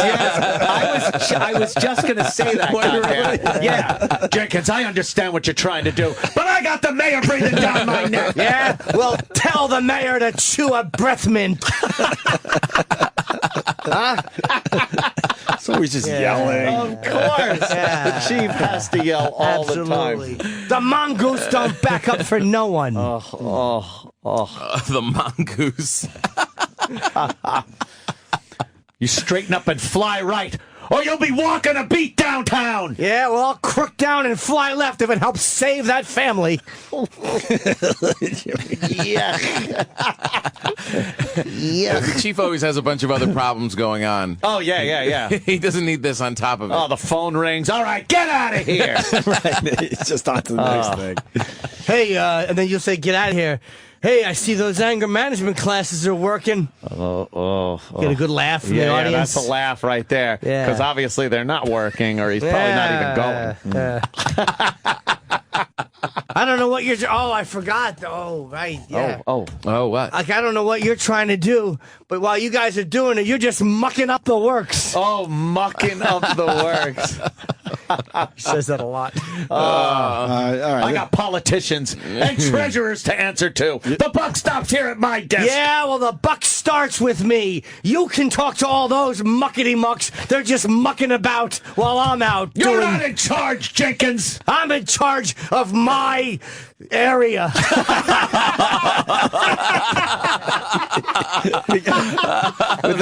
With that, we got Tracy. Tracy, go ahead. I'm getting too old for this shit. Oh, the famous line, of course. The famous line. Yeah, it's a doozy. Too old. God damn it, I'm getting too old for this shit. Yeah. Yeah. Well, maybe you should take an early retirement cake. Oh, boy. Instead of sitting here mucking up about my investigation. Oh. You think other detectives got time to take calls from your ex-wife? Well, if they don't have times to take call from my ex-wife, they should throw out their watches. Oh, Goose. He's got a little flask. You keep a little flask of whiskey. Yeah. Take a shot. She's not my ex. She's my why. I don't know why I did it. If it wasn't for that little girl we put together. She's sick, my little girl. Put her together. Wow. Yeah. Put her together? What the fuck? My little girl is sick. She needs a vaginal operation. And I'm going to have to work overtime. Her vagina's sideways. My little girl Goose. has a sideways vagina. Oh, Goose. She can't even go on the Goose. jungle gym. Goose, we don't need to hear this. That's right. Now pick up your badge and gun Yes. off the desk. Yeah. I'm not letting you quit. My little girl needs an operation. I'm not letting you quit. Yeah. Get out there. I don't like your tactics a lot of times, Jenkins, but we need guys like you out on the street. You may not like my tactics, but you daggone sure like my results. The garden's free of snakes when the goose is on patrol. Oh, look, no one calls you the goose. They all right, do. Jenkins, no one calls Get you the the goose. I've heard it so many times while you're down there mucking up the works. And then by the end, I'm like, all right, Goose. I give in. Call him Goose. Right, Yeah. exactly. And I'll say you did something all like, right. you want a drink, Chief? Get out of here. Yeah. You sure you don't want to drink from my flask, although my halitosis is on it? It's fucking working too late drinking and coffee breath. I have coffee and rotted tooth breath. I have a rotted tooth that's been hanging by a nerve. I have rotted tooth odor in my mouth and a plaque buildup. Oh, Jenkins. Thick enough to ice skate on. Oh, Goose. Jenkins always gives a little too much information out about his daughter and his teeth. Where does Jenkins live? In his house. Like not like a little Where do I trailer live? with a hot plate. I live next door to these Spanish people in Cleveland. Not very perceptive, are you, Jenkins? I'm a damn good cop. I helped them board up all with windows. Jesus. Just so you can see the smile in those little captive kids' Yeah, faces. just to see the smile and to stop that kid. They're always waving at me from up in the window. I was afraid they were going to fall out, so I boarded up the window. They love playing police with you. Absolutely. I would always walk in there and make sure that the handcuff things on the wall are good and tight. Holy fuck. Oh, Jenkins. We got another one. We got another one. Tom, go ahead, Tom. The press is gonna have a field day with this. Yes, Jenkins never doing things the press really are sympathetic of. Tell them what you have to. They're just going to muck up the works anyway. Always in trouble, but heart of gold, though. Heart of gold. Heart of gold. What was it? It was tough as nails. Tough as nails. With a heart of gold. Heart of gold. I don't see it getting picked up. I've already got like a bunch of episodes written. Oh, yeah? Yeah, Really? different things. Oh, cool. Like there's a nuclear bomb one time in Times Square in a box. Yeah. And Jenkins has to take it and throw it in the river. Why is that never But happens? the They always river's not gonna But they solve get the like problem. FBI, Homeland Security, things like Yeah, that. they weren't available. The cop, You can't the just throw it regular in the cop river. isn't doing anything. Jenkins really, is a detective. He's doing like fucking crowd control. Well, he takes matter in his own hands while they're just mucking up the works. Oh, mucking up the works again. Trying Is to that get- like his catchphrase? Yeah. You're mucking up the Yeah, works. you're And mucking- everyone goes, oh, he said it. He said it. You're He said it. mucking up the investigation. Harry. It's like dynamite for Jenkins. Jimmy J.J. Walker. So there's one where he Make does my that, day. one where he stops a hijacking and saves all the passengers because like the pilots were like got poisoned. Oh. So Jenkins has to land the plane. Jenkins lands a plane. Yeah. He he lands do the that? plane. It's a 747 with like 300 people on it. And he lands it and saves all their lives. This goose can fly. Yeah. Jenkins, keep your nose up. Come in, keep those wings level. Now give a little flaps. I'm talking you in. Little flaps! My little girl's flaps. I have to get surgery on her little flaps. Oh, goose. Little flaps. That's terrible. I know how to fly this thing. I flew back in Desert Storm. Oh, did he? Was he a pilot back in Desert Storm? Yeah, I did a little piloting. I saved a whole platoon. Oh, I like the backstory here. And I like the peripheral daughter Yeah, and dentist. but I didn't do things the Army's way, so they kicked me out. Oh. But I saved that platoon. You flew for the Army? Yeah. All right. Army planes. Army planes. And whatnot. Yeah. And there's always a general mucking up the works. Oh, okay. General mucking out the works. Will they have flashback segments? That'd be cool. Yeah, that'd be like good. A flashing back. Yeah, of me and like of my partner in the field yelling, Jenkins, no! Like a Middle Eastern child in trouble. And he dies because somebody was mucking up the works. Right. And that's why he's got this aversion to people mucking up the works. Yeah, he doesn't like it. Oh, I like it now. Now I'm liking the war angle. People, the old war vet comes back to clean up his fucking city. That's right. I want my town to be tidy. And it's New York? No. It's not New York City? No. You said a bomb in Times Square. Yeah, I know, but Jenkins is vacationing in New York. He was just in to see some shows. Like Die Hard, where John McClane went out to California. Taking in Shrek the Musical. No. Jenkins lives in a small town in Iowa. It's called Cludmar Village. They're double wide. So he's not even in a big city? No, in Cludmar Village. What the fuck? How much crime could happen that he really needs to be so proactive? Really not a lot. Yeah? Yeah. It's a town of 600 people. Most in golf carts. Over 50. Not bothering anyone. Yeah, and that's today's look at the worst of 2013 for the Opie and Anthony Show. Opie and Anthony will return live on Monday, January 6th. We hope. You can follow the show on Twitter and Instagram at ONA Show. Also at Facebook.com/Opie and Anthony. Okay? Okay, you got that? This show was brought to you by Afro and Friends. You can get other high-quality Opie and Anthony related audio from the website afroandfriends.blogspot.com.